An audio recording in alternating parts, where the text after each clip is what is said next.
This girl had just won a $5 million lottery, only to be crushed to death by someone who jumped off a building. Unwilling to accept her fate, she went to the underworld and threw a massive tantrum. She stretched the underworld guards' tongues into 2-meter-long twists, and cried so hard the king of the underworld's palace almost collapsed.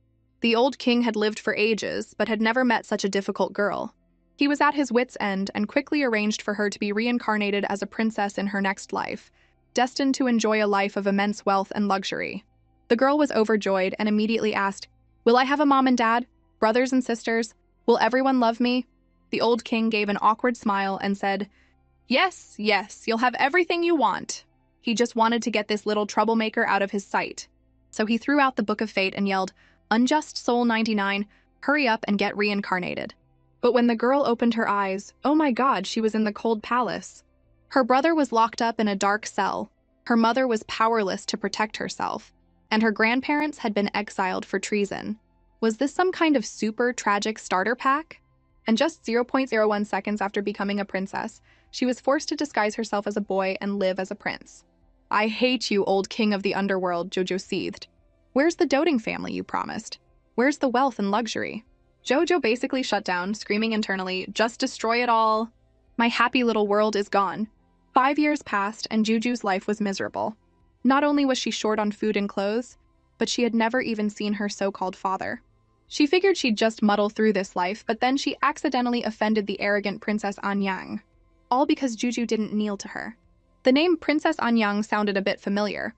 After thinking for a while, Juju realized she had been placed inside a novel called The 1,000-Year-Old Empress. This Princess Anyang Feng Kaiwei was the main character. Her own deadbeat dad had no daughters, so he raised Feng Kaiwei, a relative, in the palace like his own child, even betrothing her to the crown prince. The crown prince was madly in love with her, and when the Western Chu kingdom fell 10 years later, Feng Kaiwei went on to become the empress of the Southern Kingdom, uniting the world with its emperor, a total girl boss protagonist. Meanwhile, Juju was not only an unacknowledged child, but was fated to be beaten to death by her own father on this very day. A classic cannon fodder. Jojo was not about to accept this miserable fate. Seeing Juju remain silent, Feng Kaiwei flew into a rage and raised her hand to scratch the little prince's face. Jojo instinctively blocked the attack and yelled, "What are you doing? Get away from me!" Feng Kaiwei, who had never been treated this way, immediately started playing the victim. She tearfully told the emperor, "Uncle Emperor, that boy stole my things and tried to scratch my face." Classic case of the villain playing the victim first. As Juju stood there stunned, the tyrant emperor had already approached. He was a real piece of work. Without asking any questions, he ordered his men to seize Juju and execute him, then immediately turned to comfort the liar, Feng Kaiwei. "My dear Weiwei, don't cry. Your face is all tear-streaked like a little kitten." Feng Kaiwei wiped her snot and tears all over the tyrant emperor's robes. Her tyrant father shot Juju a death glare that almost made her wet her diapers. "Is this tyrant really going to kill me without even asking what happened? He's my own father. They say even a vicious tiger won't eat its own cubs." The tyrant emperor's expression suddenly darkened. He thought he heard the little brat talking, but strangely, his mouth wasn't moving. Could he be hearing his thoughts? The emperor became curious. "Which palace is this boy from? What's his status?" A eunuch replied, "Your Majesty, he is the son of a concubine from the Cold Palace, the 18th prince." The emperor, who always favored daughters over sons, didn't even blink. He ordered his men to drag him away and beat him to death. Juju felt incredibly wronged. Feng Kaiwei is just a big liar. "I didn't steal her stuff. She was the one who wanted to scratch my face because she was jealous of how cute I am. My tyrant dad is an idiot. No wonder the Western Chu kingdom is going to fall in 10 years. The fate of the nation was at stake." The emperor heard this and immediately lost his cool. "Wait, I have questions for him." Jojo was dumbfounded. What's going on? Did my deadbeat dad have a change of heart? Am I not going to die just yet? He turned to Feng Kaiwei and asked what was stolen. The little girl sneakily threw her gold bracelet into the bushes behind her and shouted, "It's over there! He just threw it over there!" Jojo watched her performance and sneered internally. Kind of idiot throws stolen goods right behind her. Her IQ is embarrassing. I bet a certain blind and heartless tyrant won't be able to see through it. "Don't talk nonsense! I can hear you!" The emperor roared in his mind, his face red with anger. He ordered Feng Kaiwei to tell the truth. Feng Kaiwei's round little face was so scared it turned square. She dropped to her knees and begged for mercy. But the emperor wasn't indulging her this time. He ordered her to be sent to the Grand Empress Dowager to learn some manners. Hearing this, Feng Kaiwei burst into tears. Jojo watched with glee. Did this tyrant have a sudden burst of conscience and get smart all of a sudden? The emperor heard Juju's thoughts and shot him a fierce glare, making Juju's heart tremble. Eek, so scary. Seeing her dear uncle emperor unmoved, Feng Kaiwei begged noble consort Jiang, "Auntie, save me." Noble consort Jiang was also panicking. Wei Wei was her key to favor. If Wei Wei left, the emperor would stop visiting her palace. She shamelessly pleaded for her niece. "Your Majesty, please forgive Wei Wei just this once." "Silence!" the emperor snapped, scolding noble consort Jiang. "It's all because of your poor discipline. From today on, you are confined to your quarters for reflection." Thinking she was in the clear, Juju tried to sneak away, but was immediately frozen in place by the emperor's death glare. She was so scared her diapers got wet again. Why is the tyrant looking at me with that weird expression? Is he still going to have me beaten to death? I'm so scared, I don't want to die. The emperor leaned in to get a better look at Juju. He was actually quite a cute kid, rosy-cheeked, innocent, and adorable. Much better looking than his 17 older brothers. If he were a girl, he'd be so precious. The emperor sighed with regret and had head eunuch Fuan send Juju back. Seeing that the emperor wasn't going to kill her and was even sending someone to escort her, Juju thought he had a little bit of a conscience after all. She couldn't help but ramble in her mind. If this deadbeat dad had been this wise from the start, my poor mother wouldn't have been locked up in the cold palace. But he's not that great either. In a little while, when he walks across the bridge over the lake, it's going to collapse and break his leg. Jojo wanted to warn him, but then she thought, this dad hasn't cared about me or my mom at all. Why should I care about him? He can die for all I care. Soon, eunuch Fuan had escorted Juju back to the cold palace. Still, Juju felt a little guilty. She decided to have the eunuch pass on a warning. When you get to the lake by the imperial garden, wait for the time it takes to drink a cup of tea before crossing the bridge. On his way back to his study, the emperor mulled over Juju's words. That little brat said the Western Chu kingdom will fall in 10 years. I'll listen for now, but not take it too seriously. But he also said my leg would break. That sounds creepily specific. Just then, Fuan returned. Seeing the emperor walking toward the lake, he remembered Juju's words and quickly stopped him. Your Majesty, perhaps we should have a cup of tea before continuing. The emperor understood instantly. That little brat must have said something. At least he had some conscience. The emperor coughed arrogantly and had Fuan serve tea. He wanted to see if this bridge would really collapse. 5 minutes passed and the bridge was still standing. The emperor grew impatient. It seems what that little brat said isn't necessarily true. At that moment, headmaid Liu from the imperial study came to summon the emperor to handle state affairs. But just as the emperor stood up, a massive boom echoed from behind him. The bridge had collapsed and it was completely shattered. The emperor couldn't imagine the consequences if he had been on it. Just as the brat had said, he would have broken a leg if not died. The court would have been in chaos and the kingdom would have eventually fallen apart. It seems that little brat really has the power to see the future. He's a national treasure. The emperor was so happy he could jump for joy. He immediately had maid Liu send the old officials away, keeping only the national master, and then gleefully headed for the cold palace. Joju, the little rascal, had been out wandering all day and was just now slowly returning home. Concubine Li rushed forward and hugged Juju tightly, her face already streaked with tears. After all, the last time Juju's brother went out for a walk, he got into trouble and was thrown in the imperial prison and hasn't been seen since. Now Juju was her only child left. Juju reached out her chubby little hands and clumsily wiped her mother's tears, smiling innocently. When Juju grows up, I'll take care of you and give you a good life. As for rescuing Big Brother, the time just isn't right yet. Concubine Li caressed Juju's head, moved. Mommy doesn't care about a good life. I just want you to be safe and sound. Looking at her kind and beautiful mother, Juju felt even more indignant on her behalf. My deadbeat dad must be blind to have overlooked a woman like my mom. Ever since Juju was born, Concubine Li had been able to hear her thoughts. So the more mature Juju acted, the more her heart ached for her, carrying so many secrets at such a young age. Just then, a servant girl ran in, shouting, "This is bad! The emperor is here!" Concubine Li looked as if a great enemy had arrived. After being locked in the cold palace for 5 years, the emperor had never once visited. Something strange was definitely going on. Her first instinct was to have Juju hide. But Juju comforted her mother. Don't worry, Mom. Maybe father is here to take us out of here. Concubine Li sighed. That was probably just wishful thinking. Just as she thought this, the tyrant emperor strode in, his aura overwhelming. The moment he entered, he was stunned by how run down the cold palace was. He muttered to himself, This is no place for a person to live. Concubine Li quickly hid Juju behind her and bowed tremblingly. Your servant greets the emperor. Long live the emperor. The emperor smiled at the woman before him. Compared to the gaudily dressed women in the palace, her simple plain clothes gave her a unique charm. He took the initiative and held Concubine Li's hand. No need for formalities. Please, sit.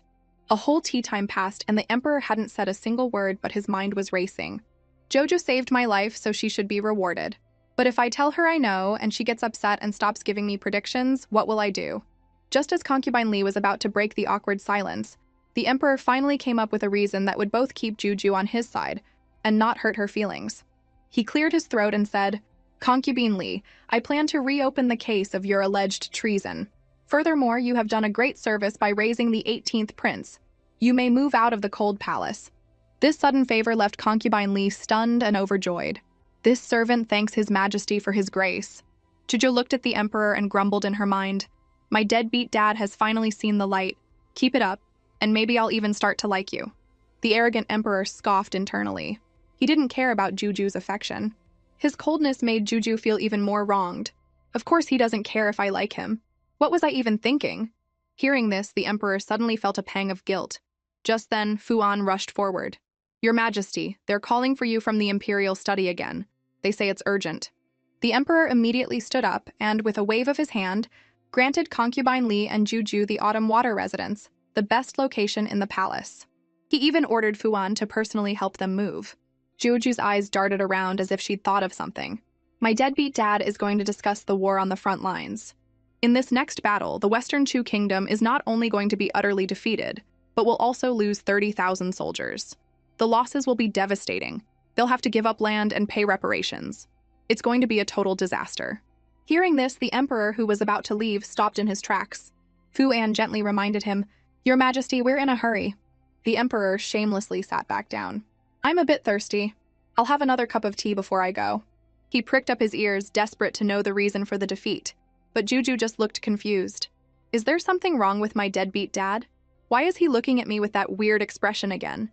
Mommy, I'm sleepy. I want to go to sleep. The emperor was dumbfounded again. Your father is facing a national crisis, practically smoking with anxiety, and you little brat, want to go to sleep? But the emperor wasn't giving up. Even after Juju fell asleep, he stayed by her side, staring at her intently. To hear Juju's thoughts, the emperor went to the insane length of not letting her sleep. You little brat, wake up for me! Her heartbroken mother risked her life to intervene. Your Majesty, even if you don't like Juju, you can't torment her like this. The emperor gave an awkward but polite smile and stubbornly claimed he just wanted to sleep next to Juju. Everyone else in the room gave him a yeah, right look. However, the emperor obediently picked up the drooling Juju and dismissed everyone else. As soon as Juju was asleep, the emperor started trying to get information out of her. Juju, our Western Chu is about to lose a battle. What should we do? She grumbled internally. It's because that spy from the Southern Kingdom leaked our military plans. Wei Ping faked a pregnancy so she could constantly go to my deadbeat dad's study and steal military intelligence, which led to the defeat. If my dad fed her some fake intelligence for her to steal, Western Chu could turn the tables and win a huge victory against the Southern Kingdom. Thump! Her dad felt the sting of Juju's tiny fist. He was so moved he shed a tear. What did I ever do to deserve such a brilliant child? The emperor was in a fantastic mood. He couldn't resist planting a loud "mwah" on Juju's cute little cheek before gleefully leaving. With the big fly gone, Juju could finally get some sleep. The next day, Fuan came as ordered to help Concubine Li and Juju move. Concubine Li asked to bring Nanny Gui with them to the Autumn Water residence. Now that Concubine Li was in the emperor's favor, Fuan naturally agreed to everything.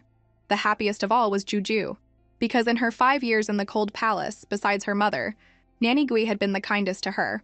The three of them held hands and left the cold palace to start their new life, leaving the other palace maids to watch with envy and jealousy. 7 days later, the emperor in his study received a report of victory from the front lines. He was relieved he had listened to Juju. After fighting the Southern Kingdom for so many years, this was the first time they had won so decisively. Then, more good news came from the front. The Southern Kingdom was sending envoys for peace talks. Your Majesty is brilliant! The military officials hadn't even finished their flattery before the emperor was eager to head to the Autumn Water residence, only to be stopped by the national master, who said he had something urgent to discuss. The emperor had no choice but to listen. The national master opened his mouth and said, I am going to die. The emperor was stunned. Nonsense! That's bad luck. Say something else. The national master only wanted to give the emperor some final advice. I have been observing the stars and discovered that the Western Chu kingdom will face a devastating crisis in 10 years. But there is a solution. That person is the 18th prince. No matter what happens, I implore your majesty to always trust the 18th prince and ensure his safety. The emperor took this to heart and nodded. I will remember. He hesitated for a moment before asking the national master one last question. Is it true that I am fated to have no daughters? The national master didn't answer, only saying, Heaven's secrets must not be revealed. With that, he collapsed and died. The next day, news spread that the national master had passed away. The emperor didn't know if it was a natural death or divine punishment for revealing heavenly secrets. Lost in thought, he made his way to the Autumn Water residence to visit concubine Li and Juju. His Majesty the Emperor has arrived. Concubine Li and Juju bowed in greeting. Jojo looked up and saw her dad's long face and wondered, didn't we just win a battle? Why does my dad look so unhappy? Did something else happen? Oh right, the national master died. When he heard the words, the national master died, the emperor's eyes lit up. He grabbed Juju's small shoulders. The national master's death was so sudden. I wonder what the reason was. Jojo grumbled to herself. His time was up, obviously. Hearing this, the emperor was as happy as a kid in a candy store. He was so overjoyed that he kissed Juju 99 times. Jojo was completely stunned by the kisses. I was just kissed by an old man. Ugh, I'm not pure anymore. After being unexpectedly kissed by her dad, Juju felt like she could just die. The emperor looked at his child with a pained expression for a moment, then decided to just go for it. He held Juju and smothered her with 99 more kisses, leaving her completely bewildered. Concubine Li, however, thought a dazed Juju was incredibly cute and couldn't resist joining the kissing fest. Jojo felt like her face was going numb. A world where only she suffered was now complete. My parents have such a weird way of thinking. They just kiss you whenever they feel like it. But deep down, Jujo felt a little spark of happiness. After all, she was an orphan in her past life. Now she could truly feel the love of her parents. When the emperor and concubine Li heard about Juju's past life, their hearts filled with pity. The family of three hugged each other tightly, wanting to give Juju even more love. Jujo had performed a great service and the emperor showered her with countless treasures. But all Jujo wanted was to wear pretty little dresses, a request her mother flatly refused. Her mother's position was still weak. Her grandparents were still in exile, and her own name had not yet been cleared of treason. Just then, Nanny Gui came to ask what kind of food they should prepare to welcome concubine Qing. Jojo immediately became alert. Concubine Qing is on noble consort Zhang and Feng Kaiwei's side. What is she doing here? I remember the book said she always tries to move in with newly favored concubines. And then those concubines all mysteriously end up dead. If she comes to the Autumn Water residence, my mom and I could end up dead too. Concubine Li heard Juju's thoughts and grew pensive. She then told Nanny Gui not to prepare any special food. Nanny Gui was confused, as the concubine had just told her to prepare a lavish meal. Concubine Li gently stroked Juju's head, saying she now saw Concubine Qing's true, hypocritical colors. She ignored them when they were in trouble, but came running to suck up now that they were favored. Nanny Gui breathed a sigh of relief, finally able to say what she had been holding back for years. I'm so glad your ladyship understands now. The next morning, as Concubine Qing set off for the Autumn Water residence, she confidently promised Feng Kaiwei she would complete her mission, stay at the Autumn Water residence, and get rid of Concubine Li and her child. Feng Kaiwei nodded in satisfaction, eagerly awaiting the results. In a flash, Concubine Qing arrived at the Autumn Water residence with a fake smile. Sister, I've come to see you. Concubine Li didn't even bother to get up, simply saying, Since you're here, sister, please come in and sit. This attitude truly surprised Concubine Qing. She had expected Concubine Li to hug her and cry. Anxiously, she entered and sat down. When she saw Juju, she smiled and reached out to hold her, scaring Juju so much her diapers nearly got wet. Mommy, save me! Concubine Li firmly grabbed Concubine Qing's wrist. The child is shy with strangers. She then had someone serve tea.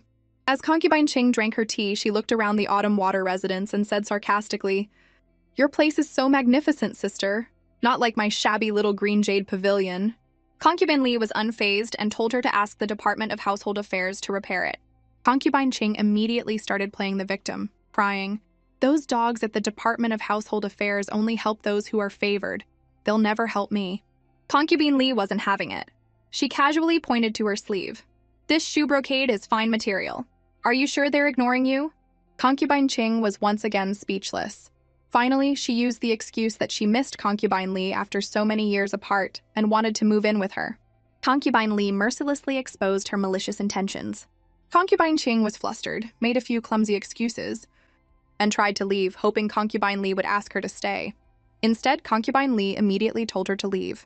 Concubine Qing was so angry she could have ground her teeth to dust. With Concubine Qing gone and the crisis averted, Juju was overjoyed. Nanny Gui reported that the 10th and 11th princes were pacing outside, afraid to come in.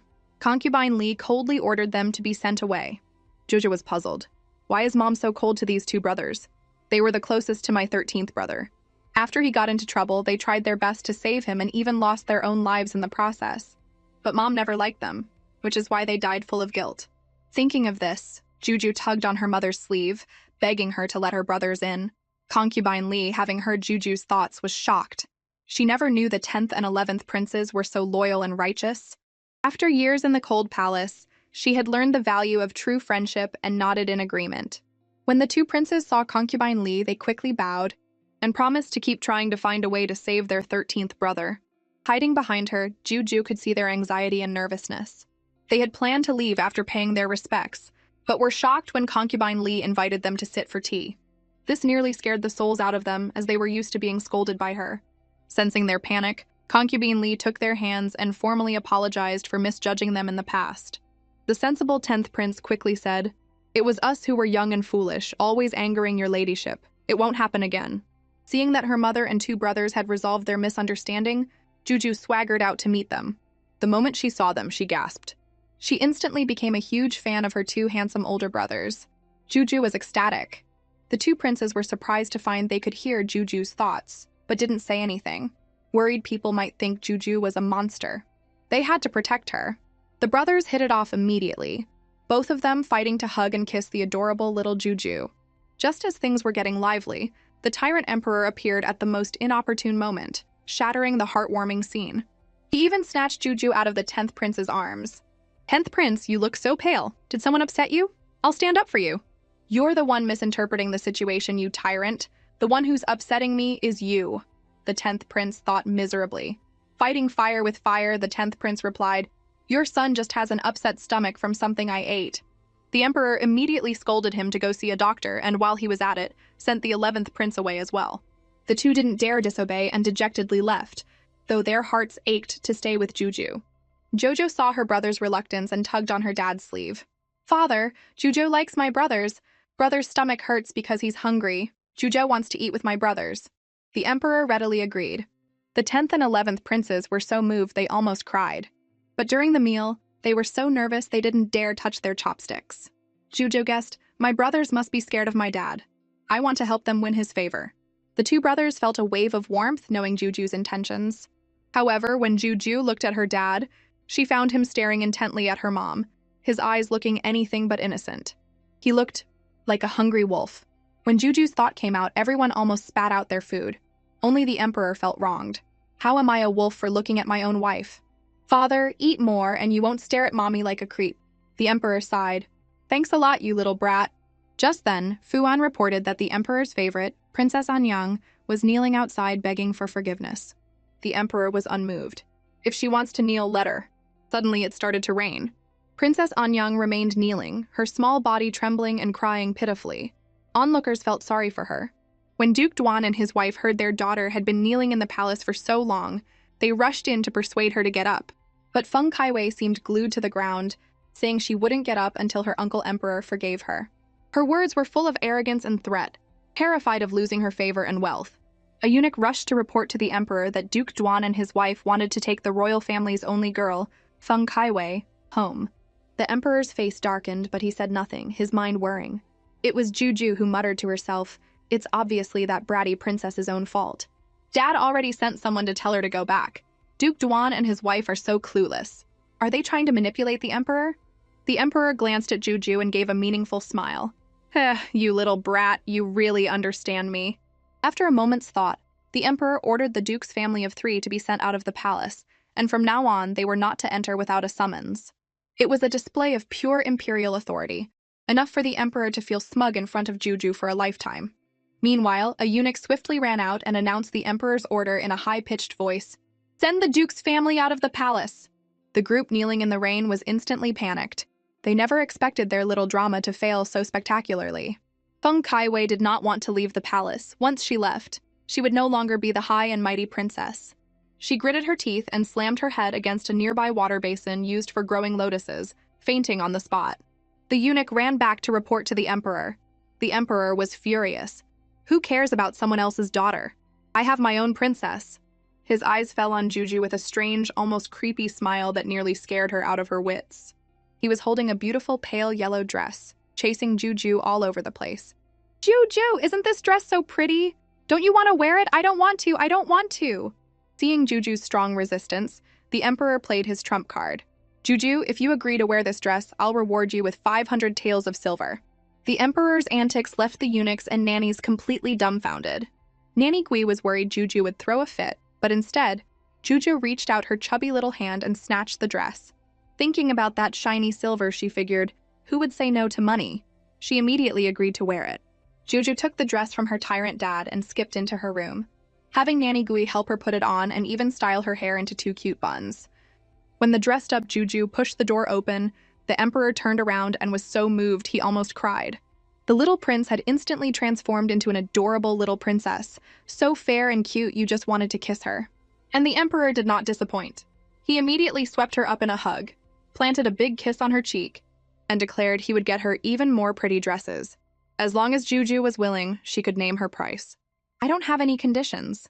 I really like dressing like this," she thought, wishing she could wear dresses all the time. The emperor was overjoyed to hear this and lifted Juju into the air, spinning her around and around. At the same time, rumors about the 18th prince dressing as a girl spread throughout the palace. Even her 2 older brothers were worried about their little brother's fragile heart and wanted to stand up for him, only to be turned down by Juju, who insisted that she was very happy to be able to wear a dress. Just then, Juju remembered something important was going to happen the next day and told her 2 brothers to come find her then. The next day, the 3 little ones were sneakily hiding outside the elephant stables. Today is the day the crown prince almost gets trampled to death by an elephant in heat. In the book, Feng Kaiwei cleverly saves him, and because of that, the crown prince falls for her at first sight and becomes devoted to her. But Feng Kaiwei doesn't love him at all. Jojo didn't know that her 2 brothers had heard her thoughts. She asked them in a soft voice, "If someone was hurt by an elephant, would you save them?" They both nodded. "Of course." Just then, the crown prince's procession arrived and everyone stopped chatting to greet him. He was there to inspect the elephants to ensure everything was perfect for an upcoming ceremony, to bring honor to the Western Chu kingdom. But as he inspected the last elephant, the crown prince noticed something was wrong. The elephant tamer quickly warned him to stay back. "This elephant is in heat and is very agitated." The words were barely out of his mouth when the elephant snapped its reins and charged straight for the crown prince. The crown prince was skilled in martial arts, but he couldn't defend against such a sudden attack and was thrown to the ground. The elephant wasn't done and was about to crush him with its foot. The 10th prince reacted quickly, using the elephant's favorite food, a large banana, to lure it away. The 11th prince coordinated with him, rushing forward to save the crown prince. Jojo hid in a corner, silently cheering for her brothers. But the elephant seemed to realize it had been tricked and charged at the crown prince again. The 11th prince, trying to protect the crown prince, was viciously whipped by the elephant's trunk. His back must have been in agony. As he drifted in and out of consciousness, the crown prince learned that his 11th brother had risked his life to save him. In the end, the 10th prince managed to trap the elephant in a large iron cage. The crown prince was saved, and Juju, hiding in the corner, finally breathed a sigh of relief. But she was puzzled. If he's this formidable, how did Feng Kaiwei save the crown prince in the book? She couldn't figure it out. Then she saw Feng Kaiwei hiding in a corner not far away. Wasn't she supposed to be here to get close to the crown prince? She was just watching from the sidelines. Someone who would just stand by and watch someone die doesn't deserve the crown prince's love at all. The one who's truly worthy of him is Miss Yu Wanying from the Yu family, the one who never married for his sake, who disguised herself as a man to fight on the battlefield, and who was captured and tortured by the enemy to save him but never betrayed her country. I have to help the crown prince find his true love. But first, she had to check on her brothers, especially the 11th prince who had been hit by the elephant's trunk. She went to check his injury and touched his back, only to pull her hand away covered in red juice. Never knowing she was afraid of blood, Juju fainted on the spot. Meanwhile, the crown prince was taken back to the Eastern Palace. The imperial physician diagnosed him with no major injuries. When the crown prince slowly woke up, the emperor was overjoyed. He had almost failed the crown prince's deceased mother. The crown prince suddenly remembered his injured 11th brother and anxiously asked about his condition. The emperor was surprised to hear this because the version he had heard was that Princess Anyang bravely saved the crown prince. The kneeling servants had clearly been bribed by Feng Kaiwei and insisted that the crown prince was mistaken and that Princess Anyang was the true hero. Even though the crown prince vehemently denied it, the head eunuch persisted, claiming it was Princess Anyang and even asking for a reward for her. The emperor was furious and had the audacious servants dragged out and beheaded. They want a reward before the truth is even clear? Something's fishy here. Suddenly, Eunuch Fuan rushed in. "Your Majesty, this is bad! Something's happened at the Autumn Water residence. The 18th princess has fainted." The emperor's face immediately fell. Back at the Autumn Water residence, the imperial physician had already bandaged the 11th prince's wound, and concubine Li was carefully taking notes. When the emperor arrived, his first concern was whether his precious Juju was hurt. The faint-hearted Juju had woken up long ago. She was fine, but her heroic brothers, the 10th and 11th princes, were injured. Hearing Juju's thoughts, the emperor understood everything. From then on, he allowed the 10th and 11th princes to spend more time with the crown prince and help him with his duties. Seeing her dad's relationship with her brothers improve, Juju was so happy she almost jumped for joy. But she couldn't help but curse inwardly, "My dog of a dad is blind. He can't see how evil that Feng Kaiwei is." The emperor learned of Juju's thoughts and was heartbroken. Does he really see me as such a foolish ruler? Feng Kaiwei was certain that her heroic act of saving the crown prince would win her back the emperor's favor, and she even started dreaming of the crown prince falling madly in love with her. Little did she know, what awaited her was an imperial edict that would knock her right back down to earth. Princess Anyang falsely claimed credit for a heroic deed, a crime of deceiving the monarch, which is punishable by death. However, in consideration of her years of companionship, the death penalty is waived, but she cannot escape punishment.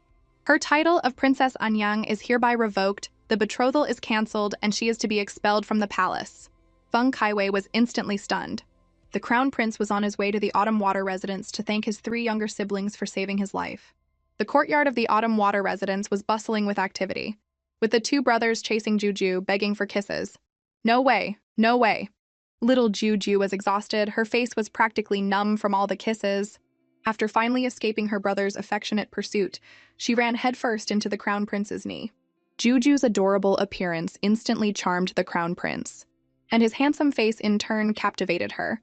She couldn't help but sigh internally, "The crown prince is so handsome." The crown prince was shocked. Juju's little mouth hadn't moved, but he had heard her voice. The innocent-looking Juju asked, "What's wrong, crown prince?" After confirming it was Juju's thoughts he had heard, the crown prince tried to calm himself, silently chanting, "What exists is reasonable." Jojo in a dress was just too cute. The crown prince couldn't resist wanting a hug. 18th brother, let your big brother hug you." "No hugs. You're injured, crown prince." After a pause, she added, "Besides, I'm not the 18th brother. I'm the 18th sister." "Whoa!" Out of the mouths of babes, the crown prince quickly covered Juju's mouth. "It's all father's fault for making my perfectly fine brother dress as a girl. Now he's confused about his own gender." The crown prince earnestly tried to brainwash Juju. 18th brother, you must remember you are a proud and proper boy." Juju felt wronged. "Nobody believes me when I tell the truth these days." Afterward, the crown prince thanked his brothers for saving his life and even swore an oath to the heavens. "In the future, I will protect you with my life. If I break this vow, may I be struck by lightning." At this moment, Juju thought of how such a noble crown prince was dragged down by the wicked Feng Kaiwei in the book, never marrying the Yu family's young lady who loved him so deeply. It was such a pity. Hearing this, the crown prince was so shocked his jaw nearly hit the floor. The other 2, who were also listening in, had the same shocked expression. At noon, the emperor came to the Autumn Water residence for a free meal just to see the adorable Juju. He also informed concubine Li that the Grand Empress Dowager, the Empress, and concubine Shu would be returning to the palace tomorrow. Jojo was stunned. "Concubine Shu? My dad's favorite concubine? She's the one who framed my mom for treason. The villain is about to make her entrance. I wonder if my dad will punish her." Juju's big, beautiful eyes widened as she stared at her dad. Her dad, feeling guilty, quickly changed the subject. "Juju, is the food not to your liking?" Thinking about how her mother and brother's names hadn't been cleared yet, Juju's heart ached. The braised pork in front of her suddenly lost its appeal. Seeing Juju on the verge of tears, her dad immediately offered to take her to the Imperial Garden to catch butterflies. Hearing this, Juju was so happy she almost jumped for joy. Her dad patted her head dotingly, thinking to himself that she was, after all, just a 5-year-old kid. The father and daughter arrived at the Imperial Garden. Juju ran ahead while her dad chased after her, a picture of harmony and warmth. But the harmony lasted all of 1 second. In a corner of the garden, 2 reckless palace servants were gossiping, saying that once the Grand Empress Dowager returned, she would surely send Concubine Li and the 18th prince back to the Cold Palace, and with Concubine Shu back, the emperor would naturally forget all about them. Now Juju was in no mood to play with her dad. She turned around and walked away without looking back. Her dumbfounded dad was dumbfounded again. The child he had just managed to cheer up had abandoned him just like that. In a fit of anger, the emperor ordered the 2 gossiping servants to be dragged out, their tongues cut off and fed to the dogs, and then beaten to death. The next morning, the emperor led the entire world to welcome the Grand Empress Dowager back to the palace. Because of the gossip in the garden yesterday, Juju's heart was pounding, afraid her imperial grandmother wouldn't like her and her mom. Concubine Li quickly reassured her, saying the Grand Empress Dowager was very kind, and had been the one who saved her life back then against all odds. The emperor turned and saw Juju's anxious face and also comforted her. "Juju is so cute. Your imperial grandmother will definitely love you when she sees you." "That's great!" Juju was so happy she almost jumped for joy. Just then, the Grand Empress Dowager, along with the Empress and concubine Shu, arrived in a grand procession. Juju panicked. The Grand Empress Dowager's face was dark, and she didn't look very happy. "It seems a lot has happened while I was away from the palace." The emperor heard this and quickly stepped forward to chat with his mother, not forgetting to introduce the adorable Juju. "I'm the one who had Juju dress as a girl. If you want to blame someone, blame me. Concubine Li and Juju are innocent." The Grand Empress Dowager glanced at Juju. Jojo was so scared her diapers nearly got wet. "This imperial grandmother is so fierce. I'm scared." The Grand Empress Dowager frowned. "Am I really that scary?" The next second, she was so shocked her dentures almost flew out as she realized she could hear Juju's thoughts. She tried to compose herself and gave an awkward smile. She wasn't planning on blaming anyone, she just wanted to cuddle the cute child. Then, the Grand Empress Dowager smiled, squatted down, and reached out her hands to hug the soft and cute little Juju. Jojo cautiously reached back. The adorable little Juju instantly captured the Grand Empress Dowager's heart. With her sharp eyes, she could tell at a glance that Juju was a beautiful little princess. She was overjoyed holding Juju and immediately gifted her 2 large gold bracelets. The little money lover's eyes sparkled. She declared that her imperial grandmother was her favorite person ever. The last time she had that expression was when the emperor had given her 500 taels of silver. The emperor was officially dethroned. "Mother!" Juju wanted to call her dad to catch up, but saw that the wicked concubine Shu had already latched onto him, looking at him with eyes full of longing. But the emperor's attitude was cold. He replied, "The family banquet is ready. Concubine Shu, you should join us." Then he eagerly rushed forward, wanting to snatch his beloved Juju back from his mother. With her grandmother's backing, Juju boldly stuck her tongue out at her dad. At the banquet, the Grand Empress Dowager held Juju and wouldn't let go, personally feeding her all sorts of delicious food. The emperor was so jealous he could scream, and could only ask from time to time, "Mother, aren't your arms tired from holding Juju?"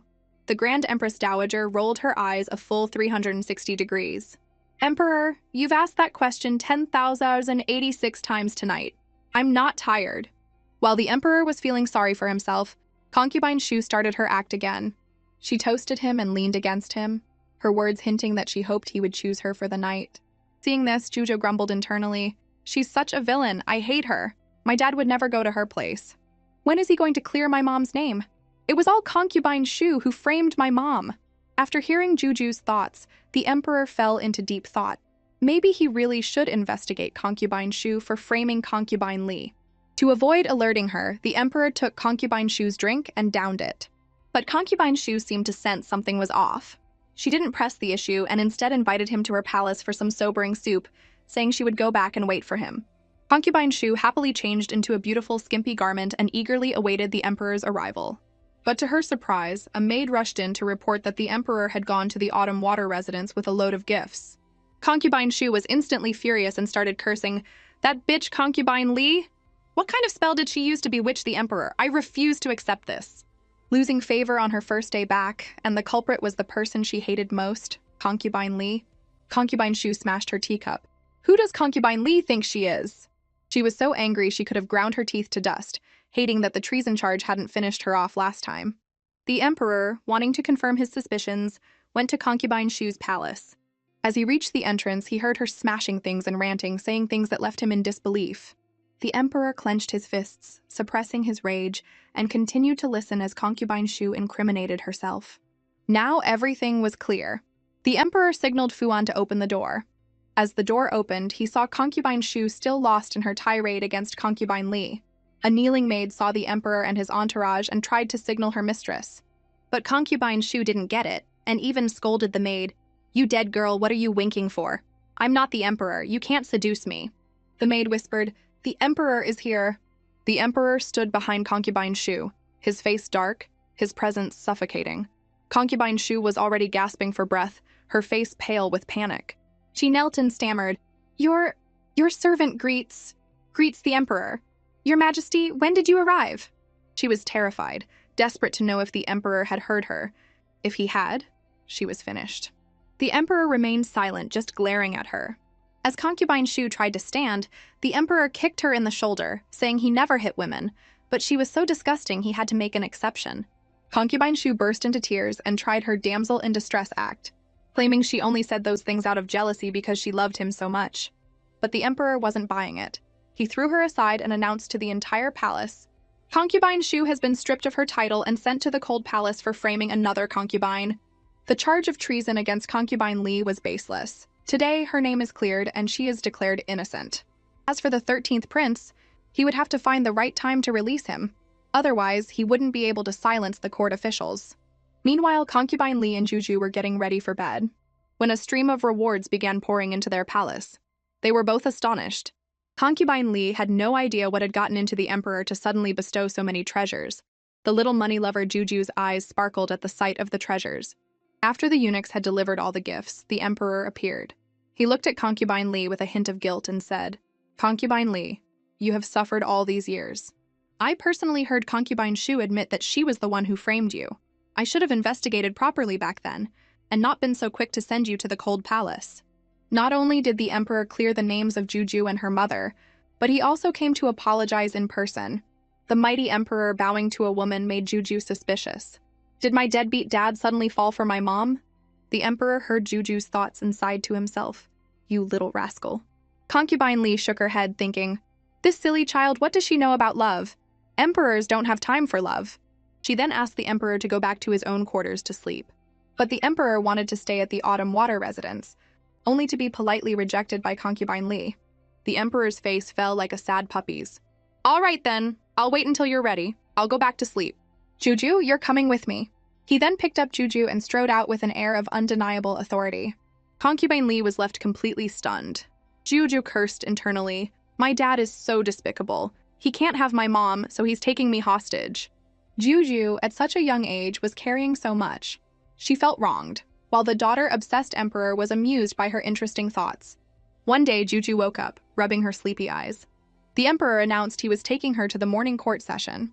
Juju's heart skipped a beat. She thought she was hallucinating. The next thing she knew, the Emperor had lifted her out of bed and was marching her to court. He couldn't wait to tell everyone he had a precious daughter. His daughter was the cutest, most adorable daughter in the world. When the court officials saw the fairy like Juju, they all started showering her with compliments. Looks really were everything. The court was peaceful until a prisoner in chains was brought in. It was General Joya. The Western Chu has repeatedly lost battles against the Southern Kingdom. An incompetent general has cost the lives of 3 armies. "What is your crime?" the Emperor thundered, intending to execute the general. Jojo didn't want to see General Zhou die. After all, he was a brilliant general. His failures weren't his fault. It was because of the spy Wei Ping's interference and because he had been cursed and was being controlled by someone. General Zhou was a tragic figure. His 3 sons and 1 daughter had all died on the battlefield. When his wife was captured by the enemy to save her from dishonor, he had personally shot her with an arrow. Hearing Juju's thoughts, the Emperor fell silent. He had known none of this. If Juju hadn't reminded him, he would have been in the dark forever. The emperor's face grew dark, but the officials thought he was angry at Zhou Ye for his repeated losses and treasonous intent, so they all advised the emperor to kill him. General Zhou was quickly pushed into the spotlight. Jojo fumed internally. These court officials are a bunch of jerks. Instead of helping my dad, they're egging him on to kill people. If General Zhou dies, it will break the hearts of all the military men in the kingdom, and the fall of Western Chu will be just around the corner. I really hope my dad has a clear head and understands General Zhou's loyalty and importance, and doesn't kill him. Hearing Juju's thoughts, the emperor's mind was clear. He patted Juju's little knee, indicating he would handle it. He then ordered the prime minister and the head of the Grand Court of Revision to thoroughly investigate the reasons for Zhou Ye's defeat, and sent the head of the Imperial Hospital to treat him. But when Juju heard it was the head of the Imperial Hospital, she was unimpressed. That guy is a total hack. He only knows about women's health. He knows nothing about curses. The emperor took a deep breath and added, "Send the deputy head. The head still needs to look after the concubines and the harem." At this moment, Juju realized her dad was finally on the same page as her. She was so happy her eyes filled with adoration. In the end, she couldn't resist and gave her dad a big smooch on the cheek. Juju wasn't just the emperor's lucky star, she was the savior of the entire Western Chu kingdom. Relying on her thoughts, the emperor successfully rooted out another spy. In the imperial study, the emperor was overjoyed. General Zhou had been saved. Juju was also delighted, happily perched on the emperor's shoulder. Over the past few days, Juju had deeply felt the emperor's doting love, and she had grown bold enough to climb onto his head and playfully tie his hair into bows. It had to be said, Juju was quite good at tying bows. The underworld guards before, and now the emperor, had all fallen victim to her handiwork. Fu An, standing by, quickly tried to intervene. "Princess, this is damaging to the emperor's dignity." But the emperor loved it. No child had ever been so close to him before, and it made him feel the simple joy of being a father. After playing for a while, Juju suddenly remembered something and wondered, why did General Zhou suffer so much, yet no one knew about it? Logically, with something this big, even if the general didn't say anything, my dad should have known something, right? Did someone intentionally block the news from reaching my dad's ears, hoping to use my dad's hand to quietly get rid of this great hero? Hearing this, the emperor had a realization and became alert. "Juju, you go back to your mother's place for now. Father will go investigate this, and I'll come see you when I'm done." Jojo exclaimed, "Father is mighty and powerful." Afterward, the emperor secretly went to the general's residence. He needed to hear the situation from Zhou Ye himself. Zhou Ye hesitated. "Your Majesty, you might not believe me if I tell you. It might be better not to say anything. Whether I believe it or not is up to me. Speak." Only then did Zhou Ye speak. "It was Qian Wengxin. He was the one who intercepted all reports about my family and military matters. Last year, during the war with the Southern Kingdom, our supplies were tampered with several times because of him. I suspect he is a spy for the Southern Kingdom." "Another spy!" The emperor was enraged. Zhou Ye thought his reaction meant he didn't believe him, since Qian Wengxin was seen by everyone as a loyal and dedicated official. Zhou Ye knelt and swore to find evidence to prove he was a spy. "General Zhou, just rest and recover. I will find out the truth." Afterward, the emperor returned to the palace and sent out his secret agents to investigate. The agents did not disappoint, finding many secret letters between Qian Wengxin and the Southern Kingdom in his home. After reading them one by one, the emperor's hands trembled with fear. What a man, Qian Wengxin! He looked so loyal, but in reality, he had practically sold the entire Western Chu kingdom. The silver mine lost to the Southern Kingdom 2 years ago, the death of General Wen and 3,000 warhorses last year, the burning of the grain supply at the beginning of this year, and the near death of General Zhou, Qian Wengxin was behind it all. With Wei Ping in the harem and Qian Wengxin in the court, how could Western Chu not fall? The fact that it had survived for 10 years was a mercy from the heavens.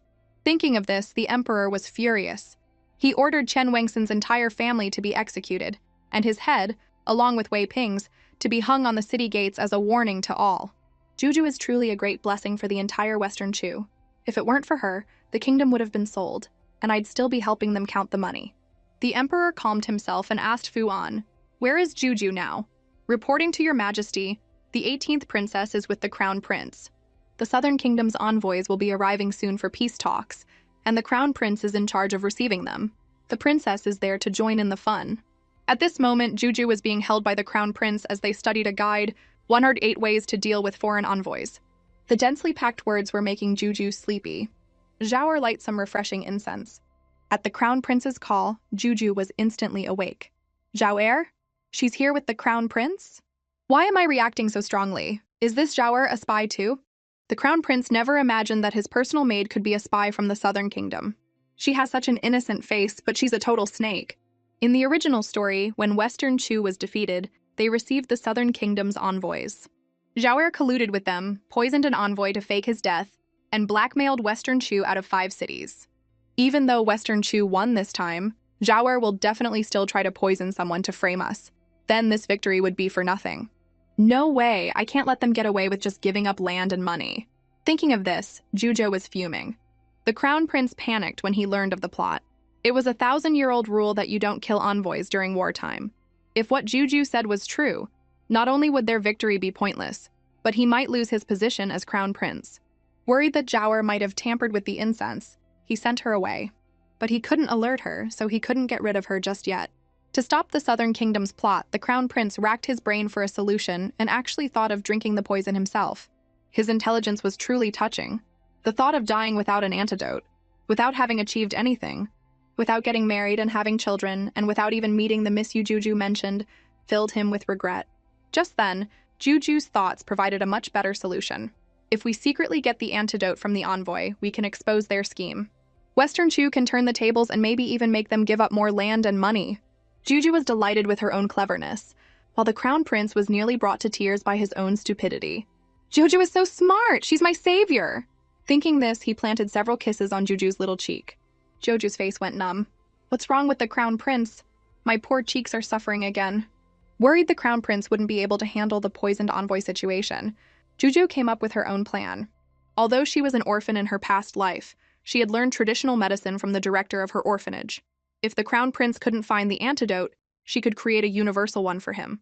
As she was mixing a bunch of precious medicinal herbs in the courtyard, the Emperor silently appeared behind her. He looked worried. Is someone sick? Concubine Li told him no one was sick. Juju just suddenly wanted to play with these things. The Emperor immediately ordered, "Tell the Imperial Hospital to send whatever herbs the princess needs. We must make sure the princess has fun." He then went to Juju's side and asked dotingly, "Juju, do you need father's help?" "Yes!" Juju held up the pestle. "This is too heavy. You can do it, father." The Emperor rolled up his sleeves without a second thought. Fuan quickly tried to stop him. "Your Majesty, your esteemed self, let this old servant do it." But before he could finish, the Emperor was already grinding the herbs with incredible speed. Juju exclaimed in awe, "Oh, father, you're amazing!" With the father-daughter duo's combined effort, the universal antidote was finally complete. Juju was so happy she jumped for joy. Looking at the medicine in her hand, she thought, "I, the princess, will slay all the villains in the world. Slay, slay, slay." The Emperor picked her up. "All right, my princess, it's time to eat." He carried her to the dining table, set her down, and said, "Princess, please be seated." Those words sounded familiar.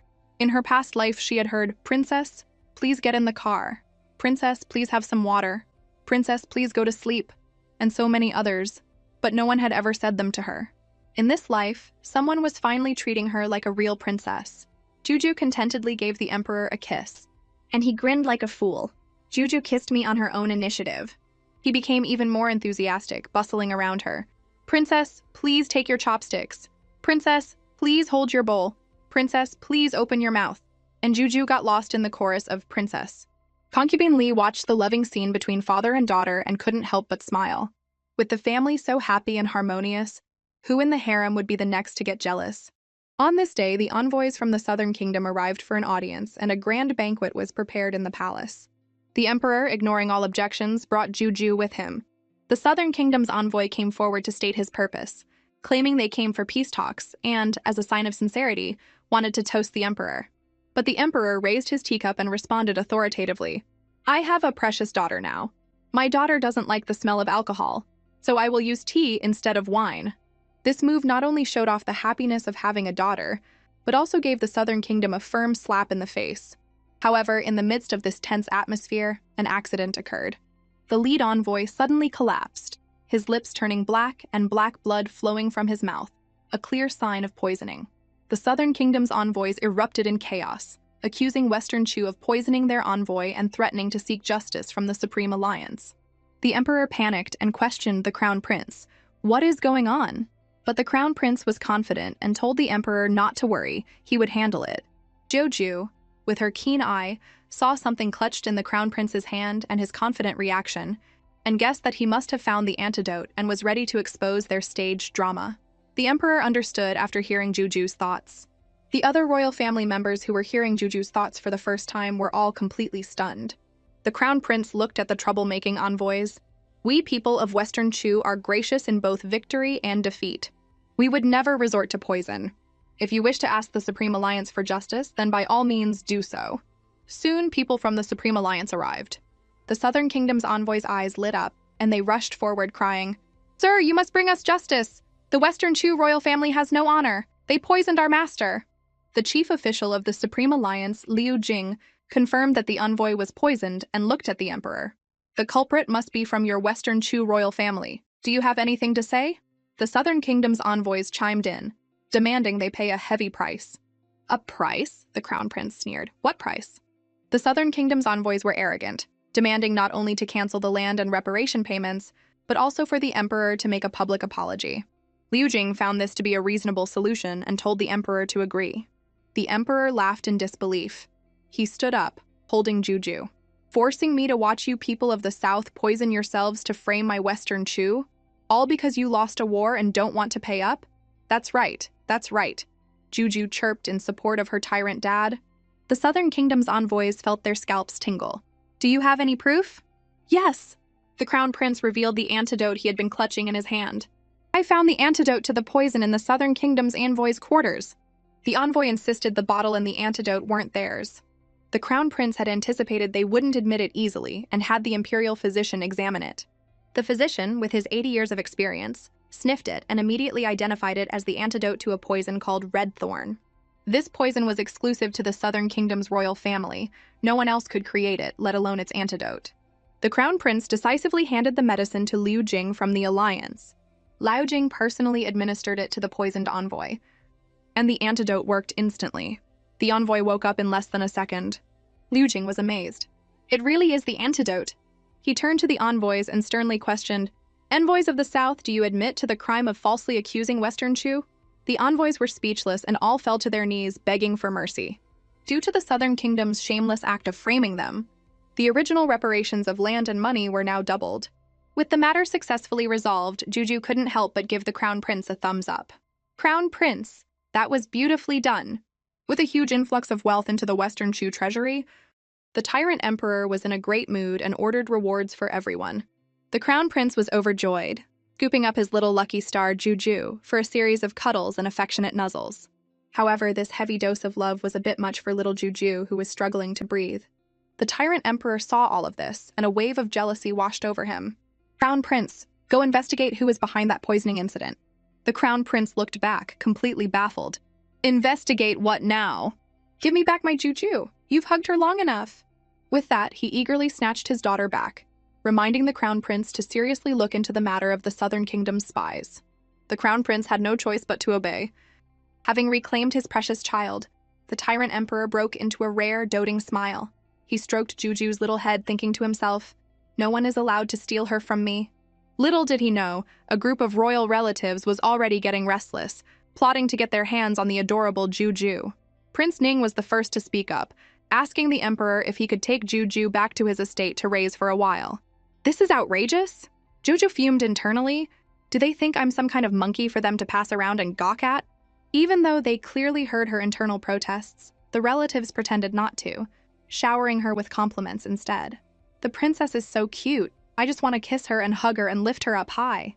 Jo clutched her dad's robes tightly, terrified that in the next second, she'd be assigned to someone else's house like a pet monkey. "I'm not going. I can't leave my mom and my deadbeat dad." Hearing Juju's thoughts, the emperor refused Prince Ning. "The princess is still young. It's not appropriate for her to leave the palace." But Prince Ning wouldn't give up. "The princess is 5. She can eat, drink, run, and jump just fine."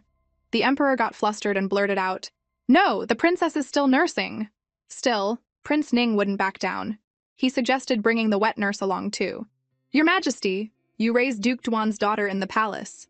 Why can't I take the princess? You're playing favorites." Hearing this, the emperor's face turned dark. "This Prince Ning just won't quit," he thought. "Prince Ning, you are out of line." Prince Ning shuddered and immediately dropped to his knees, begging for forgiveness. He pleaded with his dear brother to overlook his careless words, saying he only spoke out of his deep affection for the princess. The emperor was silent for a long moment before finally saying, "You may rise." Seeing the tense atmosphere, the Grand Empress Dowager stepped in to smooth things over. With the emperor angry and the Grand Empress Dowager speaking up, no one else dared to try and claim Juju, and the mood relaxed a little. That is, until the 80-year-old Prince Su spoke up, asking the emperor for the priceless Eastern Pearl. The Eastern Pearl was an incredibly rare treasure, with only one appearing every few decades, specifically reserved for the Grand Empress Dowager's phoenix crown. How dare Prince Su covet something belonging to the Grand Empress Dowager? The Grand Empress Dowager was not pleased. "What do you need the pearl for?" she asked. Prince Su stammered, not daring to tell the truth. But Juju knew. It's for his 14-year-old concubine who just moved in. That concubine thinks she's all that just because she's young and pretty. She's so demanding she probably wants this 80-year-old man to pluck the stars from the sky for her. He's going to throw his back out. The Grand Empress Dowager and the other royals who heard Juju's thoughts were so shocked their jaws nearly hit the floor. Even the emperor couldn't help but cough. Prince Su heard her thoughts too, and though he was surprised, he was still determined. He started pulling the Respect Your Elders card, insisting on getting the pearl. Jojo clenched her little fists. "I hope my deadbeat dad doesn't agree. Otherwise, Imperial Grandmother will be humiliated, have a stroke from the anger, and who knows if she'll live or die." Hearing this, everyone was stunned. For the sake of the Grand Empress Dowager's health, they all stepped forward to urge the emperor to reconsider. Seeing this, Prince Su resorted to threats, declaring that if he didn't get the pearl, he would smash his head against a pillar and die right there. The emperor was so angry he didn't know what to do. He looked at the child in his arms, hoping she had a solution. Just then, Juju's stomach rumbled with hunger. The emperor quickly placed a delicate little pastry in front of her. As Juju ate, she grumbled in her mind, "Prince Su is such a love-struck old fool. He's going to get all 7 of his sons killed because of her." Prince Su heard this but paid it no mind, dismissing it as nonsense.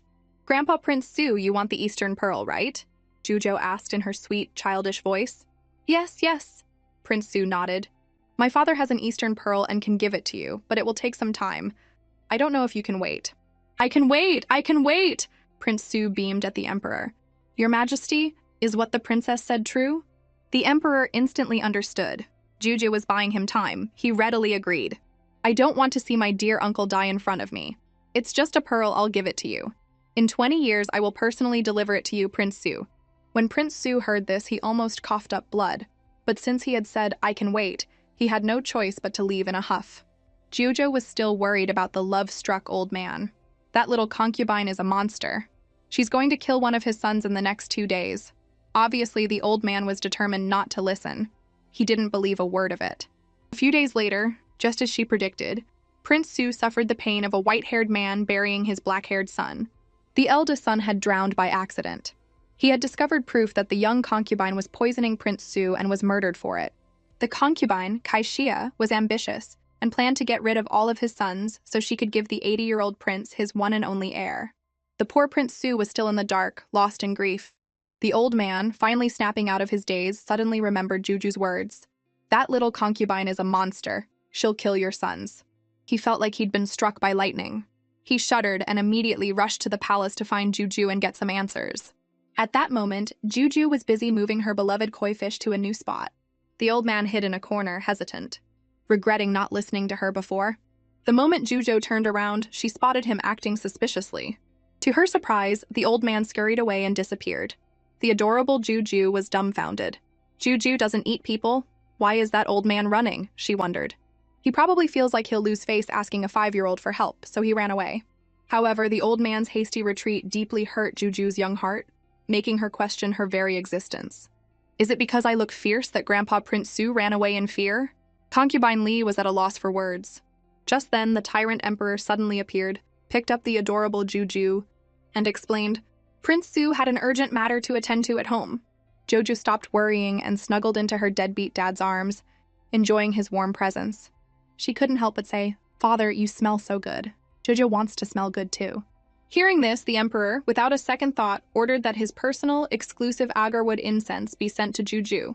Huan's eyes widened in shock, but he was also happy for Juju. For a princess to enjoy the treatment of an emperor, this was a first in history. The emperor shot him a cold look. "What are you smiling about? Go!" This servant will go at once. The emperor wished he could give the entire world to his lovely daughter. Juju didn't want anything else for now, but she was already planning to make her deadbeat dad bleed his treasury dry later. Ha ha ha. Meanwhile, noble consort Jiang and concubine Jin, green with envy over the favor shown to Juju and her mother, began to plot again. They planned to bring the 3-year-old Princess Anlei into the palace to usurp Juju's place in the emperor's heart, hoping to make concubine Li lose favor and be sent back to the cold palace. On this day, Juju was eagerly waiting for her deadbeat dad, but after a long time, there was still no sign of him. Her little face fell, and she asked her mother disappointedly, "Is father not coming today?" Concubine Li smiled and comforted her. "He'll come. Your father won't break his promise." Hearing this, Juju immediately cheered up and even made a bold declaration. "When father comes, I'll have to punish him by making him tell me 2 stories. Just as she said this, a palace maid came to report, "18th princess, the emperor invites you to the imperial garden." Juju's eyes lit up. She wondered if her deadbeat dad had prepared a surprise. So she took her mother's hand and happily skipped towards the imperial garden. When they got there, they saw the tyrant emperor in the distance talking to Princess Anlei, and his face looked incredibly grim. Just as concubine Li was about to take Juju over, noble consort Jiang blocked their path. Noble consort Jiang had arranged this little drama specifically to let concubine Li and Juju witness their own downfall. She deliberately provoked them. "Princess Anlei is going to steal the emperor's affection for Juju. You two can just wait to be thrown back into the cold palace." Her words were like daggers, and concubine Li's heart pounded with panic. It wasn't that she was afraid of losing favor, but she couldn't bear the thought of Juju suffering in that rundown place again. Jojo squeezed concubine Li's hand. "Don't worry, mother, I won't lose his favor." Then she looked at noble consort Jiang as if she were a fool. This consort Jiang is so bold, bringing just anyone into the palace without checking their background. "Princess Anlei is the daughter of Prince Qin, my deadbeat dad's mortal enemy. Noble consort Jiang is just asking to be punished." The 10th and 11th princes heard Juju's thoughts and immediately gained confidence. They confronted noble consort Jiang. "Noble consort, please be careful with your words." "Noble consort, are you still half asleep? You're talking nonsense." Noble consort Jiang's face turned green with anger. After catching her breath, she retorted, "Princess Anlei is about to win the emperor's favor. Don't get too full of yourselves." Just as her words faded, a furious roar echoed through the garden. "Get out! All of you, get out of the palace! Don't let me see you again!" Princess Anlei, oblivious, even tried to drive Juju away. "That ugly monster isn't as pretty as me at all. Uncle Emperor should dote on me more." Hearing this, the tyrant emperor flew into a rage and immediately ordered Princess Anlei to be given 50 slaps. Princess Anlei was so scared she dropped to her knees and begged for mercy. The emperor's face was dark as he ordered Fu An to find out which idiot was responsible for this mess. Fu An quickly returned with the news. "Your Majesty, it was noble consort Jiang who summoned her to the palace for a chat." The emperor instantly understood noble consort Jiang's malicious intentions, and without hesitation, sentenced her to a lifetime stay in the cold palace. Just then, the emperor spotted Juju and her mother nearby, and cheerfully ran over to pick Juju up. "Juju, did you come to find father?" Jojo played along sweetly. "Father, Jojo missed you so much." Meanwhile, noble consort Jiang, being dragged away, was pale with fear and screaming that she had been framed. Idiot. The emperor couldn't be bothered with her and signaled for the imperial guards to hurry up and take her away. Concubine Jin, hiding in a corner of the garden, watched noble consort Jiang being taken away and laughed at her for being all beauty and no brains. The emperor calmed himself and looked at Juju in his arms, asking with concern if she was scared. Jojo smiled and said, "With father here, Juju isn't afraid of anything." But in the next second, the little girl's face fell again. She was worried about her mother. "Unfortunately, my deadbeat dad doesn't know about mom's insecurity."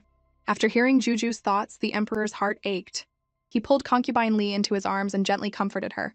"You must have been scared. Don't worry, I will always protect you." A warmth spread through concubine Li's chest, and she was so moved she couldn't speak. Jiu was overjoyed and couldn't help but shower her dad with compliments in her mind. "Deadbeat dad is amazing. Today, my deadbeat dad's aura is 10 feet tall." The sight of this harmonious and loving family of 3 made a certain green-eyed monster start to stir again. The tyrant emperor punished himself by agreeing to tell Juju stories for a month, which made her ecstatic. Yay! Just then, a commotion erupted outside and cries of "Help!" shattered the cheerful atmosphere. Fu An hurried out to check and saw Prince Su and his 3rd son. Prince Su was being carried into the palace unconscious. Worried about scaring Juju, The emperor quickly comforted her before going out to see what was happening. It turned out that Prince Su's second son had died unexpectedly half an hour ago. He had fainted on the spot, but before passing out, he had instructed his son to find Princess Juju. Soon after, Prince Su slowly regained consciousness and begged to see the princess. Seeing this, the emperor guessed that Prince Su must have heard Juju's thoughts, and now believed in her ability to see the future, which was why he had rushed here for help. But the emperor didn't want anyone else to know about Juju's ability. He met with Prince Su alone, made him swear an oath not to reveal Juju's secret, and then helped him get rid of the evil concubine. Prince Su, though reluctant to part with his young concubine, painfully agreed for the sake of his remaining sons. In the end, with the help of the emperor's imperial guards, the concubine and her accomplices were all eliminated, and peace returned to the prince's estate. And Juju became a living bodhisattva in Prince Su's heart.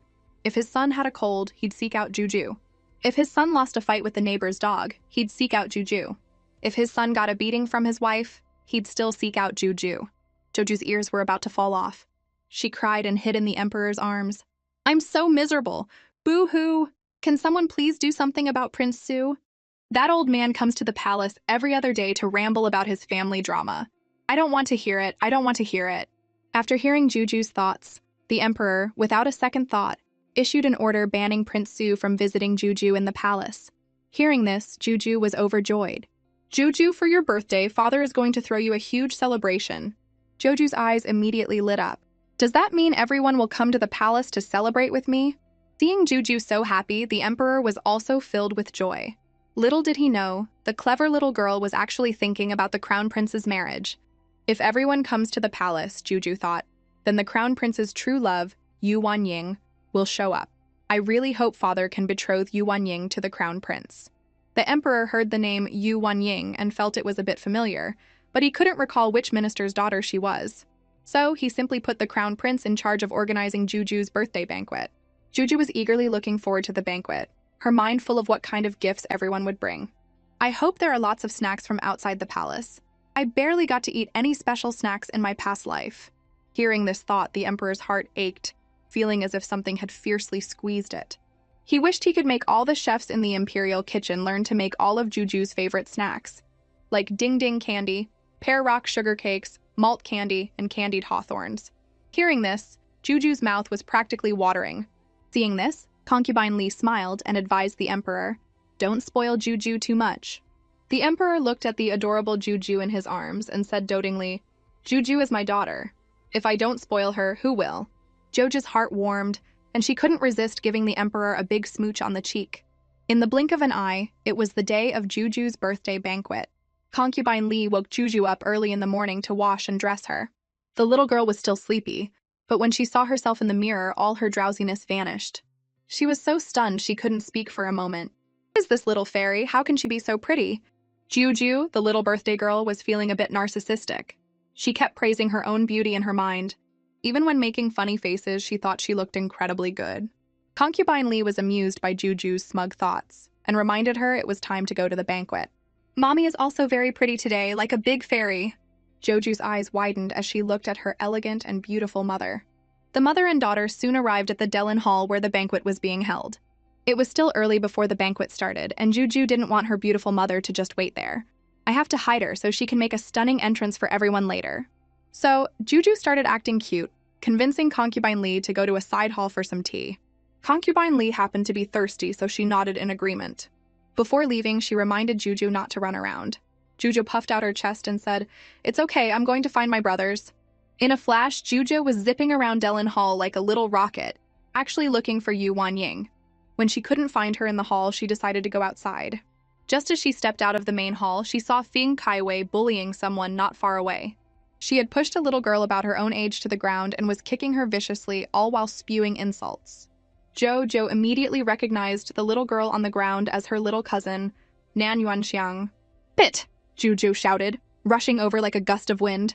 "This Feng Kaiwei has gone too far, bullying my cousin right under my nose." Jojo spread her arms to shield her cousin. "Yuanxiang, don't be afraid, I'm here to protect you." Feng Kaiwei was puzzled. Why is this Juju meddling again? Juju shouted at her, "How dare you bully this princess's little cousin?" Feng Kaiwei scoffed and mocked Yuanxiang for being a poor, unloved child, even suspecting Juju was making things up to save her.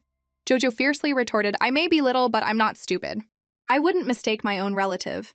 She then warned Feng Kaiwei not to bully Yuanxiang again, or she would be sorry. But Feng Kaiwei didn't take her seriously at all. Jojo furiously demanded that Feng Kaiwei apologize to Yuanxiang. But Feng Kaiwei stubbornly argued, she started it, why should I apologize? Yuanxiang quickly explained that she hadn't started anything. Jojo knew Feng Kaiwei was playing the victim first and wasn't going to put up with it. If you don't apologize, I'll have my father throw you out of the palace. Feng Kaiwei refused, which was a direct challenge to Juju's authority. Jojo shouted, guards! A group of people behind Juju immediately stepped forward, awaiting her orders. Jojo pointed at Feng Kaiwei. This Feng Kaiwei has viciously beaten this princess's little cousin for no reason. Out of the palace for me. Several imperial guards swarmed over, picked up Feng Kaiwei like a little chick, and carried her towards the palace gates. Yuanxiang smiled and thanked Juju for her help. On the other side, the banquet was about to start. The Grand Empress Dowager had already arrived, but the little birthday girl was nowhere to be seen. The Tyrant Emperor immediately sent Fuan to find concubine Li and Juju. Just then, Duke Duan and his wife burst into the hall, crying, Your Majesty, Your Highness, you must seek justice for me. The Grand Empress Dowager was confused. What happened? Duke Duan said aggressively, I would like to ask Your Majesty and Your Highness, if someone forcibly throws my daughter Feng Kaiwei out of the palace, what crime is that? Duke Duan twisted the truth, claiming that the 18th princess was unreasonable, and had thrown his daughter, Feng Kaiwei, out of the palace simply because she didn't like her. Hearing this, the emperor's face darkened, and he asked the duke, Are you sure she was thrown out just because of a dislike? Many of the ministers in the hall who didn't know the whole story began to speak up for Duke Duan. This made the duke even more confident. I implore the emperor to punish Juju severely. The emperor glanced sideways at the duke. You're asking for punishment right off the bat? Have you even figured out what happened? Compared to the duke's one-sided story, he trusted his own child more. So he ordered someone to bring Juju to him. A moment later, a eunuch led Juju back. She was supporting a limping Nan Yuanxiang as they entered. The people around them looked on with sympathy. The person who hurt her is so cruel. Her leg is practically broken. Duke Duan coughed guiltily and said, Your Majesty, since the princess is here, please punish her severely. The emperor glared at the duke and then turned to Juju. Your uncle Duke says that you threw Feng Kaiwei out of the palace for no reason. Is that true? Juju looked at the duke's annoying face and couldn't help but grumble in her mind. Who threw his daughter out on purpose? Feng Kaiwei brought it on herself. Jojo hid Yuanxiang behind her, her eyes red with grievance, and said, Father, look at my little cousin Yuanxiang. I saw it with my own eyes. Feng Kaiwei and her maid beat my little cousin like this for no reason. A nearby imperial physician, unable to watch any longer, added, Your Majesty, Miss Nan's injuries are not light. Her bones are hurt. If it weren't for the 18th princess's help, she might have been permanently crippled. Hearing this, the emperor flew into a rage. He immediately fined Duke Duan a year's salary and ordered him to go back home for house arrest. Jo was very satisfied with this outcome and cheered in her mind, Deadbeat Dad is mighty. With the matter resolved, Juju's birthday banquet began. Many ministers and concubines gave Juju birthday gifts. Juju looked at the mountain of presents in front of her, her eyes wide. It wasn't until her deadbeat dad asked, Juju, where's your mother? That she snapped back to reality. Oh my god, I forgot about mommy. Just then, concubine Li slowly walked out. She looked exceptionally elegant today. The Tyrant Emperor's eyes were glued to her. He quickly went up to her and said with a smile, Concubine Li, the truth about your family's treason has been revealed. Your father and brother have been reinstated to their official positions. You'll be able to have a family reunion soon. Concubine Li was so excited she almost lost her composure and cried. The clever Juju reminded her mother, Today is a happy day, you should smile. Concubine Li smiled and nodded. Yes, a happy day.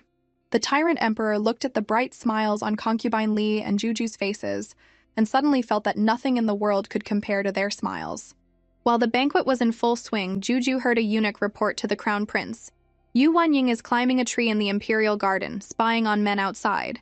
Juju immediately remembered the plot in the book, where someone deliberately framed Yu Wanying to make the crown prince misunderstand her. Juju didn't want the crown prince to be fooled by bad people again, so she quickly followed him. Crown Prince, I'll go with you! The crown prince took Juju's hand and walked towards the imperial garden. When they arrived, Yu Wanying was still in the tree. From below, it did look like she was climbing the tree to spy on men, but she was actually holding a bird in her hands, trying to put it back in its nest. Your Highness, you're finally here! Nan Baolin, Nan Wanjiang's half-sister, came up to the Crown Prince. I asked you to come here because Miss Yu is spying on men, which is improper. I ask your highness to punish her severely. Yu Wanying, who was in the tree, saw the Crown Prince she had admired since childhood, and her heart panicked. Her foot slipped and she fell right out of the tree. At that critical moment, the Crown Prince stretched out his arms and caught her securely. Yu Wanying fell right into the Crown Prince's arms. Jo watched from the side, her heart screaming, "I'm shipping it! I'm shipping it!" And someone nearby was so jealous their eyes turned red. She was full of gratitude for him, and seeing the man she had admired since childhood made her so excited she could barely speak. This gave the scheming girl a chance to slander her, accusing her of climbing a tree to spy on men, which was improper. Juju, standing nearby, was so anxious she stomped her feet, thinking, "Crown Prince, don't be deceived by that evil person and misunderstand Miss Yu." Coincidentally, the Crown Prince also wanted to hear what Miss Yu had to say. But Yu Wanying stammered for a long time without getting a word out. Jojo knew in her heart that she was just shy in front of her crush. I hope the Crown Prince believes her. The Crown Prince heard Juju's thoughts and understood. Instead of thinking Yu Wanying was guilty, he found her cautious demeanor in front of him quite cute. The Crown Prince walked up to her and said softly, "Miss Yu, don't worry. As long as you explain what happened, I will believe you." Hearing this, Yu Wanying was overjoyed and finally explained in a small voice, "I saw an injured baby bird and wanted to help it back to its nest, so I climbed the tree." After hearing her explanation, the Crown Prince couldn't help but admire her and praised, "Miss Yu is truly kind-hearted." The scheming girl, watching from the side, was green with envy and jumped out to cause trouble again. "Everyone saw you spying. What proof do you have that what you're saying is true?" Juju was fuming. "Why are you everywhere?" she thought. She spread her small arms and shielded her brother and sister-in-law. "I saw it. I saw Miss Yu holding an injured little bird." The scheming girl still wouldn't give up and even accused Juju of having bad eyesight. Seeing the scheming girl bullying Juju, the Crown Prince flew into a rage and immediately ordered her to be dragged away and slapped 50 times. With that big trouble out of the way, Juju could go back to happily shipping her new favorite couple. She tugged on the Crown Prince's sleeve and said sweetly, "Crown Prince, I really like Miss Yu. Can I stay with her for a little longer?" The Crown Prince smiled dotingly. "Of course." The Crown Prince turned and invited Yu Wanying to return to the banquet hall with them, and she gladly accepted. The Crown Prince picked up Juju and walked ahead, with Yu Wanying following quietly behind. Juju admired Yu Wanying's stunning beauty up close and had a bold idea. "I really want to touch her face." As soon as the thought appeared, her little hand unconsciously reached out. Yu Wanying saw Juju's outstretched hand and thought she was asking for a birthday gift. So she took off her favorite hairpin and handed it to Juju, saying, "There are many more gifts waiting for you in the hall." Jojo was stunned, her heart crying out, "The pretty big sister misunderstood me. If I explained that I wanted to touch her face, wouldn't that make me seem like a creep?" The Crown Prince heard Juju's conflicted thoughts and decided to step in. He leaned close to Yu Wanying's ear and whispered, "I want to touch your face." Hearing this, Yu Wanying's face flushed bright red, and her throat tightened with nervousness. "Crown Prince, you want to touch my face? That's probably not appropriate, is it?" The Crown Prince was embarrassed by her response and immediately corrected himself. "It's Juju who wants to touch your face." Now Yu Wanying was even more mortified. She didn't dare to look at the Crown Prince, bit her lip, and said, "I'm sorry. My father is still waiting inside. I'll be going now." With that, she ran off. Jojo watched Yu Wanying run away, completely bewildered. "Crown Prince, what did you say to scare her away?" The Crown Prince gave a guilty smile. "I said I wanted to touch her face, and she ran." Hearing this, Juju's heart sank. "The pretty big sister must hate me now. She ran away just because I wanted to touch her face." The more she thought about it, the more wronged she felt. Her little lips trembled, and she burst into tears with a loud "Wah!" Seeing this, the Crown Prince quickly tried to comfort her. "Jujo, don't cry. Nobody dislikes you. It's my fault." Just then, someone picked Jujo up. The Tyrant Emperor saw his precious daughter crying so hard, and his face immediately darkened. What exactly happened here? Without a second thought, ordered him to reflect on his actions. The Emperor held Juju and, along with concubine Li, tried to console her for a long time, but Juju's tears flowed like an open floodgate. At his wit's end, the Emperor gave her a big chicken leg. "You must be hungry after crying for so long. Eat up, then you can cry some more." Juju was momentarily stunned. What a novel way to comfort someone. But seeing how much her deadbeat dad cared, she picked up the chicken leg and started gnawing on it, and her tears finally stopped. The Emperor looked at Juju dotingly and asked softly, "Did the Crown Prince bully you?" Jojo shook her head like a rattle drum. indicating it had nothing to do with him. She couldn't very well say that she was upset because she wanted to touch a pretty big sister's face and got rejected. That would be too embarrassing. Thinking of this, Juju quickly got up, dodged her deadbeat dad's questioning, and marched off to find Yu Wanying with only one thought in her mind. I must get on her good side. She didn't care if her dad could sleep soundly at night or not. In no time, Jojo spotted Yu Wanying and was about to run over when she suddenly bumped into a wall of muscle. Looking up, she saw the first prince, who had been away at war for years. The first prince looked at Juju with a blank expression. So you're the little 18 who dresses as a girl? Jojo quickly and respectfully bowed and greeted him, but in her heart she was thinking, the first prince is so tragic. In 10 years, when the Western Chu Kingdom falls, his head gets chopped off on the battlefield. When the first prince heard Juju's words, his face instantly darkened and he roared, "You're talking nonsense!" Jojo looked wronged and mumbled, "I didn't say anything, I just bowed." The people around them were also confused, not knowing why the first prince was so angry. Seeing that things were getting awkward, the first prince could only turn and leave. Juju made a funny face at him, and she had intended to kindly remind him to be careful not to fall and knock out his front teeth. But the first prince was arrogant and thought Juju was spouting nonsense. I've practiced martial arts for years, how could I fall so easily? But who would have thought that in the next second, he would step on his long robe and fall flat on his face. To make matters worse, the Tyrant Emperor heard the commotion and came over. What's all this noise? The first prince scrambled to his feet, his front teeth knocked out and slurred, "Father!" He was filled with regret. If only I had listened to Juju. He was afraid that his father would now look down on him. Juju, watching the first prince, felt a little sorry for him. After all, he had made great contributions in battle, and she couldn't let her deadbeat dad have a bad impression of him. So Juju rushed to her dad and pleaded for the first prince. "Father, brother has been at war for years and isn't used to wearing long robes. It's not his fault he fell because they don't fit." After hearing Juju's words, the emperor immediately issued an order. From now on, at palace banquets, military officials are not required to wear long robes. He then told the first prince to go and get treated. The first prince was pleasantly surprised, not expecting Juju to forgive him and speak up for him. For a moment, he actually found this little brother more likable than a little girl. Although there was a small hiccup, it couldn't stop Juju from finding her pretty big sister. Juju ran up to Yu Wanying and asked eagerly, "Sister Yu, can I sit next to you?" Yu Wanying smiled and nodded. "Of course, princess, feel free." "Your Highness, are you hungry? Would you like some dessert?" Jojo waved her hand, saying she wasn't hungry. For a child, a big chicken leg was more than enough. Yu Wanying then invited Juju to watch the song and dance performance with her, adding, "The Southern Kingdom sent dancers today. Because they can't afford the reparations, they're also sending an 8 or 9-year-old tribute prince." Hearing this, Juju immediately became serious, her mind racing. This tribute prince from the Southern Kingdom, could he be the male lead from the book who eventually unites the world and marries Feng Kaiwei? If he's here, aren't we all doomed? Juju was worried that the tribute prince would destroy the Western Chu Kingdom, just like in the book, and she wanted to meet him first. But Yu Wanying told her that only the Tyrant Emperor knew where the tribute prince was being held. Juju was as anxious as an ant on a hot pan, but she couldn't bear to ruin the birthday banquet everyone had so carefully prepared for her. So she gritted her teeth and endured until the banquet was over, then rushed to find her deadbeat dad to get some answers. Jojo marched up to the Tyrant Emperor, but before she could even open her mouth, he spoke first. "Go check on your first brother." In reality, his intentions were elsewhere. He just wanted to find an excuse to spend more time with his precious Juju. A short while later, the Emperor, carrying Juju, arrived at the quarters of the first prince's mother, noble consort Xian. "Greetings, your majesty. Greetings, father." As soon as the words were spoken, Juju wriggled out of the Emperor's arms and ran to the first prince to check on him. The Emperor's vat of 82-year-old vinegar immediately tipped over. "Why is my Juju only thinking about that stinky boy?" he grumbled to himself. As for the first prince, his face flushed bright red, and he didn't dare to look Juju in the eye. He was still incredibly embarrassed about his previous attitude.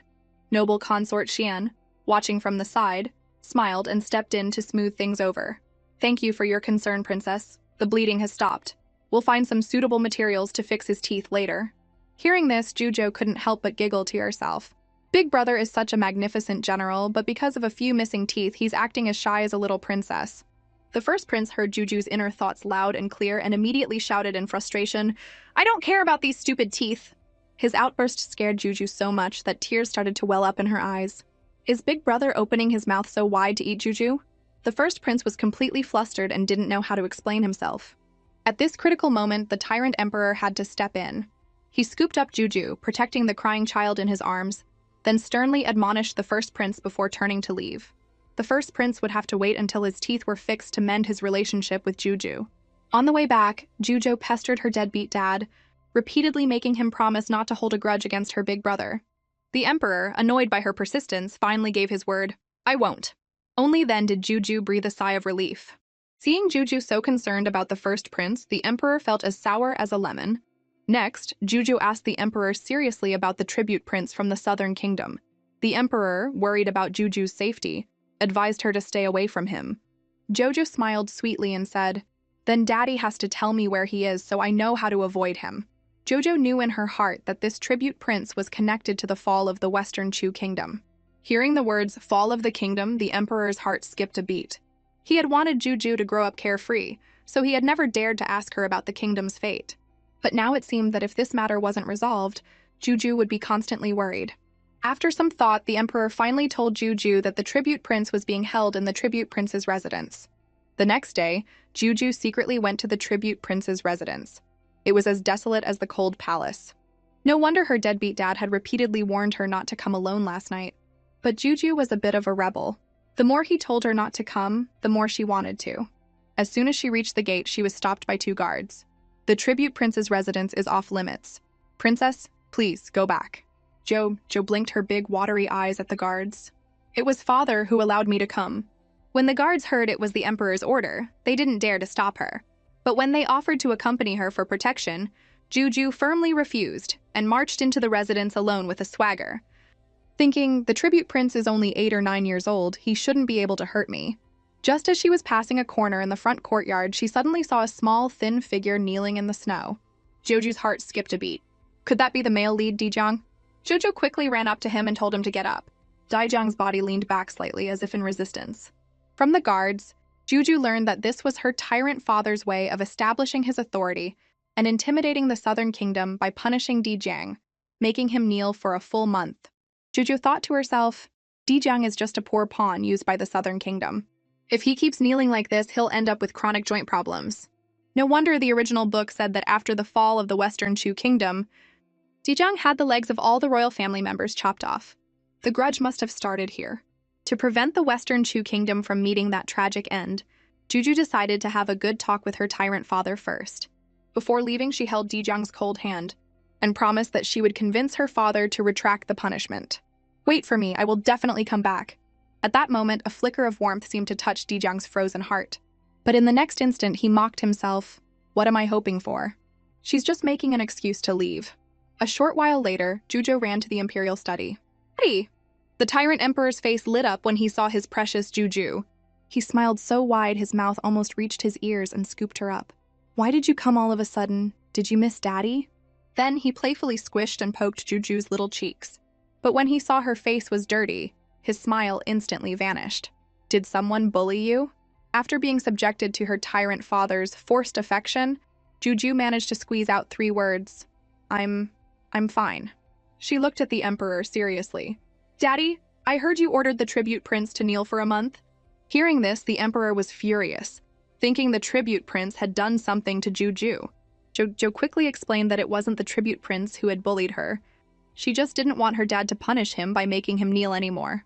But the emperor insisted that the Southern Kingdom had brought this upon themselves, and if he didn't show them who was boss, they would only look down on the Western Chu Kingdom in the future.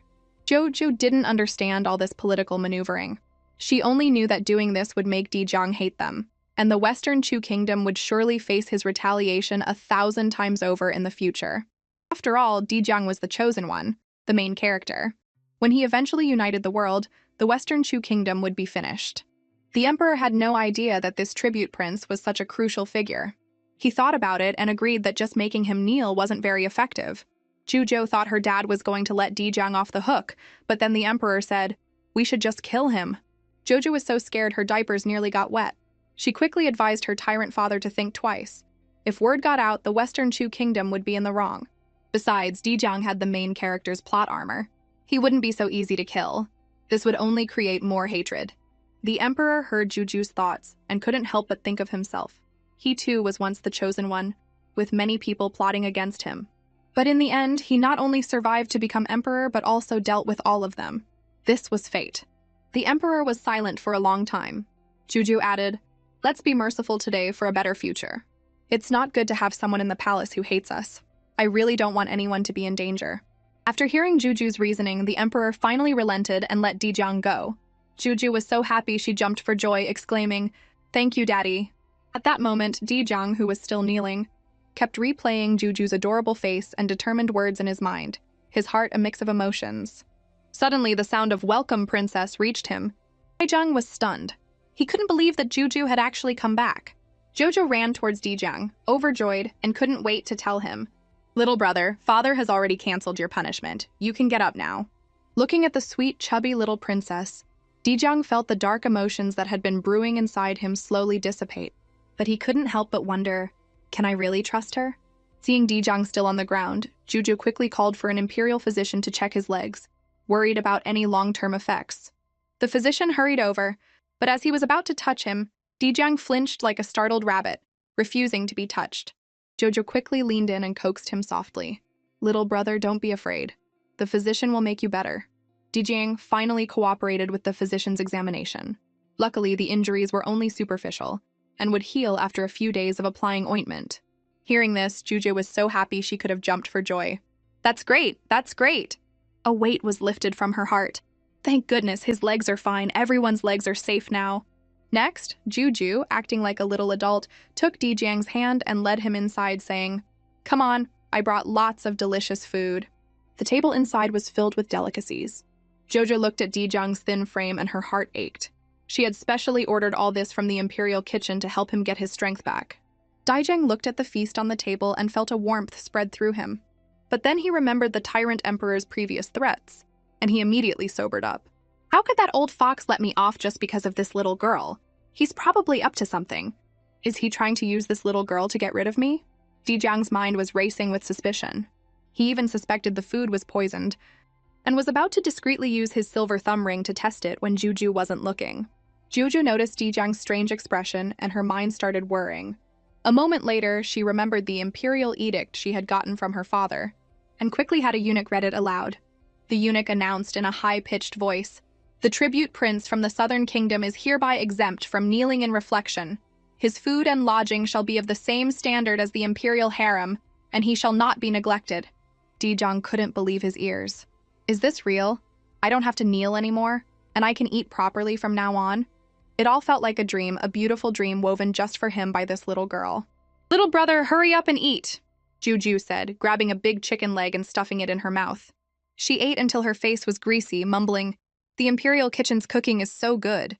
Seeing Juju's greedy eating, Dijiang couldn't help but chuckle. Juju blushed, so embarrassed she could have dug 10 autumn water residences with her toes. You eat too. I've already tasted it for you. It's delicious." Dijiang smiled and nodded. "All right, let's eat together." With that, Dijiang completely let down his guard around Juju, knowing that she genuinely cared for him. After a while, the gluttonous Juju wanted to eat some shrimp, but her little hands were clumsy and she couldn't peel them properly. Dijiang saw this and immediately peeled a large shrimp for her. "Here, eat this." Juju took the shrimp, her face blooming into a smile. "Thank you, little brother. You eat too." They ate together, feeding each other, and their bond grew closer. As night fell, Dijiang had survived his first perilous day in this strange palace. His attendant reminded him, "Your Highness, we must still be wary of that old fox, the Emperor of Western Chu. He hates our southern kingdom and wouldn't let us off so easily just because of a little princess's words. I'm afraid the little princess being nice to you is part of a scheme." Dijiang cut his attendant off. He saw things clearly. The adults of Western Chu might have ill intentions, but the little princess didn't. Dijiang wouldn't allow anyone to speak ill of the little princess. She was the first person in this world to ever care about him. For years, Dijiang had endured bullying, scorn, and exploitation. His heart was scarred, and he had lost all hope. But now, for the first time, he felt a spark of anticipation. He looked forward to seeing the little princess again. This morning, Juju had just woken up, rubbing her sleepy eyes, when she saw 3 enlarged faces staring straight at her. She let out a little "awoo" in fright. Her brothers were cute, but this was a bit much for anyone to handle first thing in the morning. The crown prince quickly apologized and sentenced himself to copying scriptures as punishment. Joju's heart softened, and she forgave her brothers. The crown prince paused and then asked, Juju, do you want to go out of the palace for a walk? Yes, yes, Juju was overjoyed. She had been wanting to see the world outside for a long time. But she was also curious why the crown prince specifically wanted to take her out. Just then, her 10th and 11th brothers started whispering to each other. The crown prince wants to propose to Yu Wanying, but he's afraid General Yu's temper will get in the way. He's hoping that bringing little Juju along might help. Hearing this, Juju looked at the crown prince with a wounded expression. Crown prince, you're using me! The crown prince looked a bit embarrassed and coughed twice. That's only one of the reasons. Joju, don't you really like Miss Yu? Maybe this time you'll get to touch her face. That hit Juju right where it mattered. Really, really? What if I can't? The crown prince puffed out his chest and promised that if she couldn't, he would let her ride him like a horse. The temptation of riding a horse was too great, and Juju agreed without a second thought. In her mind, she couldn't lose either way. Before they left, the crown prince promised again that he would definitely let her touch Miss Yu's face. Little did he know, he would soon be eating his words. The group stood in front of the Yu residence, staring at the tightly shut vermilion gate, their faces filled with shock. The crown prince was so embarrassed he could have dug 10 eastern palaces with his toes. Juju thought to herself, looks like I'll have to find a way to win over this General Yu. She suddenly remembered reading in the book that after retiring from the battlefield, General Yu really missed the taro he used to eat with his brothers. But now, taro was rare in the capital. If the crown prince could get some taro, maybe General Yu would open the door. Joju's eyes darted around, and she quickly said to the crown prince, Crown Prince, let's go to the West Market to buy some gifts. Maybe that will work. The crown prince heard Juju's words and smiled knowingly. Juju is so smart. I heard General Yu loves taro. Let's go look for some there. However, the road to the West Market was not as easy as they had imagined. Little Juju was exhausted. Fortunately, their efforts paid off, and they finally bought a sack of taro from a vendor. The group then returned to the general's residence. The attendant knocked on the door again.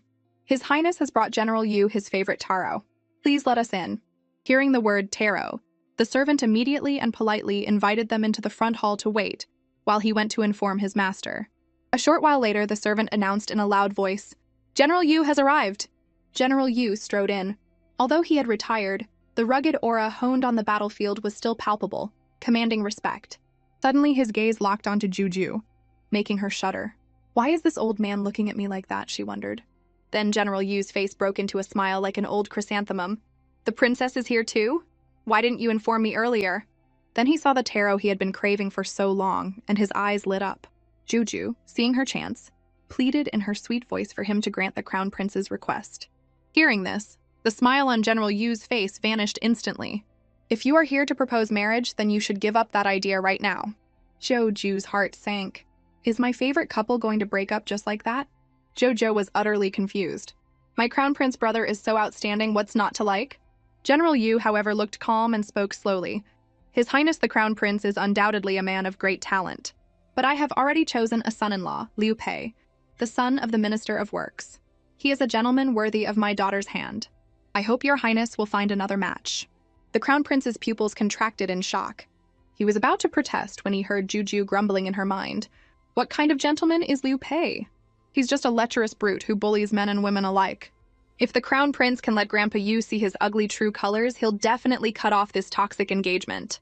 Jojo was struggling with how to tell the Crown Prince, as the content was a bit much for a 5-year-old. Sensing her difficulty, the Crown Prince broke the silence. These topics are too boring. How about I take you out to buy some toys? Jojo immediately nodded eagerly. Yes, yes, I heard the bamboo dragonflies at the night market are really fun. General Yu, seeing it was getting late, was very worried about Juju's safety. Jojo blinked her big, innocent eyes at the general and said sweetly, Grandpa Yu is so strong. You can definitely protect me. Please come with us. The usually decisive general was completely won over by Juju's cuteness and finally nodded in agreement. A short while later, General Yu, carrying Juju and the Crown Prince, arrived at the night market. Juju's eyes turned into stars when she saw the bamboo dragonflies. She was so endearing that General Yu couldn't help but want to spoil her. If Juju likes it, Grandpa Yu will buy it for you. Although Juju loved the exquisite bamboo dragonflies, she wasn't greedy and only wanted one, as they were there for another purpose. Suddenly, a commotion broke out not far away, mixed with a woman's pitiful cries. Well, well, well, Liu Pei has served himself up on a silver platter. Juju reminded her grandpa in a sweet voice. Isn't that Liu Pei the worthy son-in-law you mentioned? General Yu, carrying Juju, walked towards the source of the noise and saw Liu Pei seizing a delicate woman, shouting arrogantly, "Come with me and I'll make sure you live a life of luxury." The woman was in tears, crying, "A few days ago, sir, you took my sister away just like this, and in less than 2 days she was tortured to death by you." The woman struggled desperately, but Liu Pei only became more vicious. "Either come with me willingly or I'll disfigure you right now." The woman trembled with fear, crying and looking around for help. Coincidentally, one of Liu Pei's lackeys spotted General Yu in the crowd and quickly warned his master, "Sir, your father-in-law is over there?" But Liu Pei was unconcerned and sneered, "That old fool is so stuffy. He never goes out at night." General Yu couldn't watch any longer and roared, "Liu Pei!" Liu Pei shuddered and turned around. Before he could even speak, several punches landed squarely on his face. Then, General Yu grabbed Liu Pei by the collar and glared at him. "Tomorrow, I will have you investigated by the authorities. As for the marriage, consider it off." Juju witnessed this fierce side of General Yu and couldn't help but worry about the Crown Prince's future. However, after this incident, General Yu finally saw Liu Pei's true colors, and his attitude towards the Crown Prince softened. He even, for the first time, invited the Crown Prince to stay for dinner. A moment later, Yu Wanying and her maids came out with steaming hot dishes. Jojo clapped her hands happily and eagerly invited Yu Wanying to sit next to her. Yu Wanying shyly glanced at the Crown Prince and happened to meet his gentle gaze. In an instant, both of their faces turned as red as apples. General Yu saw all of this, and seeing that they seemed to have feelings for each other, his resolve began to waver. Jojo, seeing her chance, decided to add a little more fuel to the fire. She blinked and asked innocently, "Grandpa Yu, can the Crown Prince and Sister Yu be together now?" Her words were met with a deafening silence. General Yu coughed twice to break the awkwardness. "This matter should not be delayed. Your Highness, I will give you an answer now." The Crown Prince's heart was pounding so hard it felt like it would jump out of his chest. He looked at General Yu with bated breath, waiting for the answer that would decide his happiness. Finally, General Yu solemnly agreed to the Crown Prince's proposal. The Crown Prince was so excited his face turned red. He shyly glanced at Yu Wanying and their eyes met. In that moment, both of their ears turned beet red. The Crown Prince, flustered, blurted out, "Then, your son-in-law will come with the betrothal gifts tomorrow." Joju's ship had finally sailed. She bounced around like a happy little rabbit and ran to Yu Wanying's side. "Sister Yu, we're going to be family now." Then, without waiting, she reached out her little hand and gently touched Yu Wanying's face, which she had been dreaming of. "I touched it! I touched it!" Juju was so happy her eyes squinted into a line. But in the next second, she deflated like a popped balloon, grumbling to herself, "Too bad the Crown Prince won't have to give me a piggyback ride now." The Crown Prince heard Juju's thoughts and couldn't help but smile. He secretly made a mental note of her little wish. As it was getting late, the Crown Prince took Juju back to his residence outside the palace. He was still basking in the joy of his successful proposal. Jojo had been the hero of the day. "Jojo, I have to thank you." Hearing this, Juju immediately closed her eyes and pretended to be asleep. But in her heart, she was thinking, "No piggyback ride, no talking to you." Seeing this, the Crown Prince gently poked Juju's cute little cheek and said with a smile, "Juju, how about I give you a piggyback ride?" Joju's sleepiness vanished in an instant. She shot up from the bed like a spring, and in the blink of an eye was on the Crown Prince's back, enjoying her ride.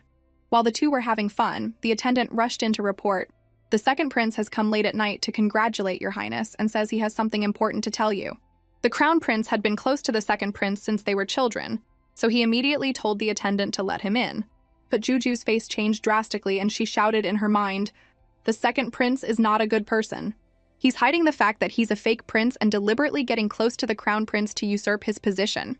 The Crown Prince, who had been overjoyed, felt like he had been struck by lightning when he heard Juju's thoughts. He recalled the second prince's many strange behaviors. No wonder he didn't resemble any of the other princes and had been disliked by his own mother since childhood, only being close to him. All these years, he had treated him as a true brother, but he had been plotting against him all along. Jojo looked at the Crown Prince with concern, debating whether to reveal the second prince's entire scheme. The Crown Prince was moved to see such a little girl racking her brain for him. He proactively told the attendant, "I'm a bit tired today. We can talk about it another time." After a pause, he added sternly, "If he comes again in the future, just find any excuse to send him away. I don't want to see him."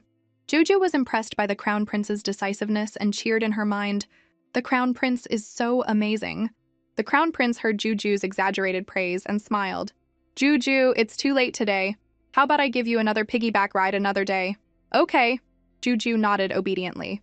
Soon she fell into a sweet sleep with the Crown Prince by her side, still thinking, I will definitely help the Crown Prince avoid his tragic fate. Watching the sleeping Juju, the Crown Prince's heart was filled with warmth and comfort. He silently vowed to protect her at all costs. The next day, Juju slept in until the sun was high in the sky. When she woke up, she found that the Crown Prince had already gone to the Yu family to present the betrothal gifts. She wasn't angry at all. Instead, she had a bold idea. I'm going to explore the streets. Nanny Guy, concerned for the princess's safety, refused to let her go. But Juju wouldn't give up. She blinked her big, watery eyes and pleaded with Nanny Gui, Nanny Guy, you'll be with me, and we can have a few guards follow us secretly. It'll be fine, right? Looking at the adorable Juju, Nanny Gui couldn't bring herself to refuse and reluctantly agreed. And so Juju and Nanny Gui slipped out quietly. Little did she know, the moment she stepped out of the residence, a pair of eyes was watching her closely from the shadows. As she happily navigated the bustling crowd, a paw suddenly reached out for her. Juju was so scared her soul nearly left her body. It was her first brother, smiling broadly. He had been secretly following her, waiting for a chance to get on her good side and make her like him. However, his plan backfired spectacularly. Juju looked at him without a hint of joy, her mind racing. Why is he holding me like a puppy? Is he still mad at me for what happened before? The first prince's high hopes were instantly shattered. Seeing Juju's wary look, he became flustered and quickly explained, I was just so happy to see you. I didn't mean to scare you. As an apology, I'll take you to eat the best buns in the entire capital. At the mention of food, Juju's interest was piqued, but she was still on guard. The first prince mentally kicked himself, regretting not being nicer to her at the birthday banquet. Soon they arrived at the most famous bun shop in the capital. The first prince declared generously, Order whatever you want, Juju. It's on me. Juju looked at the dazzling array of buns on the menu and was hit with a case of choice paralysis. The first prince saw this as a golden opportunity to win her over and enthusiastically recommended his favorite meat buns. Hearing this, Juju couldn't help but roast him in her mind. Are the meat buns in the palace not good enough? The first prince heard her thoughts, and cringing so hard he could have dug a hole to another dimension. He quickly changed his tune. You've never had wild mushroom buns before. How about you try those this time? Seeing the first prince's eager expression, Juju smiled and nodded. The first prince was overjoyed that she had agreed, and he wanted to give her a big surprise. So he quickly went to place their order. Unfortunately, the surprise turned into a shock. 20 cages of steaming hot buns were piled up in front of them like a small mountain. Juju's eyes widened. Big brother, are you sure you're not trying to fatten up a pig? The passers-by all cast strange glances their way. Youth is amazing. He can eat so much in one sitting.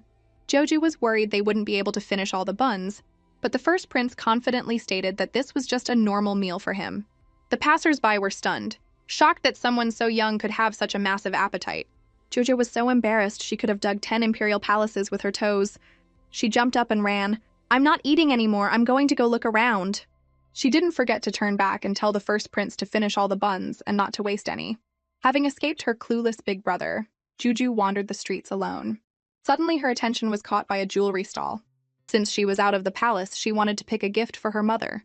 As she was carefully choosing, an arrogant voice came from behind her. Hey, shorty!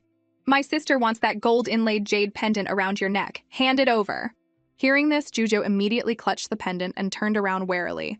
Who are you? This is mine. Why should I give it to you? This was a gift her mother had commissioned for her with her own dowry when they were in the cold palace. It meant the world to her, and she would never let anyone take it. The young punk in green, seeing that Juju wouldn't give up the pendant, immediately tried to intimidate her. I'm Jiang Qing, the cousin of Liu Pei, the son of the Minister of Works. If you know what's good for you, hand it over, or you'll be sorry. Jojo wasn't scared. She sneered. Liu Pei has already been thrown in jail. He can't even save himself.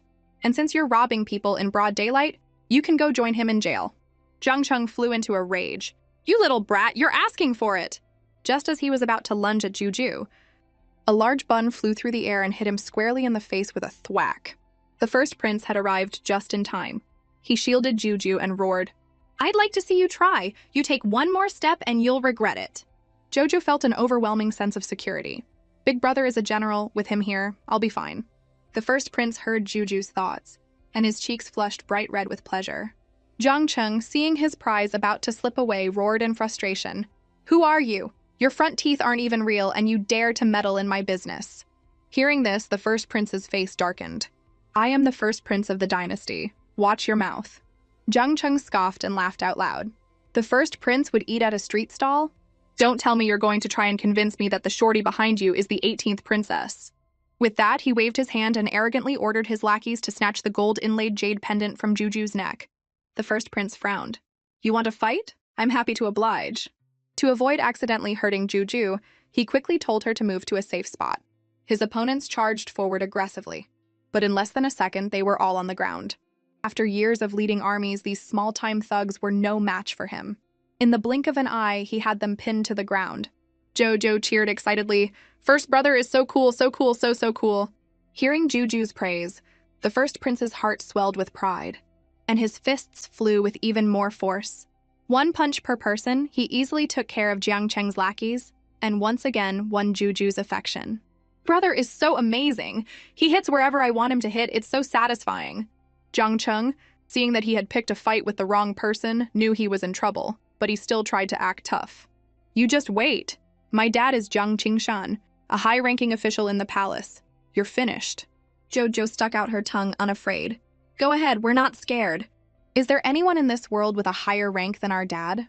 At this moment, an old woman kindly advised the two to run away. Jojo was not happy. "They're the ones who did something wrong. Why should we run?" The old woman quickly explained, "The Zhang family has been bullying people for years, doing all sorts of terrible things. If you don't leave now, you might not make it out alive." The first prince was shocked to hear this, not realizing the Zhang family was so lawless. Jojo was so angry she was trembling. "Big brother, they're so evil, we have to make them pay." The first prince promised Juju that he would not let such villains get away with it. Soon, Jiang Cheng returned with his corrupt official father in tow. "Dad, it was those two who bullied us." Jiang Qingshan looked arrogant. "Don't worry, Dad's here to back you up. I'll make them pay." Then Jiang Qingshan swaggered up behind the first prince and put a hand on his shoulder.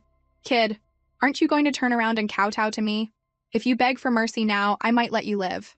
The first prince sneered. "Is that so?" He then grabbed Jiang Qingshan's hand. "Jiang Qingshan, your son might not recognize me, but you're not blind, are you?" The moment Jiang Qingshan saw who was in front of him, he was so scared his diapers nearly got wet. First prince.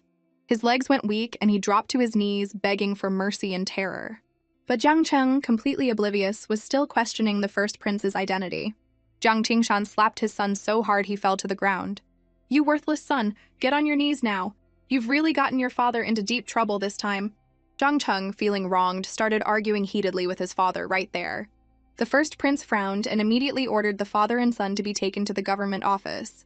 After dealing with the matter, he turned around, the coldness in his eyes instantly replaced with concern and gentleness. "Juju, were you scared?" Juju smiled sweetly and shook her head. "I'm fine. Thank you, big brother." Suddenly, Juju remembered that in the original book, the prefect was a corrupt official who would release criminals for a bribe, letting them continue to harm the common people. The first prince heard Juju's thoughts, and his eyes widened in shock, never imagining the prefect could be so lawless. So without hesitation, he picked up Juju and decided to go to the government office to personally supervise the case. Jojo secretly praised him. This big brother is so thorough. As they turned to leave for the government office, they didn't notice an old, white-haired man in a corner of the street, watching them leave with tears in his eyes. A man next to him quickly comforted him. "Father, we've just returned to the capital. Now is not the time." The old man nodded slightly and sighed. "You're right. We've already waited for 3 years. A little longer won't make a difference." In the blink of an eye, the first prince and Juju arrived at the government office. As soon as they entered, they stumbled upon the prefect's wicked scheme. Just as Juju had thought, the prefect, in order to get rich, was planning to cover for the Zhang family. The deputy prefect, unable to stand by and watch, was arguing with him. Seeing this, Juju couldn't help but sigh. Although this deputy prefect is a rare good official, his rank is too low, and he has no power to stop him. Seeing this, the first prince was furious and roared, "Prefect, your scheming is so loud, even I can hear it?" The prefect shuddered with fear, quickly turned around with a fake smile and tried to explain, This is all a misunderstanding." The first prince didn't give him a chance. He walked up and kicked him to the ground, saying coldly, "I'm a military man. I don't understand explanations." He then decisively ordered the prefect to be thrown in jail and announced that the deputy prefect would temporarily take his place. Juju was overjoyed to see the first prince's decisive action. Thinking that her father would surely promote the deputy prefect after hearing about this, she was so happy she almost jumped for joy. The deputy prefect also solemnly promised the first prince that he would handle the case impartially. As the prefect was being dragged away, he shouted defiantly, "You little deputy official, you just wait." Joju's heart skipped a beat. Oh no. In the original story, the prefect held a grudge and hired an assassin that very night. She quickly reminded the deputy prefect, "When you go out in the next few days, no matter what, don't get out of your sedan chair." The deputy prefect looked confused and gave an awkward smile, nodding in perfunctory agreement. Jujo knew from his expression that he hadn't taken her words to heart, but she didn't know how to explain. The first prince saw Juju's dilemma and gently patted her head, comforting her. "Juju, don't worry." Then his tone changed. "I'll have someone follow the deputy prefect for the next few days. If he dares to get out of his sedan chair, they'll break his legs." Everyone was stunned by his words. That evening, on his way home from work, the deputy prefect suddenly heard an unusually piercing baby's cry from outside.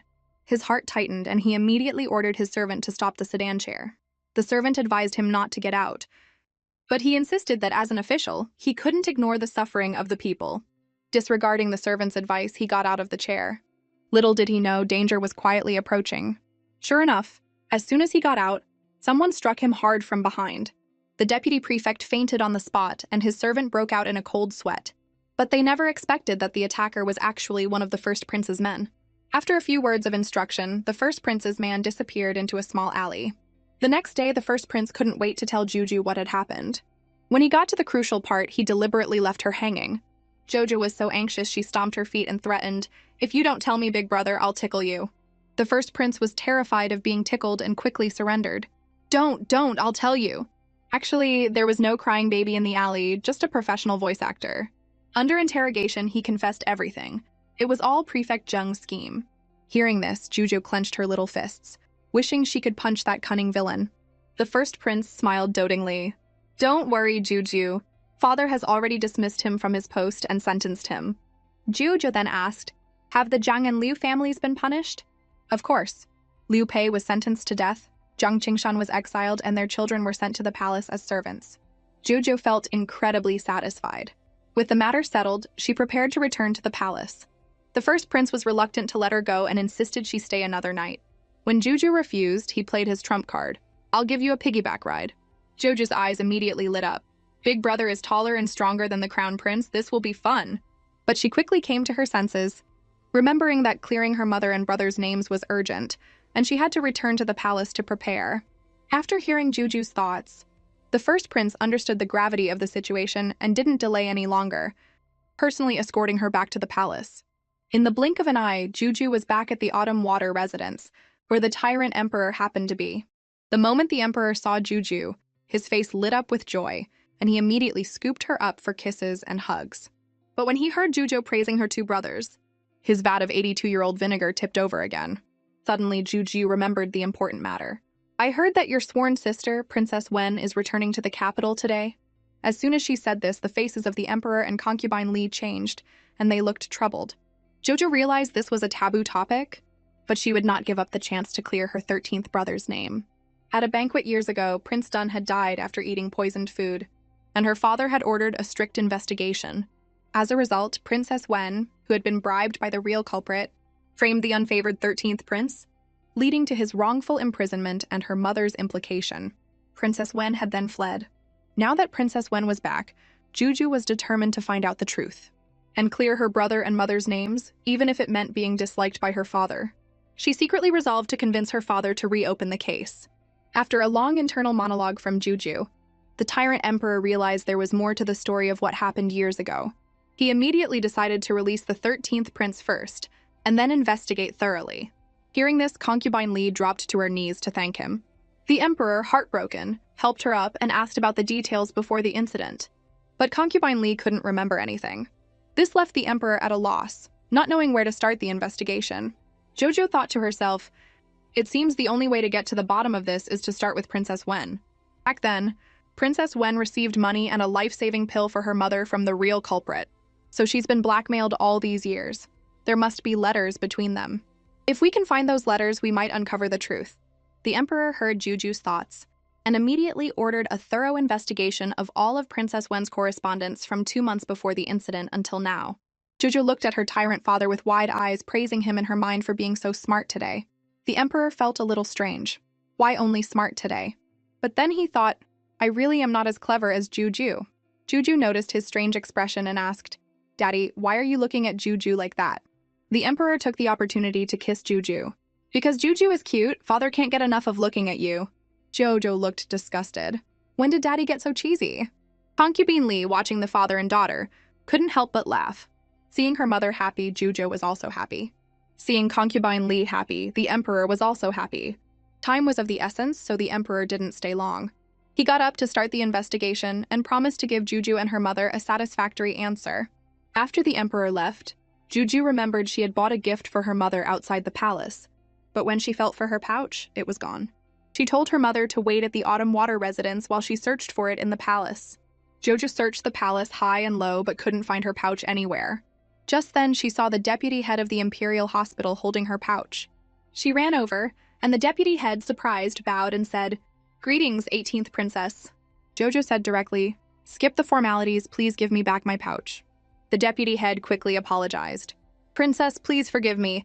I opened the pouch to find the owner. He paused and then continued. Inside is a long-lost prescription that can cure 100 poisons. Could the princess lend it to me for research? Jojo refused outright. No, this is Juju's treasure. It can't be shared. The head of the orphanage specifically told me that if bad people get it, they'll use it to make poison and make a fortune. The deputy head didn't insist. Jujo took back her pouch and went to find her mother.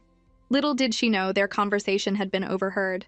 On the other side, Princess Wen asked her maid, How is the investigation into the prescription going? I came back this time to get medicine for my mother, and time is running out. The maid informed her that the 18th princess had a detoxifying prescription. Princess Wen was stunned. The 18th princess? I heard she's the emperor's new favorite. A wicked smile appeared on her lips. If I could send her brother to prison back then, dealing with her won't be hard. Let me know when the 18th princess is alone. I have my ways of getting the prescription. The tyrant emperor had given a dog named Big Yellow to concubine Lee, hoping to please her, but Jojo ended up being even happier. When she saw Big Yellow, Juju's eyes sparkled. Big Yellow liked Juju too, wagging his tail enthusiastically. It turned out that Juju had wanted a dog in her past life but could never afford one. When the emperor found out, he first regretted not getting her one sooner, but then he felt a little jealous that Juju was paying more attention to the dog than to him. But seeing his daughter so happy, he decided to put his jealousy aside for now. One day, Juju was happily playing with Big Yellow in the Imperial Garden. Princess Wen saw Juju alone and was secretly pleased.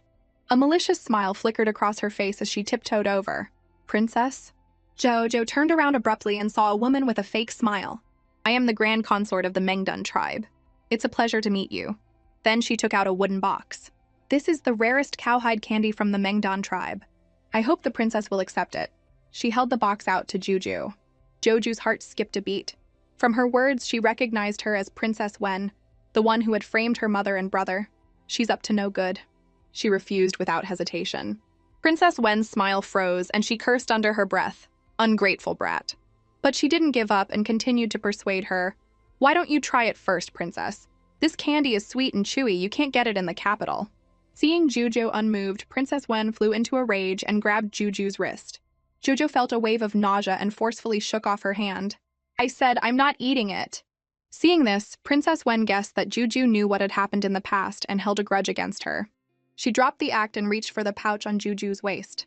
Jojo quickly stepped back and shouted at the top of her lungs, Robbery! Someone help! At the critical moment, Big Yellow rushed over and shielded Juju, barking fiercely at Princess Wen. Princess Wen was so scared she turned pale. She forgot all about her image and ran away in a panic, with Big Yellow hot on her heels. Princess Wen ran from the Imperial Garden all the way to the Imperial Study, where she happened to run into the Emperor and the Grand Empress Dowager. She quickly hid behind them and shouted, Help! The Emperor, worried that Big Yellow might startle the Grand Empress Dowager, ordered him to stop. Big Yellow obediently lay down on the ground. Princess Wen immediately dropped to her knees and tearfully thanked the Emperor. The Emperor asked coldly, Big Yellow never bites people randomly. What did you do to him? Princess Wen caught her breath and with a look of hatred twisted the truth. It was the 18th princess. I kindly offered her a snack, but she didn't like it and deliberately ordered this dog to bite me. The emperor didn't believe a word she said. After all, she had framed the 13th prince with just her words back then, and now she was trying to frame Juju. In that case, it was time to settle both the new and old scores at once. His sharp gaze bore into Princess Wen as he asked coldly, "What proof do you have?" Princess Wen looked disheveled, but still insisted. His Majesty and the Grand Empress Dowager saw it with their own eyes. Who else could it be? The emperor held Juju protectively in his arms and asked gently, "Why did Big Yellow chase after Princess Wen?" Before Juju could speak, Princess Wen cut her off sharply. "Isn't it because she's a princess and can do whatever she wants?" The emperor's eyes turned cold and he roared, "Silence! I didn't ask you!" Joju's little face turned red with grievance, and she explained with a tearful voice, "She tried to steal my pouch, so Big Yellow protected me and bit her." Hearing this, Princess Wen jumped to her feet. "I am a princess of a nation, the grand consort of Mengdan. Why would I want a little girl's pouch? Are you lying?" Juju was at a loss for words. She thought to herself, "The book says that Princess Wen's mother is seriously ill, and my pouch happens to contain the life-saving prescription. The news must have spread after the deputy head of the Imperial Hospital found it. But this is all from the book, and without solid proof. If I say it out loud, people will think I'm a monster, right?" The emperor heard Juju's thoughts and suddenly slammed his hand on the table. "You wouldn't want it? Juju's pouch contains the prescription that can save your mother. Isn't that why you came back?" Princess Wen was struck by lightning, her face instantly turning pale. She couldn't believe that her carefully planned scheme had been seen through so easily. Juju looked at her tyrant father with adoration. Daddy is so amazing. He even figured out Princess Wen's motive. But then she wondered, how did Daddy know about the prescription? Could he have heard my thoughts? The emperor coughed twice. "The deputy head of the Imperial Hospital already told me." "Did you really think you could get away with it?" Then did Juju understand, and she couldn't help but complain in her mind, "The deputy head is such a big mouth." At that moment, the deputy head, who was mixing medicine, suddenly sneezed twice and muttered, "Who's thinking of me?" Princess Wen was still stubbornly resisting. "They're framing me! This is a huge setup!" Jojo rolled her eyes in frustration. Fortunately, the emperor was prepared. He looked at her coldly and said sternly, "Fuan, present the evidence. These are the letters between you and the real culprit after you were married off." The emperor threw the letters at Princess Wen's face. "They clearly record the evidence of you framing the 13th prince." When Princess Wen saw the letters, her face changed drastically, and she frantically tried to deny it. "They're fake!" The emperor sneered. "Fake? The ones you burned are the fake ones." With ironclad evidence, Princess Wen could no longer deny it. The emperor immediately ordered her title of princess to be revoked, and for her to be sent back to Mengdan, never to return without a summons. With the villain brought to justice, Juju breathed a sigh of relief. The emperor announced that the 13th prince was innocent, and awarded him 10,000 taels of gold and jade. Concubine Li was overjoyed and knelt to thank him. The emperor quickly helped her up, saying guiltily, "It was my negligence that made you suffer." Jojo was ecstatic. "Now I can finally meet my 13th brother." She was filled with anticipation for their reunion. Concubine Li and Juju entered the sunless dungeon, and a terrifying bone-chilling aura immediately hit them. Jojo regretted not begging her tyrant father to release her brother before investigating the case. Her brother had been locked in this godforsaken place for 5 whole years, and Juju couldn't help but worry about his mental state. Concubine Li just prayed her son was safe. In the depths of the dungeon, a figure as thin as a skeleton was curled up in a corner. This was the 13th prince. His mind was still on his mother, wondering how she was doing. Suddenly, the cell door clanged open. The moment Concubine Li saw the 13th prince, tears streamed down her face like a broken dam. The 13th prince was completely bewildered, having no idea why his mother had suddenly appeared, and was crying so heartbrokenly. Before he could react, 2 guards came over and tried to help him up. This sent the 13th prince into a panic. "Is father going to have my head?" The more he thought about it, the more terrified he became. He instinctively broke free, shouting, "No, I don't want to die." In his panic, the 13th prince caught sight of Juju standing next to Concubine Li. An idea struck him. While no one was looking, he lunged forward, grabbed Juju, and held her hostage, yelling, "Let me out! Or else don't blame me for what happens next." This move left Juju completely baffled. "You're my actual brother. How can you use me as a hostage?" Miraculously, the 13th prince heard her inner thoughts and jerked his hand away from her neck. "I'm sorry, this is all my fault." His bizarre behavior convinced Juju that he had been locked up for too long and had lost his mind. Concubine Li was also worried sick, afraid the emperor would be disgusted if he saw her son in this state and lock him up again. Left with no choice, Concubine Li ordered the guards to tie up the 13th prince and take him back to the Autumn Water residence, where she could secretly summon an imperial physician. Meanwhile, the Tyrant Emperor was on his way to the Autumn Water residence for a family reunion. Just as he set out, he saw a palace maid and a physician hurrying by. Upon asking, he learned they had been summoned by Concubine Li. The Emperor grew anxious and quickened his pace. When he arrived, he boomed, "Where are Concubine Li and Juju? Who's sick?" He turned his head and saw Concubine Li and Juju carrying a figure wrapped up like a mummy. The Tyrant Emperor was dumbstruck. "Concubine Li, what is going on here?" Concubine Li stammered nervously, afraid that one wrong word would get her son locked up again. Seeing her parents like this, Juju felt awful. She racked her brain for a way to clear up the misunderstanding and keep her father from being repulsed by her 13th brother. But her brother's condition was clearly a huge problem, and the tense atmosphere didn't help. It was the most chaotic situation she'd ever faced. How was she going to fix this? Between a crazed brother, a worried mother, and a hot-headed father, there wasn't a single normal person in the room. Juju had to step up and urge her tyrant dad to take a look at her brother first. Judging by how anxious he was definitely worried. But the Tyrant Emperor just shot Concubine Li a dark look. "I rushed over because I thought you were sick. If the 13th prince was ill, couldn't you have just said so?" Concubine Li's face flushed, and she couldn't find the words. Jojo stepped in to smooth things over. "Mother didn't say anything because she was afraid of scaring you, Daddy." The Emperor didn't understand. Jojo quickly explained that her mother was afraid her brother would lash out at him in his agitated state. Inwardly, she was grumbling, "If Daddy gets mad, he'll just throw brother back in jail. Daddy is so mean, storming in here and questioning Mommy." Fortunately, the Emperor took the hint and realized he had been too harsh. Concubine Li saw his expression soften and immediately dropped to her knees, tearfully begging him not to be disgusted with the 13th prince or lock him up again. The Emperor's heart ached. He quickly helped her up. "I've already released him. I won't lock him up again." He gently took her hand and promised, "I will treat you all well from now on." Just then, the 13th prince looked shocked. "Released? So father isn't going to execute me? I thought you and my sister were here to see me one last time." Jojo was dumbfounded. So her brother's breakdown was because he thought he was about to be executed. With the truth out, the Emperor was relieved. He wanted to have a private father-son talk with the 13th prince, so he told Concubine Li and Juju to take a walk in the Imperial Garden. Jojo was happy the misunderstanding was cleared up.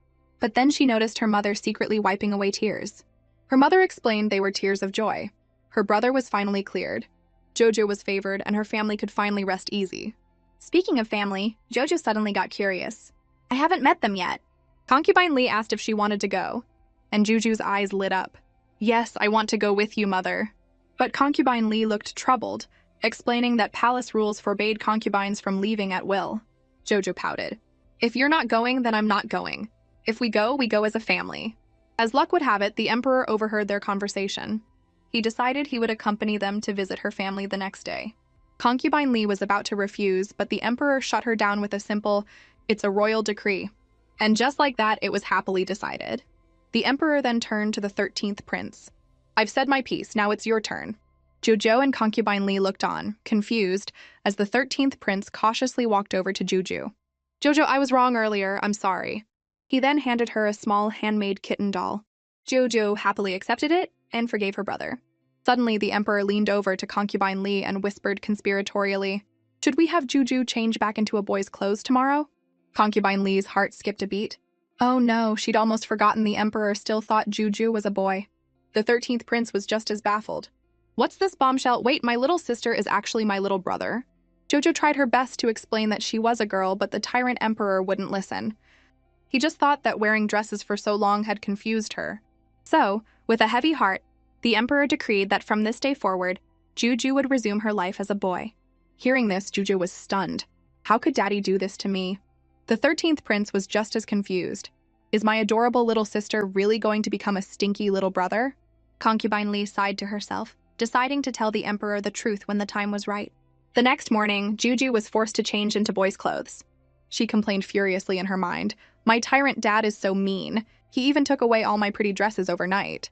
Seeing Juju's unhappiness, the Emperor walked over, picked her up, and cooed, "Juju looks cute in boys' clothes too. Daddy loves you no matter what you wear."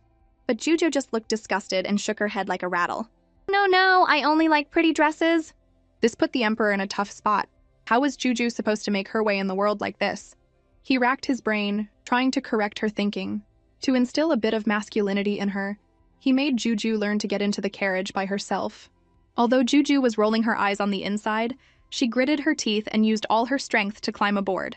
Half an hour later, the carriage arrived at Concubine Lee's family home. The Emperor got out first. When Concubine Lee's parents saw him, they quickly bowed and greeted him. Concubine Lee sat in the carriage, her heart in her throat. She missed her family but also felt guilty and couldn't bring herself to get out. Jojo saw right through her mother. Last night, Mom kept talking about how her family suffered because of her, and she's worried they resent her. It's a classic case of getting nervous the closer she got to home. The Emperor heard Juju's thoughts and instantly understood. He turned to Concubine Lee's parents and saw nothing but concern and longing for their daughter in their eyes. He breathed a sigh of relief and called into the carriage. "Liao, your parents are waiting eagerly to see you. Come out." Concubine Lee was still hesitant. "Do they still want to see me?" The Emperor couldn't resist joking. "Of course. If I'm lying, may I never win your heart." Concubine Lee's anxieties finally settled. The Emperor helped her out of the carriage. As soon as she said father, mother, her parents' eyes turned red, and tears streamed down their faces. After exchanging pleasantries, they went inside. Concubine Lee noticed how quiet the house was and asked, "Where are my brother and sister-in-law?" Her father sighed. "During the Qiang Rebellion 6 years ago, your sister-in-law was poisoned, and she's been getting sicker ever since. Your brother is by her bedside, which is why he couldn't come to greet you." Jojo remembered the Qiang Rebellion. Rebels had stormed the capital, specifically poisoning the female relatives of officials. Princess Wen's mother was a victim, and now it seemed her aunt was too. Her grandparents heard Juju's thoughts and exchanged a surprised look. Could this child really be the lucky star everyone says she is? Jojo, however, had already made up her mind. She was going to cure her aunt. Jojo announced she had a way to cure her aunt, and Concubine Lee quickly asked if she was serious. Jojo immediately told them about her all-curing prescription. Concubine Lee was about to share the good news with her parents, but they were skeptical. After all, who would believe a 5-year-old had such an ability? Jojo sighed internally. "This prescription was taught to me by the director of the orphanage in my past life." Her grandparents heard her thoughts and exchanged a knowing glance. After some hesitation, her grandfather decided to let Juju try. Jojo was thrilled and was about to drag Concubine Lee off to get the herbs. But Concubine Lee hesitated, glancing at the Emperor, worried about being a poor hostess. The Emperor, for once, was understanding. He waved his hand and said he and the 13th prince would look around, telling them to go save her aunt first. A short while later, Juju and Concubine Lee hurried back with a bowl of medicinal soup. Her uncle, Li Guangsheng, rushed forward. "Sister, I heard you have medicine that can cure Zhuer. Is it true?" Concubine Lee nodded firmly. "Absolutely. This medicine can cure any poison. Sister-in-law will definitely get better after taking it." He rushed to the bedside, gently helped his wife up, and urged her to drink it. His wife didn't hesitate and drank the soup in one go. In an instant, her deathly pale face gained a rosy hue. She exclaimed in surprise, "This medicine is amazing. I feel so much better already." Li Guangsheng's eyes reddened as he looked at Concubine Lee gratefully. "Sister, thank you. I don't know what I would have done without you." Concubine Lee smiled and shook her head. "We're family. Besides, you should thank Juju. She's the one who found the prescription." Jojo waved her hands and grinned. "No need to thank me. I'm happy when Auntie is better and everyone is happy." Li Guangsheng immediately promised to repay this life-saving debt. Realizing his wife needed to rest, Concubine Lee and Juju took their leave. Jojo winked playfully at her uncle as she left. Seeing the matter resolved, her grandparents were relieved. Her grandmother held Concubine Lee's hand, tears of joy streaming down her face. Concubine Lee comforted her. "Don't cry on such a happy day. It's all thanks to our little lucky star, Juju." Speaking of Juju, her grandfather remembered she was a princess. Why was she dressed like a boy? Concubine Lee sighed and revealed the truth. Juju is a girl. His Majesty always wanted a daughter. But I was in the cold palace back then, and I was afraid she'd be harmed, so I hid her gender. Now that our family's influence is growing, I was planning to find the right time to make it public. Her grandfather nodded in agreement. "You did the right thing. It's best to continue treating her as a boy until then." As they were talking, they didn't notice the 13th prince in a nearby corner. His face flushed with excitement, whispering, "Juju's a girl! I have a little sister!" Before the words were even out of his mouth, a stern voice came from behind him. "What did you just say? Juju is a girl?" And he immediately started questioning him. But the 13th prince, terrified of his whole family being accused of deceiving the emperor, quickly came up with an excuse. "I just really want a little sister, so I was just fantasizing." The emperor was skeptical. "Is that so? Can fantasizing make you this happy?" It's true, truer than a pearl, the 13th prince said, then made a quick getaway. The emperor was left standing there, completely bewildered. He secretly watched Juju and her mother from a corner, determined to find a chance to verify the truth. For the next few days, besides his official duties, the emperor spent all his time stalking Juju. He knew concubine Li must have had her reasons for hiding the truth and didn't want to upset her by asking directly. But concubine Li and Juju were inseparable, and he couldn't find an opportunity. The emperor looked at the beautiful concubine Li and his heart ached. How much has she endured to keep so many secrets? Just then, concubine Li sensed his gaze and turned around. "Your Majesty, why are you staring at me?" The emperor's sweet talk came naturally. "I just think you're beautiful." Jojo was happy to see her parents getting along so well. After all, only when her mother was happy could she hope to live as a girl again. Just as she was thinking this, the 13th prince accidentally bumped into her. Jojo fell to the ground with a yelp of pain. The emperor and concubine Li turned around nervously and saw Juju sitting on the grass, with the 13th prince apologizing profusely. Jojo was very forgiving and immediately told her brother, "It's not your fault. I didn't get out of the way." Concubine Li rushed to help her up, asking if she was hurt. Juju smiled and said she was fine, just that her clothes were dirty. Hearing this, the emperor had an idea. He walked over and scooped Juju up. "Perfect! Juju can take a bath with daddy." Concubine Li immediately panicked and tried to convince the emperor to let the nannies handle it. Jojo quickly agreed. Yes, let the nannies take me." The more they resisted, the more suspicious the emperor became. Since a direct approach wasn't working, he decided to try a different tactic and gave up on the idea of bathing with Juju. Concubine Li and Juju secretly breathed a sigh of relief.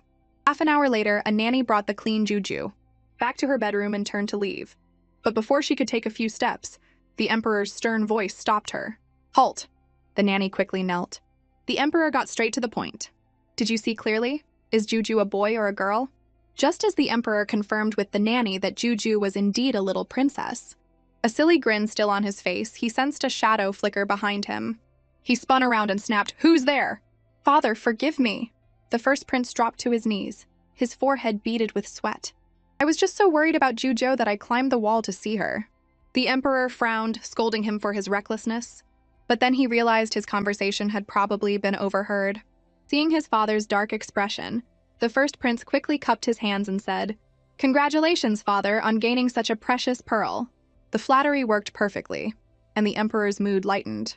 The real hero, of course, was concubine Li, but the first prince's words made the emperor's heart sink. Concubine Li knew all along. Why did she hide it? He wanted to go and ask her immediately. The first prince also wanted to use the opportunity to see Juju, but the emperor heartlessly kicked him out of the Li residence. The first prince had no choice but to leave. A moment later, the emperor arrived at Juju and concubine Li's quarters. Just as he reached the door, he heard a conversation from inside that made him pause. Little Juju's sweet voice said, "The nanny who bathed me was from the palace." Concubine Li was terrified. "The harem is a dangerous place. If everyone finds out you're a princess, you'll be in danger." Jojo smiled reassuringly. "Don't worry, mother. I sent the nanny away when I was changing. She didn't see anything." Hearing this, a huge weight was lifted from concubine Li's shoulders. The emperor, now knowing the truth, was filled with guilt but also gratitude. Concubine Li's secrecy had saved Juju's life, so he decided to play along and pretend he didn't know. The emperor composed himself and called out, "Liao, I'm back." The door opened, and concubine Li, looking a little pale, tried to act calm. "When did you arrive, your majesty?" "Just now. I'd like to sleep with you and our son tonight." Hearing this, concubine Li finally relaxed and let him in. Jojo heard the noise and peeked out from behind the curtain. "I'm here!" The emperor went over and hugged his adorable Juju, unable to resist giving her a big smooch on her chubby little cheek. But Juju looked disgusted. "Is my deadbeat dad drunk or something?" But the emperor was completely serious. "I have something to say. Since Juju likes them so much, you can go back to wearing dresses from now on." Joju's eyes lit up. "You can't take it back, Daddy." As night fell, the three of them slept in the same bed. Jojo was growing to love these days of being cherished by her parents and hoped every day could be this happy. But later that night, she regretted it. My tyrant dad's happy dream laughter is way too loud. Before the sun was even fully up, Juju was woken by shouting. Fuan rushed in to report, "Your Majesty, this is bad!" The emperor, not wanting to disturb the sleeping Juju, signaled for Fuan to speak outside. But Juju's curiosity got the better of her, and she quietly followed them, hiding nearby to listen in. Fuan explained that a large number of refugees had entered the city. and they urgently needed more manpower to ensure the safety of the citizens. The emperor, worried that a forceful response would be seen as tyranny, hesitated to deploy troops and considered temporarily housing the refugees within the city. Hearing this, Juju knew this was a terrible idea. She rushed out and shouted, "No!" Only after the word was out did she remember she was eavesdropping. To her surprise, her tyrant dad didn't scold her, but praised her for being so concerned about the people at such a young age. He immediately picked up his adorable Juju and asked her gently why she didn't want the refugees in the city. Juju was at a loss for words. These refugees are from the southern kingdom, and they're all infected with the plague. She racked her brain but couldn't figure out how to explain. Little did she know, her tyrant dad had already heard her inner thoughts and was very pleased. Good thing I have my little lucky star, Juju. The emperor decided to settle the refugees in a shelter outside the city first. Juju then added a small suggestion. When you're settling the refugees, have the guards wear face coverings. The emperor nodded, his eyes filled with admiration. You're right. That's my Juju, so considerate of her people. He then immediately ordered her instructions to be carried out. Soon the emperor's decree reached the city gates, and the guards began to settle the refugees in an orderly manner. Just then, Duke Duan and his daughter's carriage happened to be stopped at the gate, and they overheard the decree. An idea sparked in Feng Taiwei's mind. If she could use this opportunity to help the emperor, she might be able to win back his favor. Duke Duan thought it was a brilliant idea. Meanwhile, Juju reluctantly got into the carriage to return to the palace. The emperor noticed her reluctance and gently promised to bring her back for a visit when he had the chance. As they were talking, a guard suddenly reported that Duke Duan was requesting an audience. The emperor, annoyed, lifted the carriage curtain and saw the duke kneeling on the ground with a group of raggedly dressed people. The emperor got out of the carriage and asked, "Duke Duan, what is it you want?" The duke had a triumphant smile on his face as he said, "Your subject has already found a place for these refugees to live and has brought them here to see you." After hearing the duke's words, the emperor froze for a split second, then completely exploded. "Do you have any idea that these refugees are infected with the plague?" Jojo looked at the chaotic scene before her, her mind racing desperately to find a way to resolve this crisis. The tyrant emperor was furious. He immediately issued a decree to quarantine the refugees outside the city and dispatch the best physicians from the imperial hospital. He then personally escorted Juju and her mother back to the palace, not wanting them to be exposed to even a hint of the plague. But Juju said she had somewhere else to be. Concubine Li was frantic, repeatedly urging her to return to the safety of the palace first. Juju opened her mouth but said nothing. She knew who held the key to solving the plague, but she didn't know how to explain it to her tyrant dad. The emperor heard his daughter's thoughts and gently stroked her hair. "The epidemic is just starting. I'll take Juju for a walk first." Hearing this, Juju cheered up, saying she wanted to go to Green Willow Alley to try the sweetest candied hawthorns, but her eyes held a mischievous glint. Only she knew that a brilliant young doctor who could create a cure was living there in seclusion. The emperor immediately ordered the royal carriage to be prepared. Duke Duan, sensing disaster, tried to deflect the blame. "Your Majesty, the 18th princess is disregarding human life, thinking about candied hawthorns at a time like this." Juju felt incredibly wronged. Fortunately, the emperor trusted her unconditionally and ordered the guards to send the duke and his family to join the refugees outside the city. Jojo then asked her dad, "Why didn't you believe what Duke Duan said?" The emperor's eyes were filled with adoration. "My Juju is right, no matter what you do." With her father's trust, Juju was full of energy. She tugged on his sleeve, urging him to hurry, determined to reward his complete faith in her with a surprise. Meanwhile, in a house deep in Green Willow Alley, the legendary doctor was treating an old woman. The grandmother was grateful but sighed. "You have such a kind heart and healing hands. It's a pity you're stuck with a husband like that." Before she could finish, a menacing figure stormed in. "You unfaithful wench!" The man's eyes were filled with malice as he raised his hand to strike. The old woman quickly shielded the doctor, which only made the man more violent. The doctor urged the grandmother to leave, and seeing the situation was dire, the old woman turned to get help. The man started beating his wife mercilessly. "You've been cheating on me behind my back." His wife's eyes reddened with frustration as she retorted, "I was treating patients." But the crazed man wouldn't listen and was about to bring a wooden stick down on her. A small voice cut through the tense air. A doll-like little girl stood with her hands on her hips, her eyes wide. "Only weaklings hit women. I won't let you touch her again." Jojo stood protectively in front of Sister Qingxi. Qingxi frantically urged Juju to leave, but Juju just said fiercely, "Don't be afraid, sister. I'm here to save you." The abuser was shameless enough to even hit a child. Just as his hand was about to fall, the Tyrant Emperor appeared, grabbing his wrist and throwing him 20 feet away. "A piece of trash like you dares to touch my daughter?" Hearing this, the abuser scoffed. "And you're the Emperor? You're just a pretty boy having an affair with my wife." The Emperor was furious at being wrongly accused and quickly explained, "I have always been a man of integrity. Do not speak such nonsense." He was immediately roasted by Juju in her mind. "Daddy, is that really the most important thing right now?" The Emperor heard her, and quickly ordered the abuser to be dragged away and dealt with. The man started panicking and was still spewing insults as he was taken away. The Emperor, not wanting Juju to hear such filth, quickly covered her ears. Juju looked confused. "Daddy, why are you covering my ears?" The Emperor coaxed her. "Shh, you're too young to hear that." Just then, Qingxi gratefully dropped to her knees to thank them, saying she would do anything to repay their kindness. Zhou took the opportunity to ask her to come out of seclusion to help cure the sick. Qingxi agreed without hesitation, as it had always been her ambition. But she had one question. "How did you know I could heal people, and how did you know to come and save me?" 15 minutes earlier, Juju and the Emperor were wandering through Green Willow Alley like headless chickens, looking for the young doctor. Just as they were about to give up, an old woman spotted them. Seeing Juju's fine clothes, she was sure she was someone important and bravely approached them. "Your Excellency." The Emperor immediately stood protectively in front of Juju. "Who are you? What do you want?" The old woman quickly explained that Qingxi was being beaten by her husband and begged them to save her. The Emperor was focused on finding the doctor and was about to refuse, but then he heard Juju's sweet voice say, "Okay." Jojo was ecstatic on the inside. Qingxi is the young doctor's name. The Emperor heard Juju's thoughts and told the old woman to lead the way. Jojo explained that it was thanks to the old woman that they were able to save her. Qingxi smiled knowingly and thanked her again. But Juju sighed deeply. "It's not like that. You're alive because of yourself."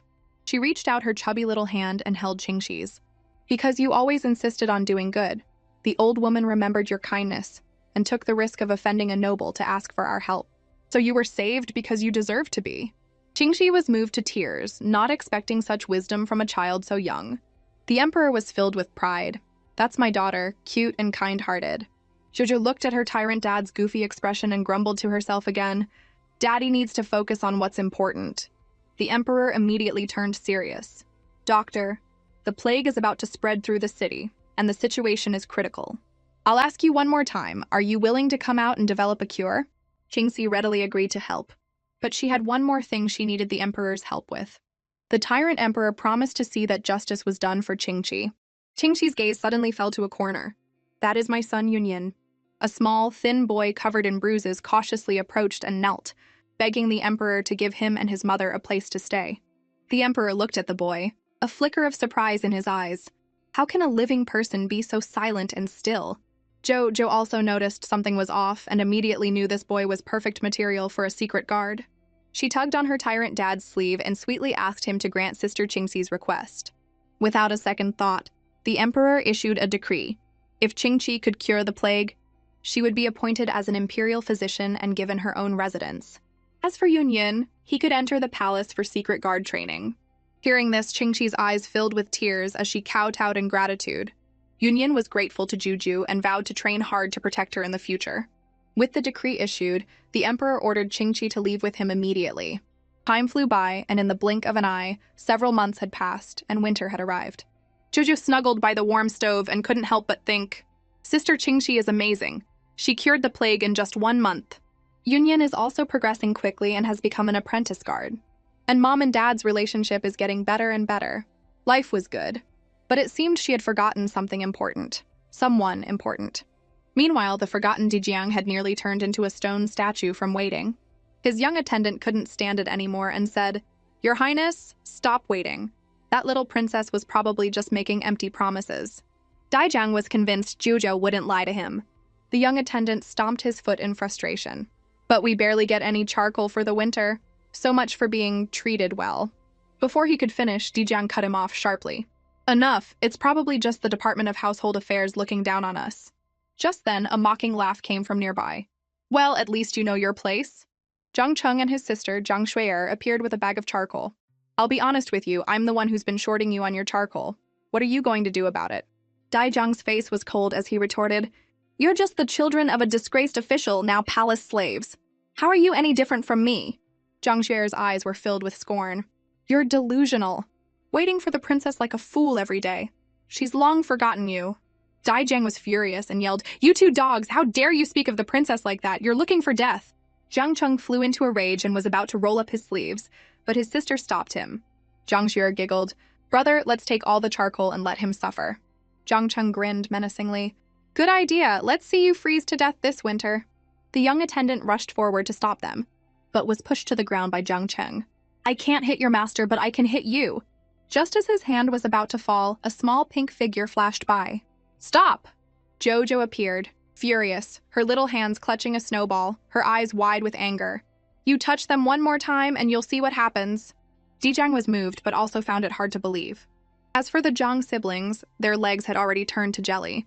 Seeing that things were not going their way, Zhang Xuer played the victim, blaming everything on Dijang. Dijang wanted to argue but held his tongue. After all, as a tribute prince from an enemy nation, he couldn't expect the little princess to believe him. Jojo may be little, but she's not stupid. She could see who was causing trouble. She threw the snowball in her hand right at Zhang Xuer. Liar, I believe my brother Dijang is not that kind of person. Zhang Xuer immediately panicked and shouted, Princess, I'm really not lying! To give Dijang a chance to prove his innocence. Jojo let Zhang Xuer try to defend herself so she could expose her lies. Zhang Xuer took a deep breath and said, They were complaining that you didn't keep your promise and abandoned them in the tribute prince's residence. Hearing this, Jojo felt a pang of guilt. She had indeed neglected Dijang recently. But so what if he complained? She walked up to Dijang and gently took his hand. I'm sorry, I've been neglectful. From now on, I'll visit you more often so you won't have a chance to miss me. Dijang's face flushed bright red. Oh my god, the little princess is holding my hand. This feels like a confession. Jojo then immediately ordered the Zhang siblings to be punished by cleaning the toilets. They begged and pleaded for mercy, but Juju's mind was made up. After all, they couldn't even get the person they were apologizing to right, so how could they be truly repentant? Drag them away! Dijang couldn't believe that the little princess not only remembered him, but also set aside her pride for his sake. He was incredibly moved. In all his life, this was the first time someone had apologized for letting him down, and the first time someone had taken a promise to him so seriously. Jojo was worried that Dijang would be bullied again in the future, and decided to pick 2 people from her own palace to protect him. Dijang was flattered and quickly refused. But Juju couldn't bear the thought of such a good person being tortured into becoming a villain, so she insisted on helping and protecting him. Jojo pretended to be angry and threatened, If you don't accept them, Brother Dijang, then I won't visit you anymore. It worked like a charm. Dijang obediently nodded. Seeing this, Juju's face broke into a bright smile. Suddenly, her expression turned serious. There's a plague in the city recently. Did the Imperial Hospital send you any preventative medicine?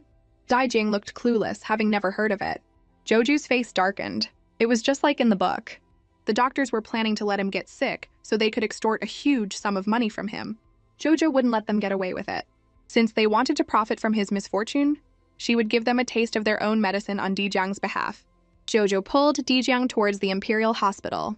Daijang thought she was sick, but Juju assured him she was healthy, and then said mysteriously, You'll see in a minute. As soon as they stepped into the hospital, Juju aggressively asked for the doctor responsible for delivering medicine to the tribute prince's residence. Dr. Wei cautiously came forward to greet her. Juju looked at the annoying Dr. Wei with disgust, already plotting how to teach him a lesson. I'm asking you, did you or did you not deliver the preventative medicine to the tribute prince's residence? Jojo was hoping he would deny it so she could expose his lie on the spot and then use the charge of deceiving the emperor to extort a hefty sum from him. But Dr. Wei didn't play by the rules. He proudly admitted that he hadn't delivered the medicine and even gave a long, self-righteous speech, insulting Dijang right to his face. Although Dijang claimed he was used to such words, Juju couldn't just stand by and watch Dr. Wei act so maliciously. She pointed a small finger and shouted, So you admit that you have never completed your duties related to the tribute prince's residence? That's right, never. Dr. Wei's answer was exactly what Juju wanted. Without hesitation, she ordered, Guards, Dr. Wei has neglected his duties and defied a royal decree. Dismiss him from his post, confiscate his salary, and transfer it to the tribute prince's residence as compensation. Dr. Wei panicked and begged for mercy. Princess, please have mercy.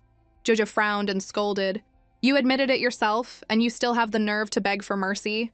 Daddy clearly ordered the tribute prince to be treated well, yet you took it upon yourself to interpret his intentions. Do you know that is an act of deceiving the emperor? Or would you prefer Daddy to handle this?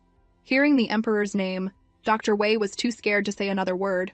Joju's move served as a warning to everyone, and from then on, no one dared to neglect Dijiang. She also promised that if he was ever wronged again, she would stand up for him. Dijiang was so moved he was on the verge of tears. With the matter settled, Juju took Dijiang's hand and happily left. Dijiang looked at Juju's small yet powerful back, his guilt growing stronger. He felt that he was always accepting her kindness but could never help her in return. After escorting Dijiang back to the tribute prince's residence, Juju hummed a little tune and happily returned to the Autumn Water residence. "Mother, I'm back!" But she called out for a long time and saw no one. Suddenly, she heard a faint sob sound. Juju's heart skipped a beat. She turned to the nanny beside her and asked with a trembling voice, "Nanny, did you hear that?" The nanny nodded, her face also filled with fear.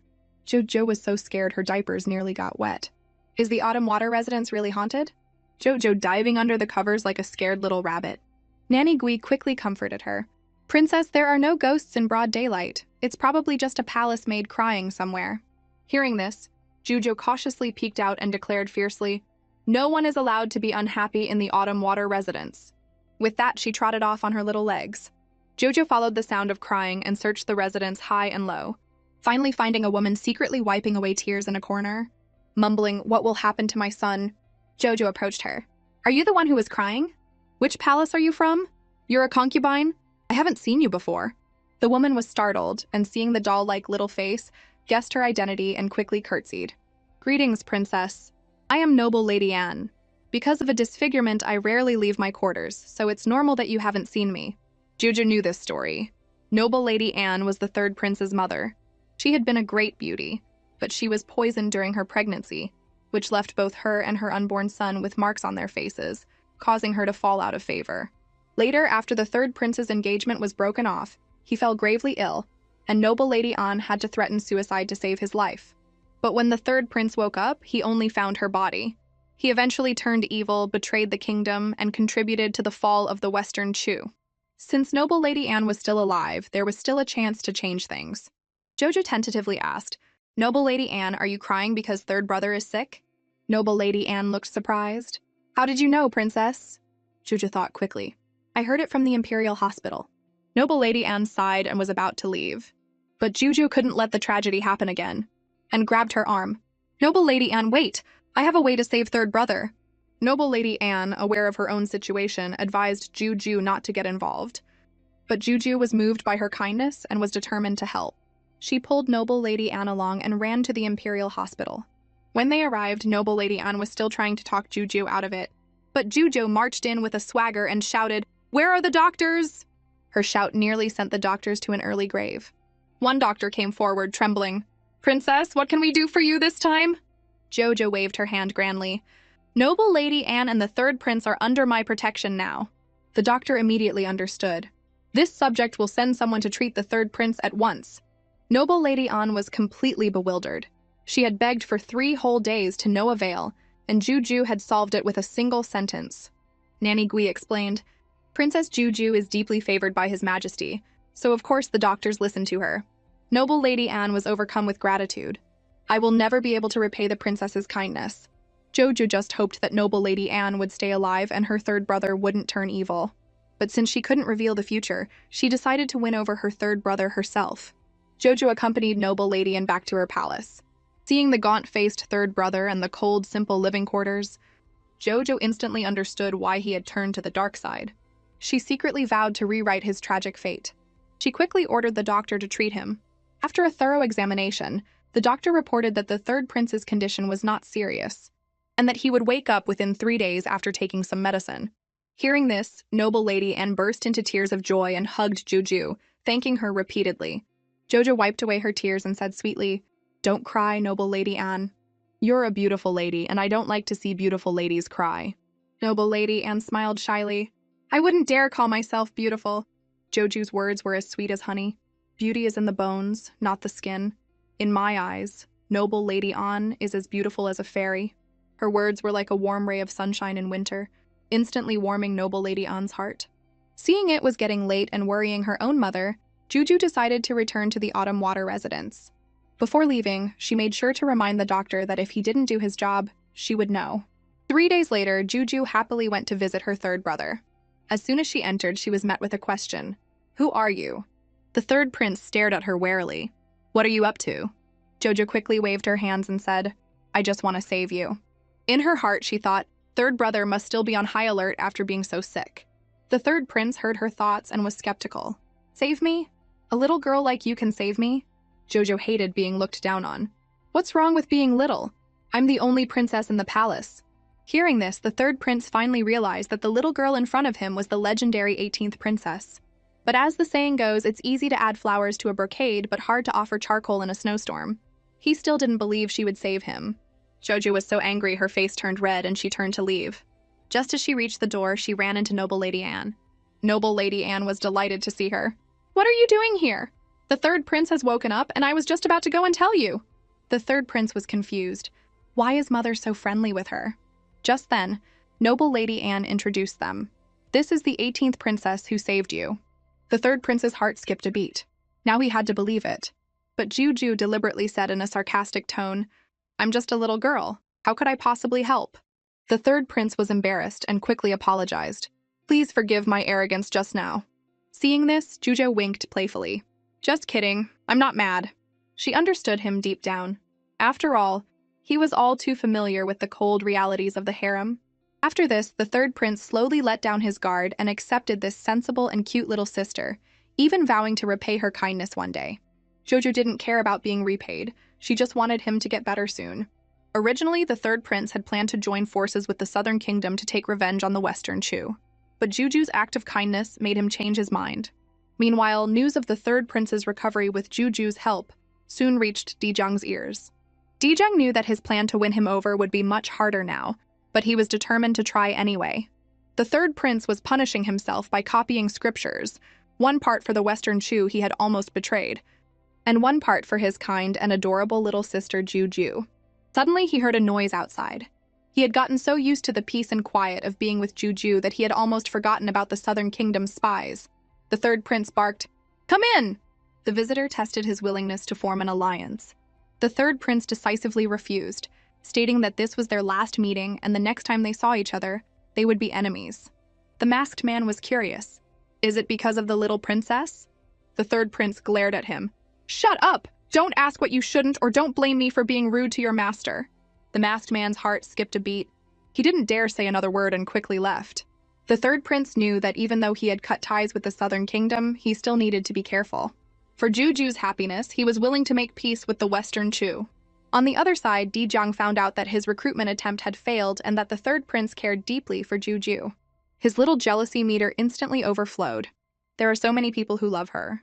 What place do I even have in her heart? Just as he was worrying, Juju's sweet voice came from outside. "Brother Dijang, Juju is here to see you." Seeing the person he had been longing for, Dijang's heart bloomed with joy. "Juju, you're finally here." Jojo begged him not to be angry, and explained that she hadn't visited because she was helping her third brother recover. As soon as he was better, she had come straight to him. One second, Dijang was saying he wasn't angry, and the next he was playing the victim. "I'm just a tribute prince. It's understandable that a princess of your status wouldn't have time for me. It's just that the days you weren't here felt like years." Jojo could tell he was jealous. She quickly took his hand and comforted him in her sweet voice. "I promise you, Brother Dijang, from now on, I'll have a nanny let you know in advance when I can come, so your waiting won't be so hard." Dijang was instantly appeased. "Thank you for your understanding, princess." Jojo then said, "I came today to tell you that I probably won't have time to visit you before the new year." After saying this, she lowered her head guiltily. She had just promised to visit more often, and now she was breaking her promise again. Dijang saw her dilemma and smiled understandingly, promising to wait for her. Juju was relieved that he wasn't angry and promised to visit him as soon as the New Year celebrations were over, then hurried off. Watching her leave, Dijang's smile faded, and a bold idea formed in his mind. He wanted to keep Juju by his side forever. In the blink of an eye, the New Year arrived. For the first time, Dijang felt how lonely the festival could be. He poured his longing for Juju into his flute music. Suddenly, another flute melody interrupted him. "Who's there?" Dijang looked around warily and saw Feng Kaiwei had appeared out of nowhere. A meaningful smile played on her lips. "Don't be nervous, I'm not here to hurt you." But in her heart she thought, so he's the male lead from the book. Interesting. Feng Kaiwei thought that being reborn as the pampered female lead in a group favorite novel meant she could just coast to victory. She never expected to end up as the daughter of a disgraced duke. To reclaim her protagonist halo and secure her future wealth, she risked sneaking into the tribute prince's residence, planning to use her beauty and wit to win over the original novel's male lead, Di Jiang. Unfortunately, her plan backfired. Di Jiang was extremely cautious, and his heart had room for only one person, Juju. Feng Kaiwei shamelessly invited Di Jiang to play a duet with her, and when he refused, she didn't give up, resorting to manipulative tactics. "Little brother, don't send me away, you'll hurt my feelings." Di Jiang was annoyed. He pushed her hand away and stared at her, thinking, did one of my siblings from the Southern Kingdom send this woman? His stare made Feng Kaiwei's hair stand on end, and she instinctively took a step back. Before she could speak again, a bright dagger was at her throat. Di Jiang's eyes were filled with killing intent as he asked coldly, "Who sent you?" Feng Kaiwei was so scared she could barely speak. "No one sent me." "Then get out, or don't blame me for what happens next." The moment he finished speaking, Feng Kaiwei turned and ran. Di Jiang felt something was off and told his attendant to find out if Feng Kaiwei was an assassin sent by one of his brothers. This whole incident only made him appreciate Juju more. He couldn't help but think, I wonder what she's doing right now. While Di Jiang was thinking about Juju, Juju was also trying to figure out how to sneak out and find him. But just as she was about to make a move, her tyrant dad caught her and picked her up. "It's New Year's Eve. Where do you think you're going?" Juju was worried about her brother Di Jiang spending the new year alone and wanted to keep him company. Concubine Li heard her thoughts and felt a little disappointed. "It's a day for family reunion. Doesn't Juju want to spend it with us?" Jojo felt a pang of guilt and decided to stay with her parents for the night. But then the tyrant emperor started causing trouble again. "Who do you want to be with tonight, Juju, Daddy, or Mommy?" Only children have to choose. Juju wanted both, but the emperor insisted she pick one. This was too hard and Juju was stumped. Actually, she already had an answer in her heart. "Mommy protected me for so many years, while Daddy has only been nice to us for a year. Of course, I like Mommy more."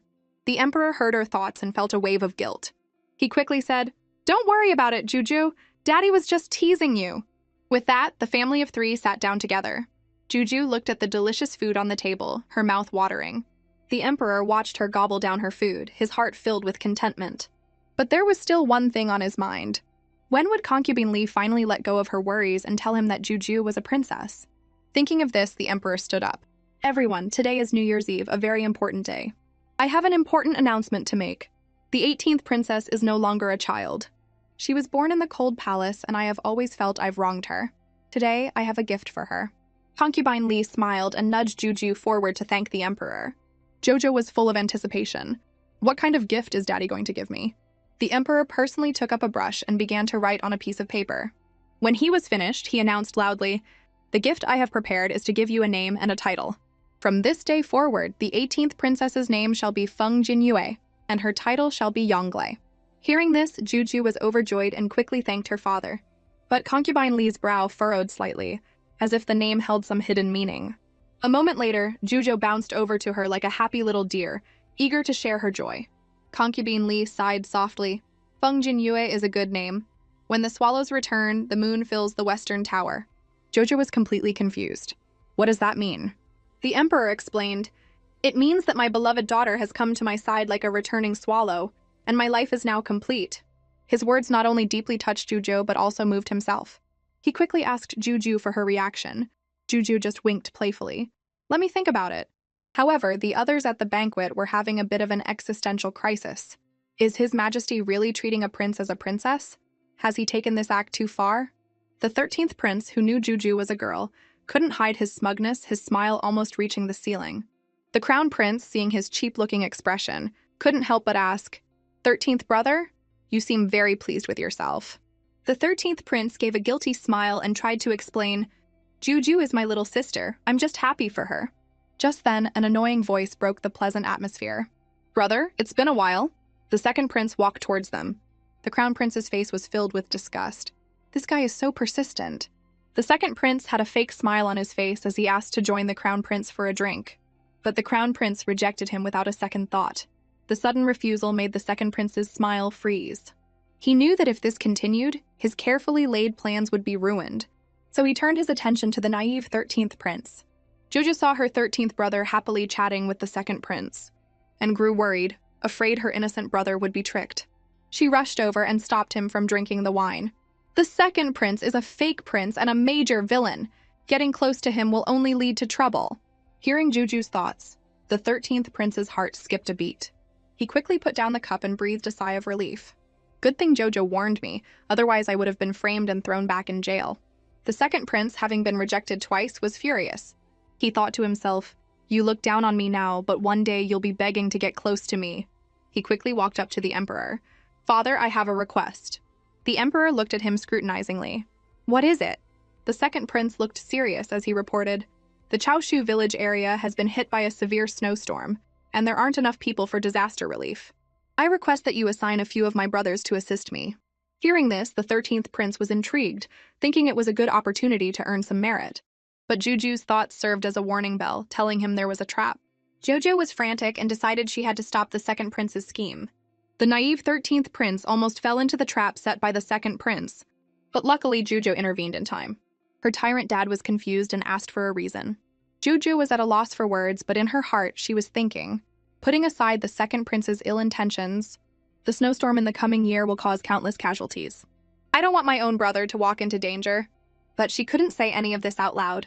The second prince, seeing this, was secretly pleased, and tried to persuade the 13th prince. 13th brother, if you help, you can save the people from this disaster. But the 13th prince refused flatly. Seeing his plan fall apart, the second prince was furious. Are you refusing because the little princess is against it? Hearing this, the emperor flew into a rage. The 13th prince doesn't want to go, so he's not going. Why are you shouting? The second prince immediately panicked and quickly apologized. Before he could finish, Jujo raised her hand and interrupted. A little snowstorm is too serious. Evacuation is better than disaster relief. The emperor unconditionally believed that Juju's words were a sign from the heavens and decisively ordered the people of Chaoshu village to be evacuated within 3 days. The stunned second prince was stunned again, but still didn't give up. Father, evacuation is too costly.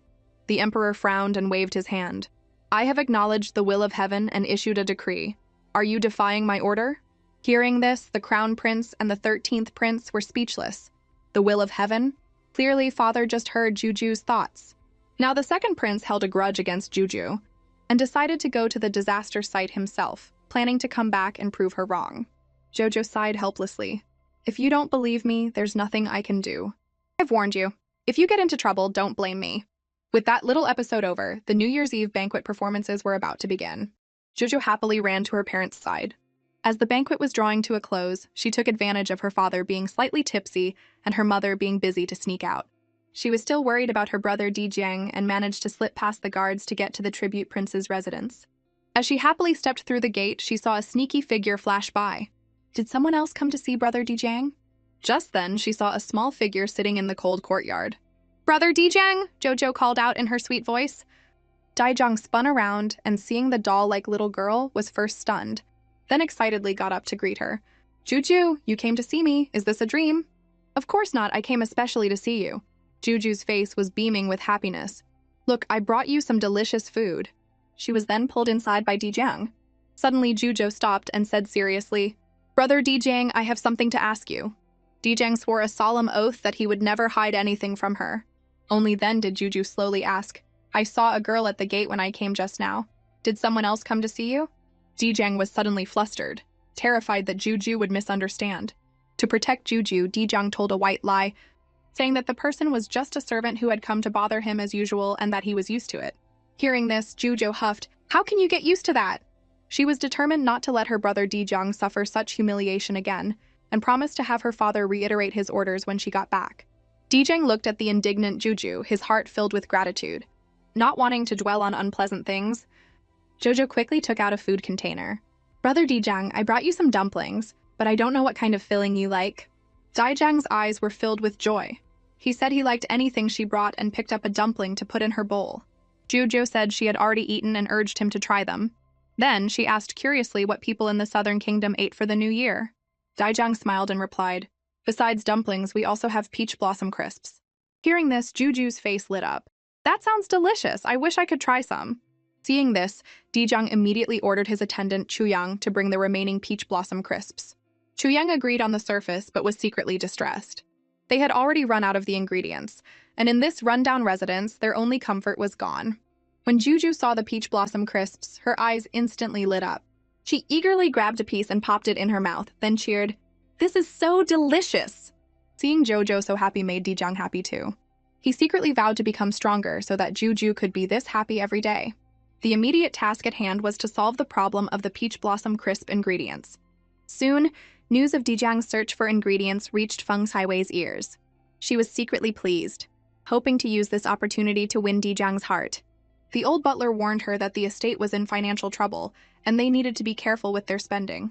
But Feng Xiwei was determined and ordered the butler to get the ingredients immediately, fantasizing that Dijang would let down his guard once he had them, and then she wouldn't have to worry about any accusations. Thinking of this, she couldn't help but laugh like a pig. The old butler, seeing this, seriously questioned her sanity, and was already thinking about finding a new job. A few days later, Chuyang found out Feng Xiwei's identity and informed Dijang. Learning that she was the daughter of a disgraced duke, Dijang didn't see her as a threat, but he was curious why she kept bothering him. However, he didn't want to waste his energy on someone so insignificant. Right now, all he cared about was the peach blossom crisp ingredients. Chuyang helplessly reported that the ingredients were extremely hard to find. Just as he was worrying, a pretentious voice called out, "Brother!" Feng Xiwei walked in, holding a small wooden box. "Look what I brought you." Dijang glared at her. "You're not welcome here." But Feng Xiwei shamelessly presented the wooden box. "Don't be in such a hurry to send me away. I brought you the ingredients for peach blossom crisps." Dijang was slightly taken aback, then took the box. "I'm going to make the peach blossom crisps now. Chuyang, you handle the rest." Chuyang invited Feng Xiwei to sit down, then also left. Feng Xiwei was secretly pleased, thinking she was close to winning over Dijang. A moment later, Dijang came out with the freshly made peach blossom crisps. Feng Xiwei immediately rushed over. "Let me try." Dijang's face darkened and he shouted, "What do you think you're doing?" Feng Xiwei was stunned, her face full of grievance. "These peach blossom crisps? Weren't they made especially for me?" Feng Xiwei was thrilled, assuming Dijang had made the peach blossom crisps just for her. But reality hit her like a ton of bricks. Dijang roared, "Miss, have some self-respect." Feng Xiwei was stunned. "Then why did you let me stay?" Dijang shot an impatient look at his attendant, Chuyang, to handle it. Chuyang pulled out a money pouch and handed it to Feng Xiwei, trying to send her away. But she wouldn't give up and lunged at Dijang.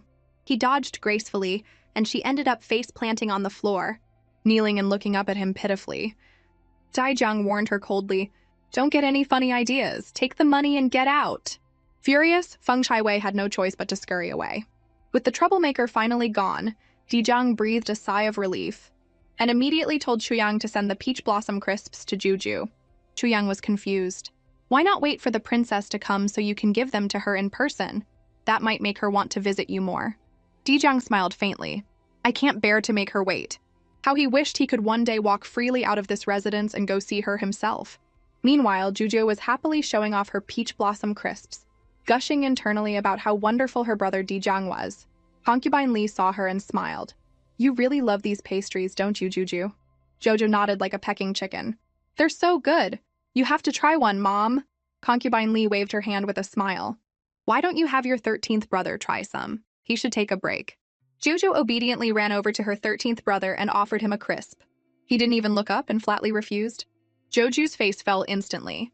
Concubine Lee quickly comforted her. "Don't be sad, Juju. Your 13th brother just started his lessons with the other princes and he's behind. So he's anxious. He didn't mean to ignore you." Juju's heart ached for him, worried he'd work himself sick. Her little brain started spinning, trying to think of a solution. Just then, the Tyrant Emperor burst in excitedly. "Where's my Juju? Do you want to go on an adventure?" Jojo was just as excited and threw herself into her dad's arms. "Where are you taking me, Daddy?" "To Kaoshu County. The people there are protesting the evacuation, and I need to go calm them down personally." Hearing this, Juju's smile vanished. She remembered the snowstorm disaster but had no proof, so it made sense that the people were upset. To prevent any accidents, Juju decided she had to go with him. The Emperor was overjoyed to hear this and couldn't resist trying to kiss her cute little cheek, but she dodged him with a look of disgust. Jojo glanced at her studious 13th brother and thought this would be a good chance to get him out of the palace. She asked her dad if he could come along. The Emperor looked troubled. "If he comes, the others might get jealous." The clever little Juju had an idea. "We can just bring the other brothers too." The Emperor didn't overthink it and agreed to bring the 10th and 11th princes as well. The 13th prince also agreed to go, feeling lucky to have the best little sister in the world. It was thanks to her that he even had this chance to learn in the first place. It was the first time Juju had seen such heavy snow, and she excitedly poked her little head out of the carriage window. Her tyrant dad, worried she'd get hurt, quickly stopped her, promising to take her out to play in the snow later. Only then did she obediently sit back down. Seeing her 13th brother, who was much more lively now, Juju felt a sense of relief. 13th brother was ecstatic inside. Juju is truly the best little sister. The other brothers saw this and couldn't help but feel a pang of jealousy. Suddenly, a commotion erupted outside. Juju peeked out and saw a group of commoners surrounding an official, shouting that they wanted to go home. The emperor got out of the carriage with Juju to see what was happening. The official hurried over and explained that the people didn't believe there would be a snowstorm and suspected the officials of faking the imperial decree to seize their property. The emperor knew that using force would only make things worse, but letting them go back would be a death sentence. As he was trying to decide what to do, Juju had already trotted over to the crowd, gathering them around her and confidently announcing, "I'll help you solve this problem." A man in gray robes, who seemed to be the leader, snorted dismissively. "You may be cute, little girl, but this is non-negotiable." Juju wasn't flustered. She pulled a stack of banknotes from her sleeve. "Every citizen who evacuates from Chaoshu County and cooperates with the officials will receive a 500-tael banknote as compensation." The crowd immediately gathered around to look. But the man in gray was still skeptical. "You're just a kid. Where did you get so much money? Are you trying to trick us with fake money?" The official rushed forward, furious. "How dare you? This is the most favored princess in the palace." The man in gray was so scared he immediately dropped to his knees and begged for mercy. Jojo smiled magnanimously and forgave him. The crowd immediately started praising the princess for being both beautiful and kind. The tyrant emperor proudly picked up Juju. "Of course she is. Juju is my precious daughter." Her brothers also instantly turned into her biggest fans, chiming in, "Our little sister is the best." The commoners followed suit, cheering, "Long live the emperor! Long live the princess!" The emperor, coming back to his senses, was also curious where Juju had gotten so much money. Juju frowned slightly, realizing with a jolt that this was the money she had confiscated from the corrupt imperial doctor. She had forgotten to give it to her dad. How was she going to explain this? The emperor saw her predicament and spoke up first. "It doesn't matter. You've done a great service this time, Juju. When we get back to the palace, I'll reward you handsomely." Juju breathed a sigh of relief that her dad didn't press the issue. The emperor then asked about the whereabouts of the second prince. The official hesitated for a moment. "The second prince is still in Chaoshu County." Hearing this, the emperor's jaw nearly hit the floor. Meanwhile, the second prince's guard was urging him to evacuate. But the second prince was stubborn, insisting on staying to prove a point. He felt that his father should trust him. The guard, watching the snow fall heavier and heavier, couldn't help but blurt out, "What if the snowstorm is real?" The second prince flew into a rage. "I refuse to believe it. It's not like the snow can actually bury me alive, can it?" The second prince insisted on staying in Chaoshu County, and the officials couldn't persuade him otherwise. Jojo muttered to herself that this fake prince was so dramatic. The emperor, hearing this, felt like he was being cheated on, and ordered the officials to settle the commoners first, and not to bother with the second prince. Jojo silently praised her dad's wisdom. The second prince deserved to face the consequences of his actions, but to avoid being seen as cruel, the emperor still sent men to patrol the area. If the second prince survived, he was to be taken directly to prison. At that moment, the second prince was on the verge of a breakdown. The heavy snow had blocked the door, and there was no way out. He slammed his fists against the door in frustration. His guard urged him to calm down, as the small, rundown house couldn't take much more. But the second prince wouldn't listen and hit it again, hacking the wooden door. His legs instantly went weak. A scream followed, and the house was buried under the snow in an instant. The news of the second prince's demise reached them just as Juju was waking up from a nap. Seeing a guard reporting to her tyrant dad, she asked what was going on. The emperor didn't mention the second prince, only saying he had good news. Jojo was confused.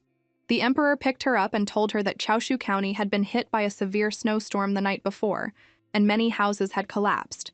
Fortunately, all the villagers had been evacuated and were safe. Jojo was overjoyed. "That's great!" Her tyrant dad told her there was another surprise.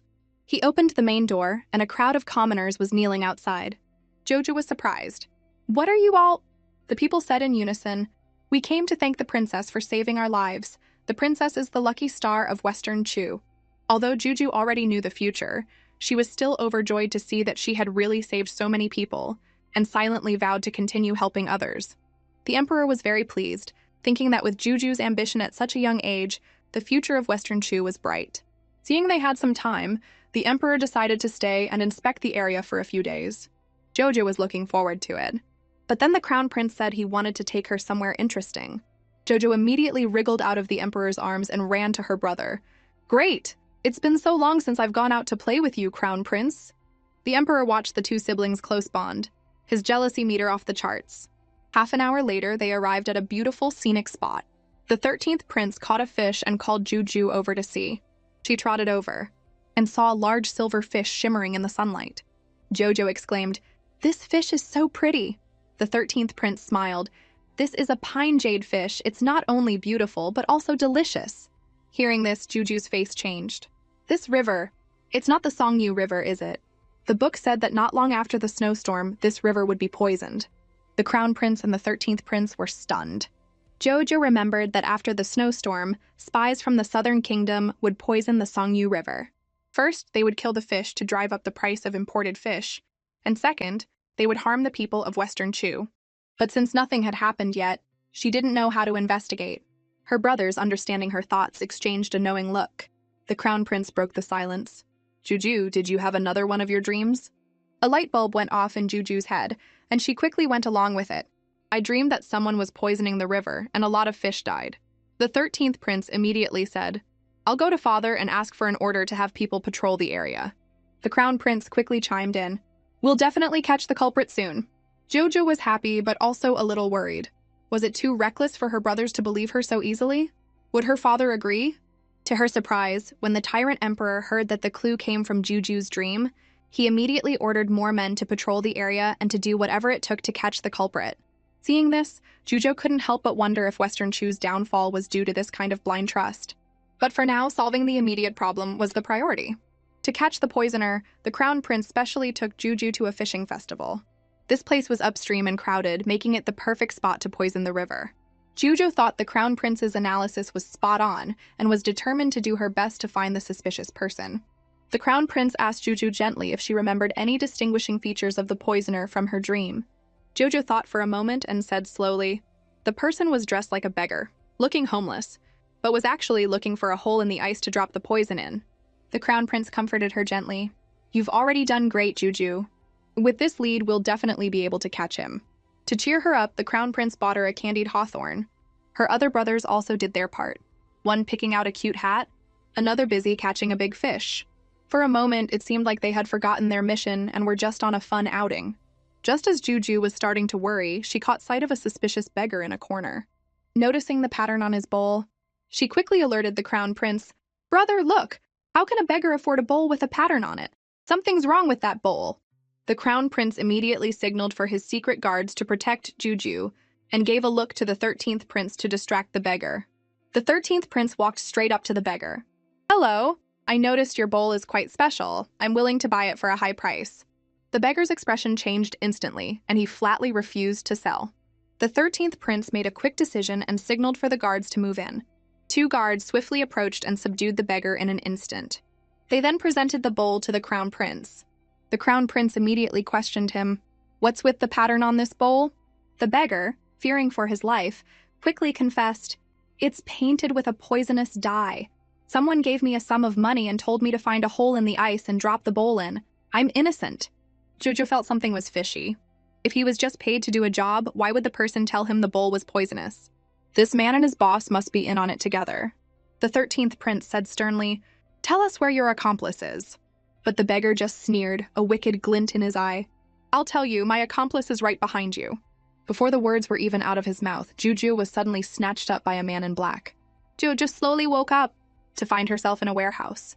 She clearly remembered being kidnapped before she passed out, so this had to be the kidnapper's hideout. Looking around, she guessed from the unique decor that she was still in Western Chu and breathed a small sigh of relief. She was confident her dad and brothers would come to rescue her. Just then, the kidnappers appeared. The leader was an old man. Jojo fearlessly walked up to him and asked, "Why did you kidnap me?" The old man put on a fawning smile and said slowly, "My name is Munan. I need the princess's help with something. If you agree, I'll let you go." Hearing the name Mu Nan, Juju instantly knew who he was. This man was a key figure in the Southern Kingdom's Merchant Association and the mastermind behind the poisoning of the Songyu River. A villain like him couldn't be up to any good. Without a second thought, Juju refused, and even covered her ears, not wanting to hear another word. Seeing this, the old man's face darkened. "If you don't help, I won't let you go," he threatened. Juju thought to herself that being stubborn would only anger him. In a flash of inspiration, she had an idea and suddenly shouted, "I heard you have performance issues." The old man's face changed drastically, and he stammered, "I have a son," Juju scoffed. "Aren't you just afraid people will find out you can't perform, so you sent your wife to your butler?" The old man's face turned shades of green and purple. He never imagined that a secret he had kept for so many years would be revealed by a little girl. He was terrified she would say something even more embarrassing and completely ruin his reputation, so he quickly left with his men. Before leaving, he warned her again that if she didn't help, she wasn't getting out. But Juju wasn't scared at all. She knew that as long as she could stay safe in this little warehouse, there were plenty of ways to escape. She calmly took out a flint and lit the pile of firewood in the warehouse. Soon the sparks spread. Juju knew the kidnappers needed her and wouldn't let anything happen to her. All she had to do was escape in the chaos. So she shouted, "Help, help, fire!" The kidnappers turned around and saw the small warehouse behind them engulfed in flames, crackling and burning. The old man, worried that if something happened to Juju, the Emperor of Western Chu would wipe them out, quickly ordered his men to put out the fire. Jojo spotted a doggy door in the corner and her heart leaped with joy. "This is my chance!" She quickly squeezed through the doggy door and successfully escaped the fire. After crawling out, Juju was ecstatic and couldn't help but praise herself. "Juju is amazing!" She then happily ran for her life on her little legs.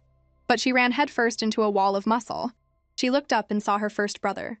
She was curious and was about to ask him how he got there, but the first prince had already knelt down, anxiously checking to see if she was hurt. Juju smiled and said she was fine, proudly declaring that she had escaped with her own cleverness. The first prince smiled with relief and praised her. "Juju is amazing!" "Juju!" an urgent voice called out. The tyrant emperor and the crown prince appeared, their faces grim. The emperor even drew his sword and pointed it at the first prince. "Juju, get away from him!" Juju was completely bewildered. Did my tyrant dad think my big brother kidnapped me? Faced with her tyrant dad's suspicion, Juju and her first brother were completely baffled. But the crown prince said, "Juju was just kidnapped, and in the blink of an eye, she appears with you, first brother. Isn't it obvious you're the culprit?" The first prince felt incredibly wronged. "So I'm the scapegoat now?" He quickly tried to explain, but his tyrant dad scoffed. With his brain, how could he have possibly found Juju before everyone else? Jojo sighed internally. Even though it was true, he didn't have to be so blunt. That hurts, man. A world where only first brother suffered was now complete. Jojo quickly stepped in to clear the air. "Everyone's mistaken. It really wasn't Big Brother who kidnapped me." But her tyrant dad was still skeptical. "If someone else kidnapped you, how did you end up here?" Jojo grinned. "I escaped all by myself." She was hoping everyone would praise her for being so clever. But her tyrant dad just hugged her tightly. "Yes, you're okay." The crown prince also breathed a sigh of relief. "You have no idea how worried father and we were when you disappeared." Although Juju had escaped, her tyrant dad was worried about her being so young. What if something had happened on the way? After all, everyone loved her so much and just wanted her to be safe. Hearing this, Juju felt a pang of guilt. She had only been thinking of herself and hadn't considered her dad and brother's feelings. The first prince, seeing Juju's sad face, playfully ruffled her hair. "Father, since Juju is back safe and sound, shouldn't we celebrate?" Her tyrant dad thought that was a good idea, and decided to have a big celebration when they got back to the palace. The immediate priority was to catch the kidnappers. Joe provided several clues. "They're from the Southern Kingdom, dressed like merchants, and the leader's name is Mu Nan." Her tyrant dad couldn't help but praise her for being so brilliant, not only escaping on her own, but also bringing back crucial information. The crown prince, following the clues, planned to start by checking the entry records, and swore to make the villains regret it, even banning their descendants from ever entering the country. The first prince, worried about scaring Juju, quickly covered her ears, but it was too late. She had heard everything and had to pretend she didn't. Afterward, the first prince took her back to his residence to rest. Looking at the huge residence, Juju was envious. But then she wondered, why weren't they going back to the palace? The first prince patiently explained, "Father and the crown prince are busy catching the criminals. It's safest for you to be with me, since I'm the best at martial arts." Jojo nodded in agreement. In terms of fighting skills, her big brother was definitely the best. The first prince suddenly asked, Juju, your aunt is pregnant. Is it because of your good luck? Jojo winked playfully. Sort of. My aunt took the medicine from my prescription. Speaking of the prescription, Juju made a mental note to remind them not to leak it. The first prince hesitated for a moment before steeling himself and asking, Juju, can you give me one of your fertility prescriptions? Juju was stunned. Big brother, you want to get pregnant? First prince quickly waved his hands. The clever Juju immediately guessed that her big brother had a crush on someone.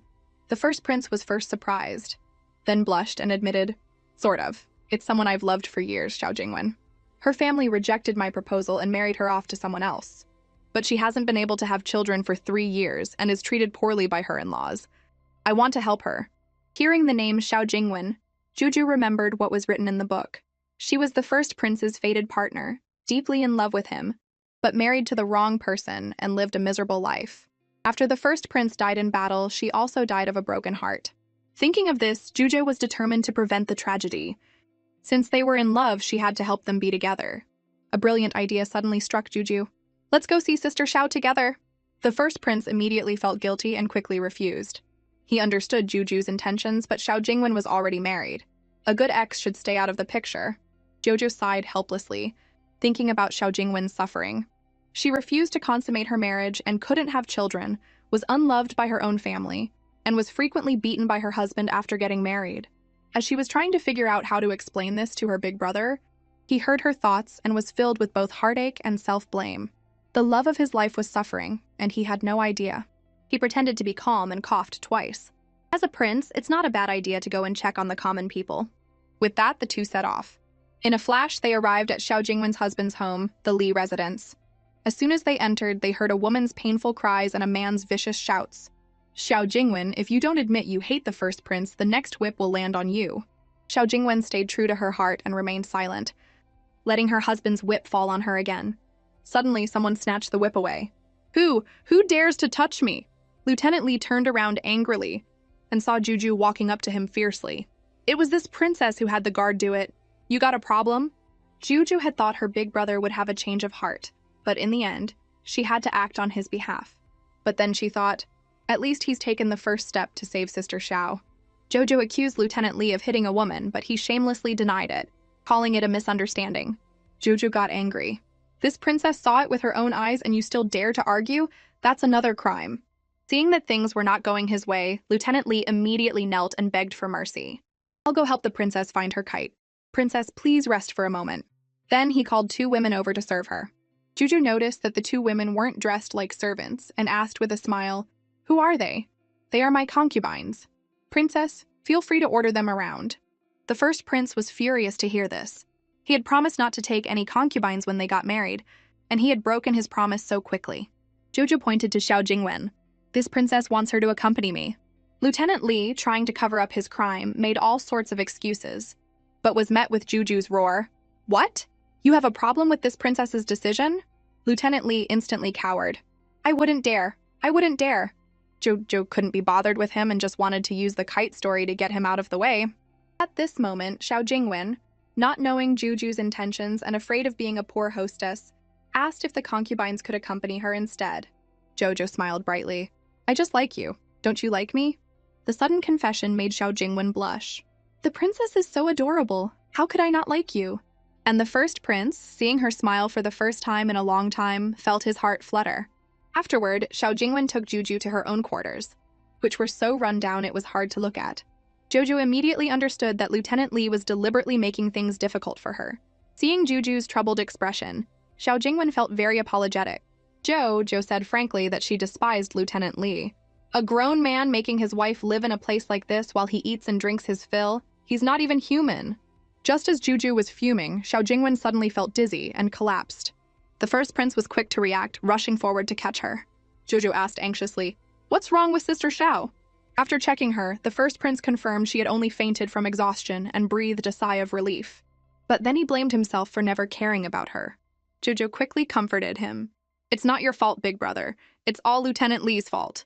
She then decisively suggested that Xiao Jingwen divorce Lieutenant Li and that they teach him a good lesson. The first prince readily agreed. All right. Xiao Jingwen slowly regained consciousness, looking confused. How did I get here? Jojo smiled and explained, Sister Xiao, you fainted from exhaustion just now. We brought you here. The first prince quickly asked, are you feeling better? Seeing the first prince, Xiao Jingwen was both surprised and panicked, and she quickly tried to get up and bow. The first prince, heartbroken to see her so weak, quickly stopped her. Jojo immediately became his spokesperson.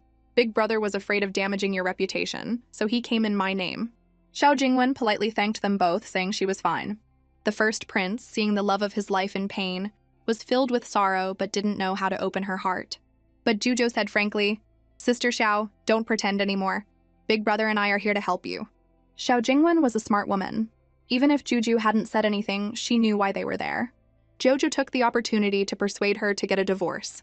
Xiao Jingwen had thought about it before, but the scumbag would only agree to cast her out, and she was worried about her unmarried sister's reputations, so she had been enduring it in silence.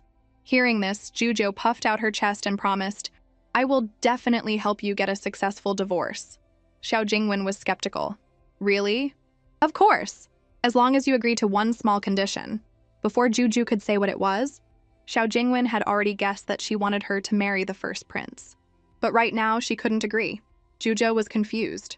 Why? It's my parents. My family is just a minor official's family. They're worried about the difference in our statuses, that I'll be bullied if I marry into the royal family and have no way to fight back. Hearing this, Jojo understood. Sister Xiao actually wants to marry Big Brother. As soon as she said this, the Big Brother and Big Sister duo blushed. Jojo never expected that her oldest brother and sister would be so innocent when it came to love. This romance bodyguard Jojo was determined to be. Without further ado, she immediately dragged her big brother straight to the Xiao residence. The Big Brother was stunned. So soon? Of course, matters of the heart should be handled sooner rather than later. Missing out on true love is a lifetime regret. After all, in the book, it was her big brother's repeated hesitation that led to their tragic end. Jojo secretly vowed that she would not let this tragedy be repeated. The first prince heard her determination and understood that backing down would not lead to a happy ending. He walked up and took Xiao Jingwen's hand. Are you willing to wait for me to marry you? Xiao Jingwen's eyes filled with tears as she nodded. Yes, I'll wait for you. With renewed confidence, the first prince was about to enter the Xiao residence but got cold feet at the gate. Juju, should we prepare a little? It's not appropriate to come empty-handed to propose. Just then, a voice called out from behind them. First prince. It was old Master Xiao, looking arrogant.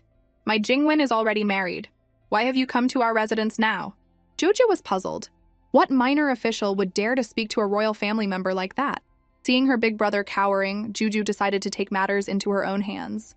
Sister Xiao and Big Brother are in love. I promise that if she marries him, she will live a happy life. But no matter how adorably Juju pleaded, old Master Xiao wouldn't budge. My Xiao family is not worthy of marrying into the royal family. Princess, please don't mention it again. The Xiao elders were actually worried that their daughter would be unhappy if she married into the royal family. Jojo, however, had a solution that would please everyone. The Xiao elders were holding their breath, waiting for Juju's perfect solution. To their surprise, Juju's suggestion was shocking. Just have Big Brother marry into the Xiao family. The first prince was stunned at first, but Juju's words gave him the courage to defy convention.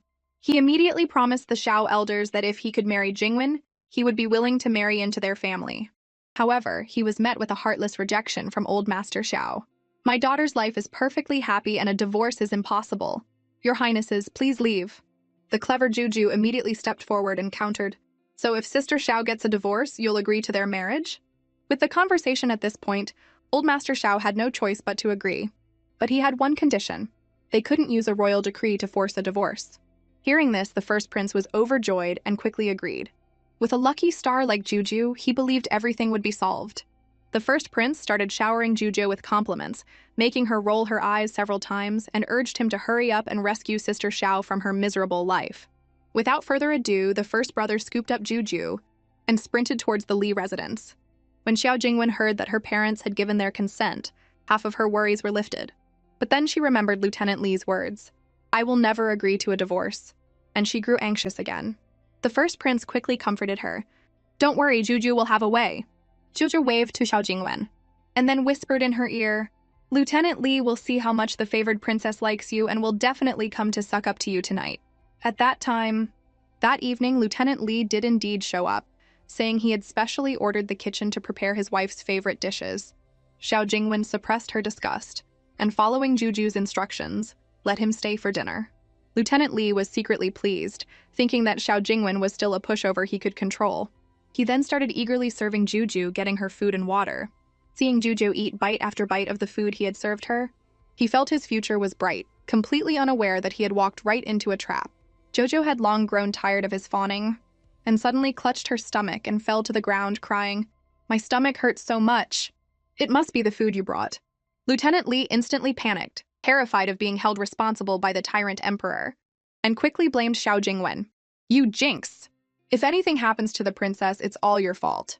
The first prince was about to explode with anger, but was stopped by Juju tugging on his sleeve. She screamed in her mind, "Big brother, don't ruin it. The plan is about to work." But the first prince was completely bewildered. What does this have to do with a divorce? Xiao Jingwen stepped forward to treat Juju, but was viciously stopped by Lieutenant Li. Joju's inner flame shot up. What is this scumbag trying to do? The first prince instantly understood Juju's plan and played along, roaring, "If you stop her again, you'll be charged with intentionally harming a royal." Lieutenant Li's arrogance immediately deflated. He shrank back, but his eyes were still scheming. Xiao Jingwen randomly felt around for a moment, and Juju was instantly back on her feet, bouncing around. "I'm not in pain anymore!" Lieutenant Li was so shocked his eyes nearly popped out of his head. "How is that possible?" Jojo shot him an annoyed look. "What, you don't want me to be okay?" Hearing this, Lieutenant Li quickly and fawningly explained, "I was just worried the princess hadn't fully recovered." Jojo saw right through his little scheme and secretly vowed to keep such a villain away from Sister Xiao. She then announced, "Sister Xiao has done a great service by curing me. You can ask for any reward you want." Xiao Jingwen dropped to her knees, her voice trembling but firm. "I ask the princess to grant my husband and me a divorce." Lieutenant Li flew into a rage and was about to hit Xiao Jingwen right in front of Juju. Seeing this, Juju ordered the guards to seize him. The first prince, without a second thought, pinned him to the ground. Amidst Lieutenant Li's screams, Xiao Jingwen finally dared to roll up her sleeves, revealing arms covered in a mix of old and new scars. The first prince's eyes turned red, and he wanted nothing more than to tear the beast in front of him to shreds, but he held back so as not to scare Juju. "Your Highness, I will take this animal back to the Department of Punishment and deal with him properly. As for the divorce, don't worry. This princess will not only grant a divorce, but I will decree that Sister Xiao can renounce you." Lieutenant Li was not having it and started cursing. "I'd like to see who would marry a used woman like you. Even the first prince you're so obsessed with will just spit on you." Before he could finish, a fist shut him up. The first prince grabbed him by the collar and warned, "How I treat her is none of your business." Lieutenant Li instantly panicked. He never expected the guard to be the first prince. To save his own skin, he started pretending to beg for mercy. But the first prince wasn't buying it and was determined to make him rot in jail. Lieutenant Li dropped the act completely. "Even if we get a divorce, the Xiao elders will never agree to your marriage. You're still no match for me." The first prince sneered, "Still trying to save face even when you're about to die." Juju chimed in, "That's right, the Xiao elders have already agreed. As soon as you're divorced, they'll let them get married." Lieutenant Li looked at them in disbelief, but the first prince didn't give him a chance to cause more trouble, and decisively dragged him away. With the matter settled, Xiao Jingwen was finally free from that demon. Jojo wished her a future filled with warmth and sunshine. Xiao Jingwen, overcome with emotion, hugged Jojo and thanked her repeatedly for bringing her happiness. But Juju just said in her sweet, childish voice, "You deserve to live a life like this." It was getting late, and Juju had to go back to the palace to handle the divorce matters. But as soon as she stepped out of the Li residence, she saw Fuan running towards her, his face pale. "Princess, you have to come see His Majesty." "His Majesty." Fuan trailed off. Joju's heart skipped a beat, a sense of foreboding washing over her. "What's wrong with Daddy?" Fuan's hesitant demeanor made the first prince's brow furrow, and Juju's heart clench.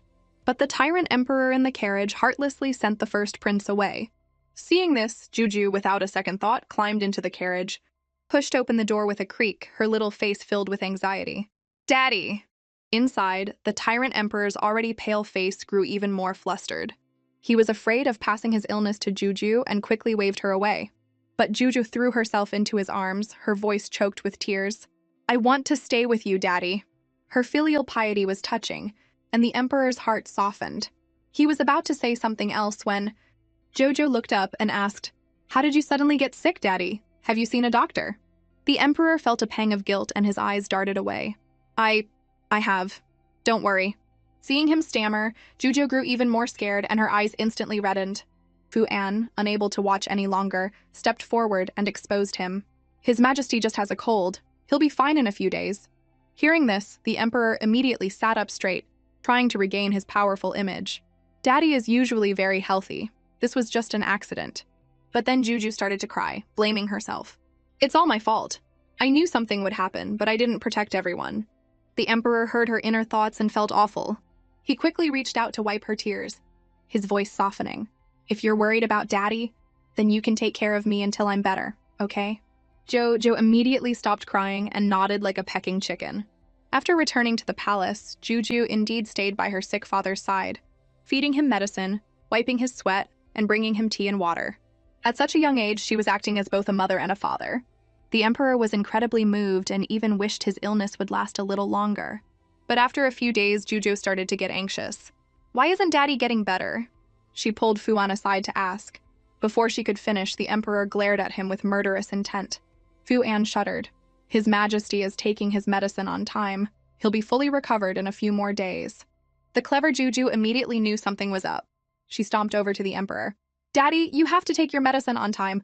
Mommy and I are very worried about you. The Emperor, having been caught, gave an awkward smile and mumbled, That medicine is so bitter. I'll drink it now. I'll drink it now. Hearing this, Juju secretly giggled to herself. So the mighty Emperor is afraid of bitter things too. Under Juju's careful watch, her tyrant dad finally recovered, and she could finally go back to the Autumn Water residence. On the way, she happened to run into her little cousin, Yuanxiang. Yuanxiang's eyes lit up when she saw her, saying, I've been looking for you several times but couldn't find you. I was so worried something had happened. When she learned that Juju had been taking care of the Emperor, Yuanxiang was relieved. Then her expression turned serious. Juju, I need to ask you for a favor. Juju was curious about what Yuanxiang wanted to ask her. Yuanxiang quickly pulled out a small oil paper wrapped package from her robes. It was a peach blossom crisp, the very kind Dijiang had made for Juju. He had specially sent some for Yuanxiang to try. Yuanxiang held the pastry, her eyes shining. This tastes absolutely divine. I want to sell them. But I've tried to see Dijiang several times to ask for the recipe, and I've been turned away every time. She looked at Juju pleadingly. Please, Juju, can you help me talk to him? Jojo was silent for a moment. She wanted to help her little cousin.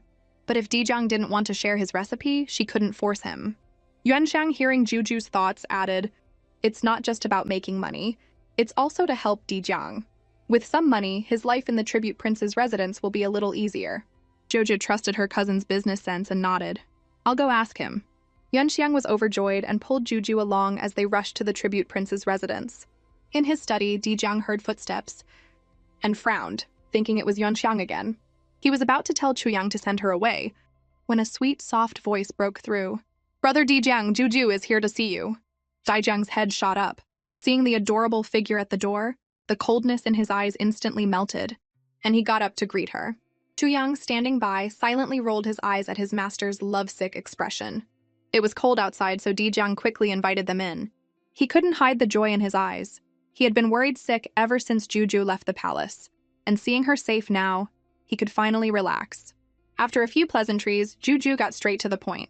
Brother Dijiang, can you teach us how to make the peach blossom crisps? Dijiang felt a little disappointed.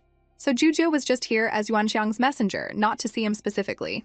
Seeing Dijiang's silence, Juju thought he was unwilling and was about to smooth things over, when he asked in a low voice, Did you only come today to get this recipe? That's not it. Juju grabbed Dijiang's hand and denied it vehemently.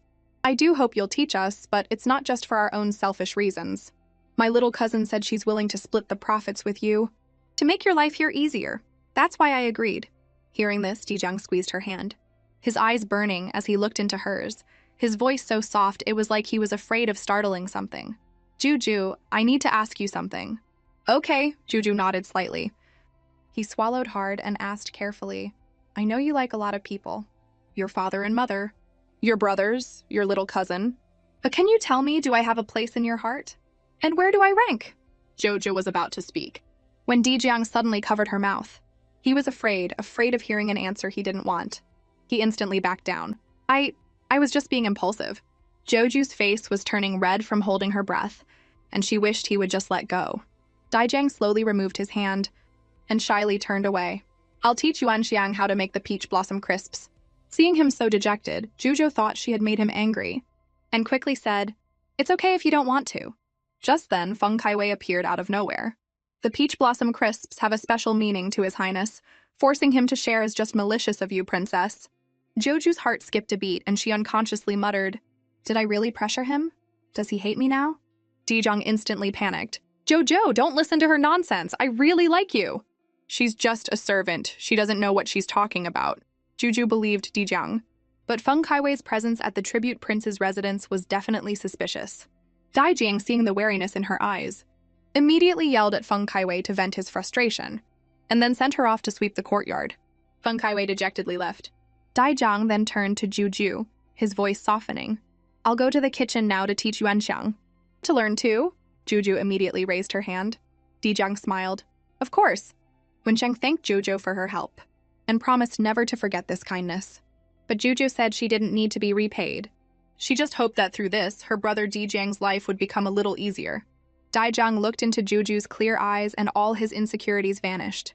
As for the scheming Feng Kaiwei, he had to get rid of her as soon as possible to avoid future trouble. Just as he was thinking this, Juju tugged on his sleeve. "Brother Dijang, stop daydreaming. Let's go to the kitchen and make peach blossom crisps." Joju's bell-like laughter warmed Dijang's heart.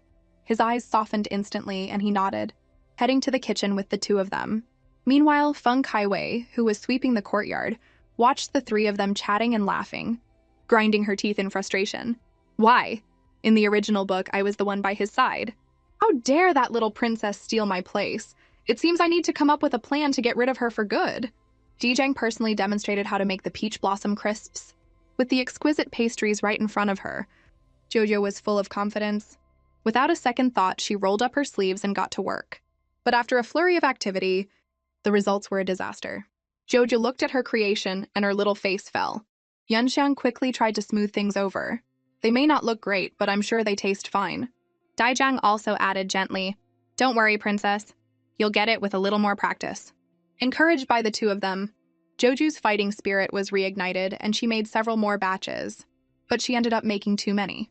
Holding the pastries, she wondered who else she could share them with besides her parents. As she was thinking, she found herself at Anyang Pavilion, the residence of Noble Lady Anne and her third brother. "Noble Lady Anne, third brother, I've come to see you." Noble Lady Anne and the third prince were overjoyed and came out to greet her. Jojo smiled and handed them a plate. "These are the peach blossom crisps I learned to make. You should try them." When Noble Lady Anne took the plate, her eyes reddened. "Only the little princess truly cares about us." Jojo gave a silly smile. "I was just passing by and thought I'd drop them off." Her words only warmed Noble Lady Anne's heart more. Others would go out of their way to avoid this deserted place. She subconsciously covered her cheek and hesitated. Jojo instantly understood. Noble Lady Anne had been poisoned and disfigured while pregnant with the third prince, and he had been born with a scar as well. This was why her father disliked him, and why their lives in the palace were so difficult. The third prince heard her thoughts, and his eyes lit up. She really was different from everyone else. He said softly, "Mother, if you have something to say, you should tell Juju." Noble lady. And finally let down her guard, removed her veil and revealed the scar on her face. "You see, with a face like this, it's normal for His Majesty to avoid me." Juju cursed her father internally, but said aloud, "I have a way to cure the poison. Do you believe me?" Noble Lady Anne was stunned, then gave a bitter smile. Famous doctors had been helpless. How could she dare to hope? "Mother, trust Juju just this once," the third prince said urgently. After what had happened before, he felt that Juju had some kind of superpower and might really have a solution. Noble Lady Anne hesitated for a moment before finally nodding. Jojo told the third prince the prescription, specifically reminding him not to leak it and to mix in a few other herbs when getting the medicine to avoid suspicion. A few days later, Jojo excitedly went to Anyang Pavilion to check on their progress. As soon as she pushed open the door, she saw the third prince's pale face, his voice trembling. "Mother." After she drank the medicine, Joju's heart skipped a beat. She quickly asked, "What happened to Noble Lady Anne?" Inside the hall, Noble Lady Anne was covering her face with both hands, a dark, foul-smelling substance seeping through her fingers as if her face was rotting away. Jojo rushed forward to take a closer look, but Noble Lady Anne flinched like a startled bird and pulled her hands back, her eyes filled with panic. The third prince, already on edge due to his own appearance, flew into a rage and pointed at Juju. "Is there something wrong with the prescription?" "This is great!" Juju suddenly clapped her hands and smiled, her eyes crinkling. This made the third prince even angrier. He was about to yell at her when a clear thought popped into his head. This means the toxins are coming out of noble Lady Anne. The scars are falling off, which is why it's sticking to her hands. Once she washes it off, she'll be beautiful. His anger instantly vanished, and he forced a smile. So when will the toxins be gone? I'll prepare some hot water for my mother to wash up. Jojo was also eager to see the transformed noble Lady Anne and volunteered to get the hot water. Noble lady. Anne looked at her blurry reflection in the water basin and hesitantly reached up, slowly wiping away the grime. As the last bit of dirt was washed away, both the third prince and Juju stared in awe. Mother, look! The third prince's hand holding the bronze mirror was trembling. The woman reflected in the mirror had no scars, her skin was like jade, and she was even more beautiful than before. Noble Lady Anne couldn't believe it. She touched her own face, then pinched her son's cheek hard. Only when he cried out in pain did she believe it was real. Tears instantly welled up in her eyes. Congratulations, your ladyship. Jojo presented her with a bouquet of freshly picked lotus flowers. I saw these when I was getting the water, so I brought them for you. Noble Lady Anne took the flowers, too choked up to speak. When Juju announced she was going to tell the emperor the good news, she urged her son to get ready to see him and ask for a reward for the little princess. In the imperial study, the tyrant emperor was frowning at a memorial. Hearing the word daddy, his face lit up. He immediately threw down his brush, rushed over and swept the little Juju, who had just burst into his arms. Before Juju could tell him the surprise came to her. Greetings, your majesty. A clear, youthful voice came from outside. Who are you? The emperor subconsciously shielded Juju. The handsome young man spoke slowly. Reporting to father, I am your son, Feng Tianyin. The emperor's pupils contracted in shock. He studied the young man's face. But your face... Seeing this, Juju quickly added, Daddy, third brother, and noble Lady Anne's faces are all better. The emperor, still processing this, glanced over and saw Juju practically glued to the handsome young man. His jealousy meter exploded, and he cursed internally. You brat, using the good looks you got from me to charm my baby Juju. An official opportunistically stepped forward to congratulate them. Congratulations, your majesty, and to the third prince. This is a sign of a blessed woman's arrival. The emperor was incredibly proud. I told you Juju was the blessed woman of our Western Chu. But the official shook his head. Your majesty, the blessed woman I speak of is not the princess. What? The emperor and the third prince were both stunned and said in unison, if the blessed woman isn't Juju, who else could it be? The official sighed, his tone firm. The blessed woman is the daughter of the disgraced Duke Duan, Feng Kaiwei. The emperor's heart sank. The idea was so absurd it was laughable, but it also made him feel a strange sense of unease. The director of the Imperial Observatory had lost his mind and was publicly requesting that Feng Kaiwei be named the Saintess of Western Chu. Jojo was trying to figure out how to stop her tyrant dad from agreeing when he roared, Director, have you been drinking? When the tiger doesn't show its teeth, people really do think it's a Hello Kitty. Obviously, the old man had been bribed by Feng Kaiwei. He dropped to his knees and started speaking up for her, even putting his life on the line. Jojo looked at his sycophantic display and thought, he's one of Duke Duan's men, a professional liar. But my dad falls for it every time. So dumb. There's nothing like getting called out by your own kid. The tyrant emperor coughed to hide his embarrassment, and then roared at the director, Feng Kaiwei has no merits and no abilities. Why should she be named a saintess? I think you're getting senile. The director frantically tried to explain, I have proof. The third prince's face healed because of Feng Kaiwei. Jojo was about to retort, but the third prince spoke up first. Are you trying to give my credit to someone else? It was Juju who cured me. What does it have to do with that Feng Kaiwei? Juju never expected her usually calm and collected brother to get so worked up. The third prince, sensing her gaze, immediately softened his tone. In any case, I won't believe your nonsense. The director, seeing this wasn't working, tried to slander Juju, calling her a jinx. The emperor couldn't be bothered with his nonsense and ordered him to be dragged away, slapped 100 times, beaten 50 times with a cane, dismissed from his post, his house confiscated, and exiled from the capital. The director was still struggling, publicly accusing the emperor of being foolish. The emperor, at his wit's end, and the third prince tag-teamed him, scolding him until he was speechless. After the man was dragged away, the father and son immediately turned to Juju with smiles.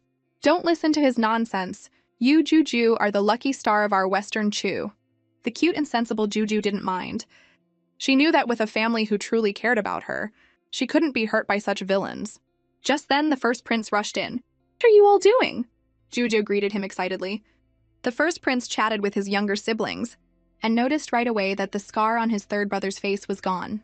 He immediately guessed it was Juju's doing and earnestly reminded him, "Don't forget to protect Juju well." The third prince quickly nodded. "Don't worry, big brother, I will." The first prince, in his excitement, clapped him on the shoulder, and the force of the blow nearly sent him flying.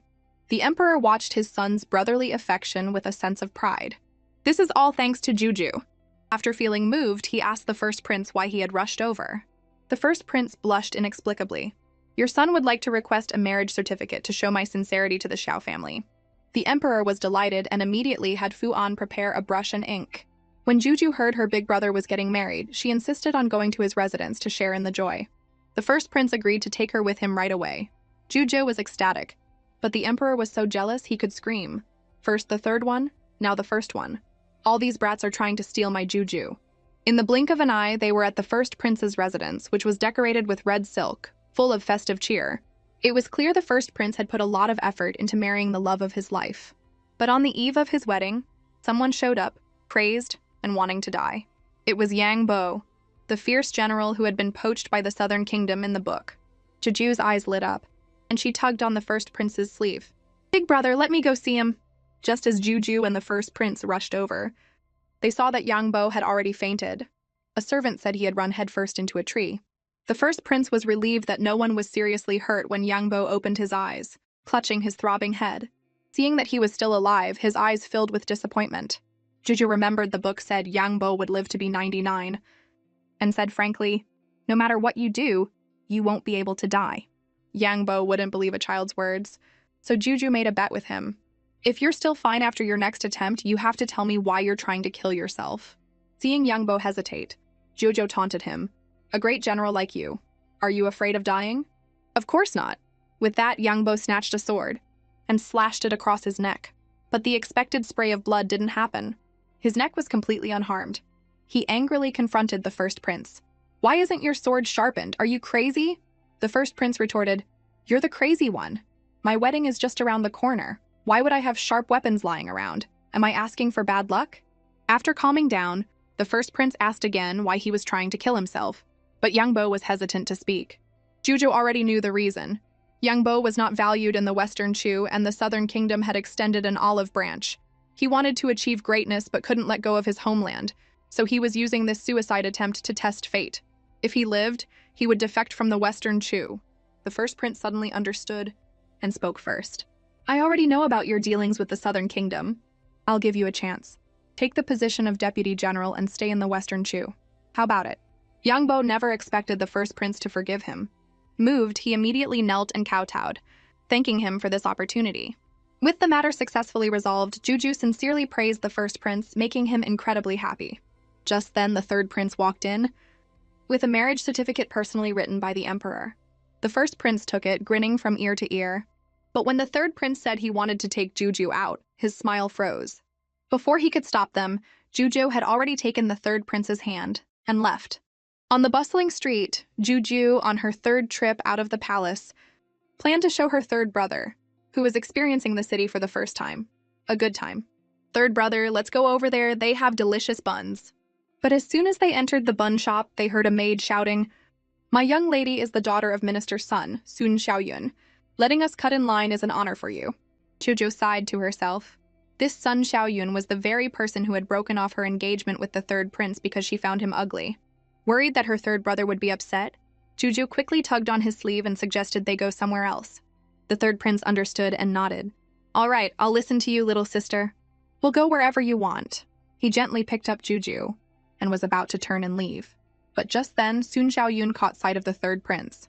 His stunning looks instantly captivated her. She quickly chased after them and called out, "Sir, please wait. I am an unmarried young lady, and I've fallen for you at first sight. I wonder if you are already betrothed." Faced with his former fiancé's advances, the third prince was filled with disdain, while Juju was already plotting how to get revenge for her brother.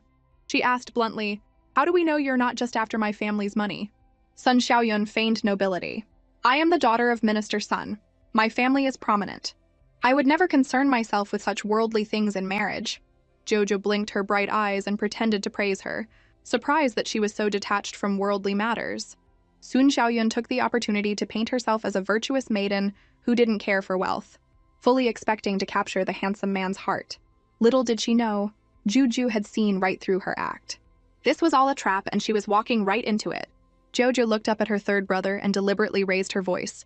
Then Daddy can take you as his 10th concubine, and I'll be at ease. The third brother was stunned. Wait, when did I get married so young? And 10 concubines? Sun Xiaoyun was also flustered and told Juju not to joke. The third brother immediately understood Juju's plan and, steeling himself, went along with the daughter act.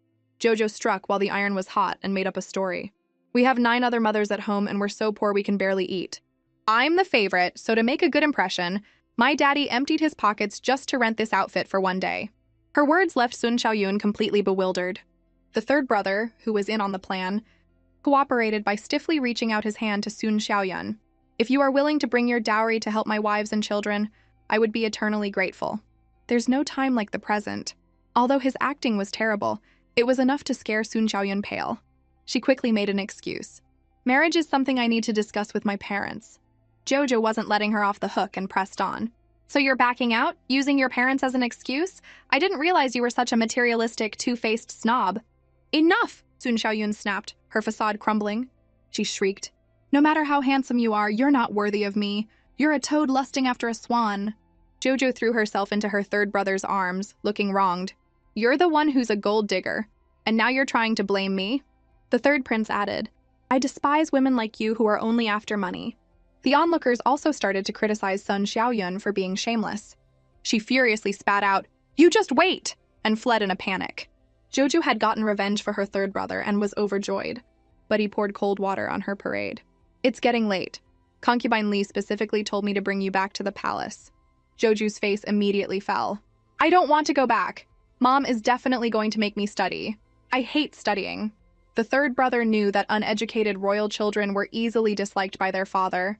Ignoring her protests, he forcibly took her back to the palace. In the blink of an eye, Juju was back in the Autumn Water residence, staring at a mountain of homework. She felt like her head was about to explode and protested, No studying, I just want to go out and play. Protest denied. For the first time, Concubine Li was angry with her. You must study. I'm not spoiling you anymore. Suddenly, an idea sparked in Juju's mind. If my brother Dijiang teaches me, I'll study. She secretly calculated that since Dijiang was a tribute prince, her dad would never agree. Then she could continue to have fun. Her plan was perfect. But she had underestimated her dad's doting love. What was a tribute prince compared to his daughter's education? The moment she agreed to study, her dad had Dijiang sent over. Being personally requested by Juju, Dijiang was overjoyed. But Juju was fuming internally. Dog of a dad, you're so mean. Jojo couldn't help but curse her dog of a dad, but she had no choice but to pick up her brush and practice her calligraphy. Dijiang, seeing her ever-changing expression, thought she was unhappy about studying with him. Jojo quickly waved her hands, her voice sweet and clear. I just haven't had enough fun yet. Dijiang smiled at her words, a gentle look in his eyes. Then today I will practice my calligraphy here with you, princess. He then took up a brush and wrote 3 large characters on the paper, Feng Jinyue. Joju's eyes lit up, and she pointed at the characters, shouting, That's my name! Dijiang was a little surprised. How did a little princess who hadn't even started her formal education know how to read? I not only know how to read, I can write too, Jujo said, snatching the brush and scribbling on the paper. Her strokes were shaky and crooked, but she carefully wrote out the 2 characters for Dijiang. That's your name, brother Dijiang. Dijiang picked up the paper, the joy in his eyes overflowing. Princess, can you give me this piece of calligraphy? Of course. Juju had just agreed when she looked down at her chicken scratch, and her face flushed bright red. She wrung her hands shyly. When I get better, I'll write you a beautiful one. To focus on her practice, she had to reluctantly send Dijiang away, secretly vowing to get her skills back. For the next few days, Juju practiced day and night, not just writing Dijiang's name, but also the names of her brothers and her mother, hoping to give them a surprise. On this day, she was admiring her much-improved work when her 13th brother snuck in. She quickly held up the paper and ran over. Brother, look, is my writing good? Her brother's eyes darted around, his head bowed low, not daring to look at her. Seeing this, Jujo deliberately put on a stern face, then, when he wasn't looking, she suddenly pulled his hands away from his face. His face was covered in red, swollen welts, a pitiful sight that broke her heart. What happened? Juju's voice was already choked with tears. Her brother stammered, It's nothing. I just got some honey on me by accident and attracted some bees. Jojo guessed that he had been bullied by his classmates, but she had been unable to find any proof. In the academy, many people already looked down on him because he was not favored. The more he tried to explain, the more jumbled his words became, and before he knew it, he had confessed that he was being bullied all the time. Joju's heart ached to hear this. Her brother had been silently enduring so much. She was filled with self-blame, feeling that it was her changing the plot that had brought this upon him. This guilt instantly transformed into the courage to stand up for him, and she resolved to go to the academy the next day to get revenge for her brother. In the quiet academy, the 14th prince was secretly smearing honey on the 13th prince's desk, gleefully waiting for the show to begin. Suddenly, a sweet, childish voice rang out, I heard someone's been bullying my brother? Turning around, he saw Juju marching in with the 13th prince, looking furious. The 14th prince, terrified she would tattle to their father, quickly put on a fawning smile. The academy is full of princes and the sons of high officials. Who would bully 13th brother? Jojo tilted her head and sized him up, frowning. Who are you? I'm your 14th brother, he said, his smile growing even more obsequious. Joju's eyes suddenly sharpened. The officials' sons wouldn't dare. The one who would dare to bully my brother is you, another prince, isn't it? Hearing this, the 14th prince tried to turn the tables. You're slandering me. This is damaging to the royal family's reputation. Jojo pouted. Brother, bring out the thing. The 13th prince immediately produced a plain black box. The 14th prince sneered to himself. What can a stupid box do to me? This is a sacred object that can detect lies, Juju explained seriously. Put your hand inside. If you tell the truth, your fingers will turn black. If you lie, nothing will happen. As soon as she finished speaking, the other students rushed forward to prove their innocence. Only the 14th prince and his attendant huddled in a corner, their eyes darting around as they whispered to each other. All right, it's your turn. Juju stared at the two of them, her sweet voice carrying an air of authority. The 14th prince steeled himself and stepped forward.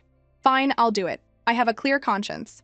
After everyone had put their hand in the box, Juju told them to take them out at the same time. Amidst a sea of pale hands, only the 14th prince's was pitch black. Ha! My hand is black! I didn't lie! The 14th prince shouted triumphantly. Quickly punish those whose hands aren't black. The others cried out in protest. But Juju slowly pointed at the 14th prince and his servant. The real ones who bullied my brother are you two. The 14th prince was baffled. Didn't you say that if it turns black, it means you're telling the truth? Of course that was a lie to trick you, Juju sneered. There's nothing in the box. The 13th prince was also stunned and pulled Juju aside to ask her what was going on. I guess the culprit would try to get away with it, so I did the opposite, Juju explained, looking up at her brother. Someone with a clear conscience wouldn't do anything to their hands, but the culprit would try to blacken their hands. So you two are the culprits. The 14th prince's face instantly turned pale, and he tried to argue. But Juju had had enough and shouted, Guards, drag them away, and let my father deal with them. You're amazing, Juju! The 13th prince's eyes were filled with admiration. You're just like the genius the master is always talking about. Genius? An old master appeared out of nowhere, pushed the 13th prince aside, and rushed to Juju, his beard quivering with excitement. Princess, please, I beg you, be my disciple. Juju was taken aback by this sudden turn of events, her little head full of question marks. Who is this strange grandpa? Just a moment ago, Juju was startled by the strange old man. Grandpa, who are you? The old man coughed unsteadily. I am Qi Zhongshu, the greatest scholar in Western Chu, appointed by His Majesty as the royal tutor. I was just so impressed by the princess's intelligence that I wish to take you as my final disciple. As soon as he finished speaking, the surrounding students all looked on with envy. The 13th prince also smiled, proud of his sister's excellence, but Juju shook her head like a rattle. I don't want to. The master's beard froze. Why? Jojo winked playfully and explained, My daddy thinks I already have a tutor. She was clever. This old man was clearly an academic fanatic. If she really became his disciple, she'd never have time to slack off. Thinking of this, she quickly pushed her 13th brother and left. Master Qi was left standing there, fuming. This entire scene was witnessed by Feng Kaiwei, who was sweeping nearby. She gripped her broom tightly, a glint in her eye. If I become Qi Zhongshu's disciple, I can secure my position in the palace, and my path to becoming empress will be one step closer. So, she decisively dropped her broom and ran back. I need to write down all those famous poems. Then Qi Zhongshu will definitely be impressed with me. Meanwhile, Juju was overjoyed that her dad had dealt with the person who had bullied her brother. The smile hadn't even left her face when the master blocked her path. "Princess, will you reconsider becoming my disciple?" Juju was about to wave her hand when a delicate voice interrupted. "Master, your servant greets you." Feng Taiwei approached, holding a piece of paper, her posture humble. "These are some poems I've written in my spare time. Some have said they are acceptable, so I boldly ask for your guidance." The master was about to dismiss her. After all, the entire Duke Duan family were known to be fools. What kind of good poetry could she possibly write? But as his eyes fell on the paper, they widened, and his hands began to tremble. "Excellent poetry. Truly a masterpiece for the ages." Feng Kaiwei bowed at the right moment. "If you are not opposed, master, I would like to become your disciple." When she looked up, a confident smile played on her lips, as if she was sure of her victory. "Let me see," Juju suddenly said, quickly moving closer. But Feng Kaiwei was inexplicably sarcastic. "If the princess wants to see, then see. After all, talent is not something that can be stolen with a glance. Don't you see the yellow river's water coming from the sky, rushing to the sea, never to return? Li Bai's bring in the wine?" How could Feng Kaiwei write this? Jojo was instantly stunned, a thought exploding in her mind. Feng Kaiwei is also a transmigrator. Unwilling to see Feng Kaiwei profit from plagiarizing Li Bai's poem, Ju immediately questioned her about its meaning and emotion. Feng Kaiwei stammered for a moment, unable to answer. Jojo then said lightly, "This poem is about a poet drowning his sorrows in wine, expressing his heroic optimism and great ambitions." After she said this, Feng Kaiwei immediately chimed in, "That's right. I was just testing the princess, so I didn't say it on purpose." Jojo looked up, her tone full of sarcasm. "I didn't realize that at such a young age you could drown your sorrows in wine and write such a heroic poem." The master, hearing this, had a realization. He looked at Feng Kaiwei with scrutiny and disappointment, saying that given her inexperience, she was either a debauched youth or a powerless woman waiting to die. He decisively rejected Feng Kaiwei, turned and rushed to Juju, begging to take her as his disciple. "I don't want to. I have a teacher." With that, Juju took off on her little legs and ran away as fast as she could. On the other side, Juju's teacher Dijang heard about this and had mixed feelings. He said that teaching Juju was just a stroke of luck, and that things were just going back to normal, but he couldn't hide the reluctance in his eyes. After a long silence, he told Chuyang to report that he was voluntarily resigning as the princess's teacher. Chuyang didn't understand and advised him that this was a good opportunity to leave the tribute prince's residence and build his power. But Dijang just stared out the window and said, "I have my own ways of gaining power, but if I cling to the princess, it would be shameless." He didn't say that he would rather let go himself than be abandoned by Juju, at least to save some face. Just as he was thinking this, he heard Juju's soft voice from behind him. "Brother Dijang, I came to see you." Dijang's heart tightened. He knew what was coming. Jojo could see that something was on his mind, and when she asked, Dijang dropped to his knees, his tone distant. "I am resigning as the princess's teacher. I ask for your permission." Juju was stunned. She reached out to take his hand and ask why, but he jerked it away, his voice as cold as ice. "I don't want to talk about it. Please don't ask anymore. You won't even call me Juju anymore." Juju's eyes reddened, and tears streamed down her face. She asked with a choked voice, "Brother Dijang, do you hate me?" Dijang's heart clenched. He was about to explain, when Juju threw herself into his arms, her small arms wrapped tightly around his waist. The sudden hug made Dijang freeze, and though he said, "Men and women should not be so familiar," let go. His fingertips hovered in the air, and the tips of his ears quietly turned red. But Juju just hugged him tighter, her small body trembling. "No! If you don't explain, I'm not letting go." Under Juju's tearful assault, Dijang's heart softened, and he confessed the reason for his resignation. "I heard that the great scholar of Western Chu, Master Qi Zhongshu, wants to take you as his disciple. Compared to him, my knowledge is insignificant. For the sake of the princess's future, I had to resign." "That's not true!" Juju immediately retorted, tightly gripping Dijang's hand and looking up at him seriously. "The teacher I choose is..." Dijang was a little taken aback. "Did I hear you right? Can you repeat that?" "You heard me right. No matter how many times you ask, my answer is the same. I choose you." As soon as she said it, she realized it sounded too much like choosing a husband, and her cheeks flushed bright red. I choose you as my teacher." A smile flickered in Dijang's eyes, and he suppressed his excitement, nodding. "I know. It's enough that you chose me." But he felt he had no way to repay her great kindness, and had to kowtow to her. "Princess, then I will ask for a chance," Dijang said. looking at her with an expression so serious it was no joke. A chance to take back my resignation. A chance to stay by your side forever. Both now and in the future. The sudden confession made Juju's heart skip a beat. Before the sweetness could spread, she heard Dijiang add, "I will definitely be the best teacher for you." He then forcibly dragged her off to her lesson. Juju instantly deflated. This isn't how I imagined it at all. She never expected that her brother Dijiang would be so strict when it came to teaching. Just as Juju was complaining, a nanny brought good news. Her tyrant dad was going to throw a huge banquet for her 6th birthday. Not only would she not have to study, but she would also receive lots of gifts and get to have fun. Jojo was instantly energized and started counting down the days on her fingers. But on the actual day, she regretted it completely. She was dragged to her vanity before dawn to be dressed up and had to memorize the entire banquet schedule, which made her head spin. No, I have to listen carefully and not mess up. I don't want to worry Mom, Jujo encouraged herself.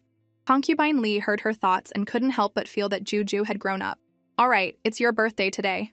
The most important thing is to have fun. Thank you, Mom, I'm off. With that, Juju took off on her little legs and disappeared in a flash. Concubine Lee watched her go and shook her head with a smile. Looks like she's still a long way from growing up. In the banquet hall, gifts were piled up like a small mountain. Juju was about to dive in when her tyrant dad picked her up. This is just the tip of the iceberg. There are still others who will present their gifts to you in person later. Juju smiled so wide her eyes squinted into a line. Just then, an unfamiliar eunuch approached, his tone respectful. "Princess, you should probably put those things down so you don't get tired. Who are you?" Jojo tilted her head and looked at him. He is the new apprentice of the head eunuch. His name is Fulai. The brocade box that Juju had just handed over was snatched back with a swoosh. Fulai? Isn't he the dog of a eunuch who will later collude with corrupt officials and disrupt the Western Chu court? The tyrant emperor never expected that the seemingly honest and dutiful little eunuch in front of him had a secret ambition to disrupt the entire Western Chu court. Hearing Juju's thoughts, which had always been prophetic, he immediately issued a decree to permanently dismiss the little eunuch and exile him 1,000 miles away. The little eunuch dropped to his knees, crying and pleading his loyalty. Seeing this, Juju muttered to herself, "Could it be that Daddy can hear my thoughts?" The tyrant emperor had a quick idea and roared at the eunuch, "You tried to snatch Juju's gift? Didn't you see her frown? You upset her, so I'm sending you away as a light punishment." The reason was flimsy, but the outcome was what Juju wanted, so she reluctantly accepted it. Just then, the crown prince arrived. Jojo immediately wriggled out of her tyrant dad's arms and threw herself into the crown prince's. "Crown prince, did you bring me a gift?" "Of course," the crown prince replied gently. The two siblings chatted and laughed, making the tyrant emperor burn with jealousy. The crown prince personally put a wolf fang necklace around Juju's neck. This necklace was not only a symbol of the Wolf King, but also protected the wearer from all beasts. Jojo loved it and playfully howled like a wolf king, making everyone laugh. Seeing her so happy, her tyrant dad's anger subsided. But he still rushed over and snatched her back. "Juju, come here! There are still many people waiting to give you gifts." Hearing there were more gifts, Juju's eyes lit up and she dashed off, leaving the crown prince shaking his head helplessly. The first prince quietly appeared behind the crown prince, his tone smug. "Your gift is unique, but it can't compare to mine."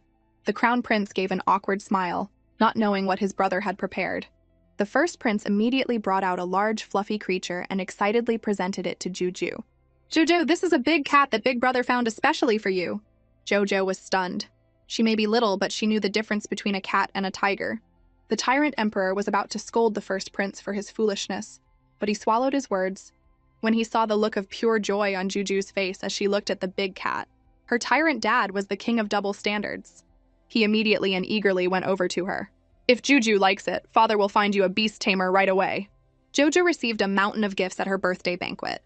Besides her big brother's big cat, there was the crown prince's wolf fang necklace, the 13th prince's calligraphy set, the 10th and 11th prince's beautiful dresses, and the 3rd prince's exquisite lanterns. But even in the midst of all the excitement, she felt an emptiness in her heart. The person she wanted to see most was her brother Dijiang, and she wondered what he was doing right now.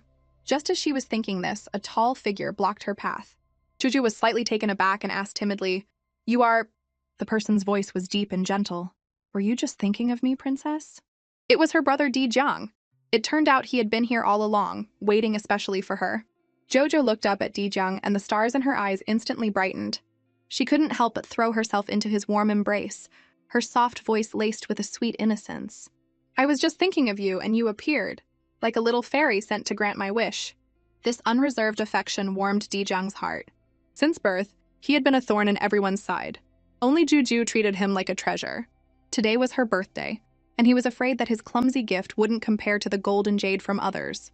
But Juju frowned and said seriously, "How could it? Your gift, Brother Dijang, is a one-of-kind expression of sincerity. I will definitely treasure it." Her words lifted the weight from Dijang's heart. He carefully took out a clay figurine and handed it to her.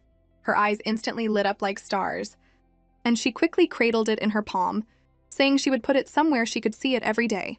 Watching her joyful expression, the tips of Dijang's ears quietly turned red. "I'm glad you like it," he said, his voice as soft as the wind, yet full of warmth.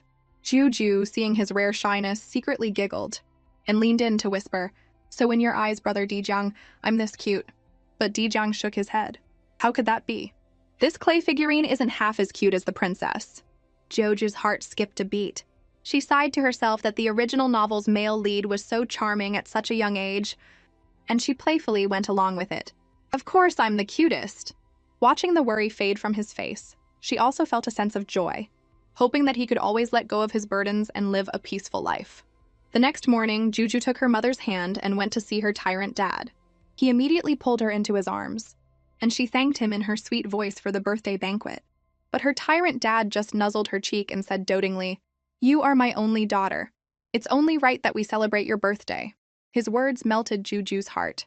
Concubine Lee, standing by, watched the father and daughter, her emotions swirling. A king's heart was always hard to read, but at this moment, the sincerity and joy in his eyes were all for Juju. The resentment in Concubine Lee's heart quietly dissolved, and she couldn't help but think that maybe she could let go of the past and trust the man in front of her again. Just then, the tyrant emperor beckoned to her. "Come here, let's be happy together." "All right," Concubine Lee said with a smile. The family of three sat around a table, chatting. The emperor suddenly suggested they go watch a performance by foreign actors, and mentioned that a foreign dancer would be performing, which would be a good opportunity to display their power. Foreign dancer? Joju's heart suddenly sank, a sense of unease spreading through her. Could that dancer be the disastrous concubine from the book? A wave of unease washed over Juju. She remembered clearly that in the book, this dancer named Hua Rong was a master of seduction. Not only would she charm her dad and the entire court, but she would also personally destroy the rekindled feelings between her parents. She bit her lip and secretly vowed that she would not let this farce happen. Concubine Lee heard Juju's thoughts and decided not to run away anymore. She would use Hua Rong's appearance to test the sincerity of the man in front of her. The tyrant emperor's thoughts were surprisingly in line with hers. He also wanted to use this performance to put his beloved's mind at ease. But Juju tugged on her dad's sleeve and whined, "Daddy, I'm sleepy. I don't want to watch them dance. Make them go away." "No, we have to watch." Her parents' simultaneous refusal sent Juju into a panic. The tyrant emperor said sternly, "This is an opportunity to show the strength of our Western Chu. Have all the princes come and witness it." Concubine Lee added gently, "Just bear with it for a little while, Juju. Let's witness it together." The dumbfounded Juju was dumbfounded again and could only take things one step at a time. A moment later, Hua Rong, dressed in purple, gracefully entered. She danced like a butterfly, her every move exuding seduction. She was certain that with her stunning beauty and captivating charm, she would win the emperor's heart. The court officials were indeed mesmerized, showering her with praise, saying her beauty outshone all the concubines in the harem. Joju's heart was in her throat, terrified that her dad would be bewitched by this superficial charm. But in the next second, the emperor's cold words were like a splash of ice water. "That's it? You may leave." Hua Rong froze, unable to believe that her charms had no effect. The emperor was secretly pleased, thinking his wise and powerful image was secure. But he didn't realize that Juju was suspecting he was just faking his composure. He immediately turned to Concubine Lee. "In my heart, Concubine Lee is 1,000 times more beautiful than her." Concubine Lee blushed, a warmth spreading through her heart. She truly felt that the man in front of her had changed, and that all this change was because of Juju. She looked at Juju and smiled gently. Jojo looked up curiously, but Concubine Lee just smiled and shook her head. "It's nothing. I just feel that I really like you, Juju." "I love Juju too." The tyrant emperor leaned over and pulled his wife and daughter into a hug. "Juju is the cutest and best princess in all of Western Chu." The warmth of the family hug made Juju's heart melt. But before the warmth could fade, She was unexpectedly force-fed a dose of her parents' PDA. The emperor publicly confessed his love for concubine Li. I also love you the most. Concubine Li's heart skipped a beat. Your Majesty hasn't been drinking, yet you're speaking nonsense. How is it nonsense? I've never been more clear-headed. Seeing this, Juju couldn't help but think, Daddy still prefers beauty. He just prefers Mommy's beauty. The tyrant dad, seeing through her little thoughts, smiled and pulled her into his arms. My arms feel empty without Juju.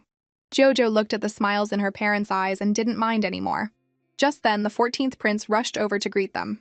I have been studying hard recently and haven't seen father for a long time, so I came to pay my respects. Jojo shot him a disgusted look and muttered to herself, Studying hard, my foot? You're probably just too embarrassed to show your face after being exposed.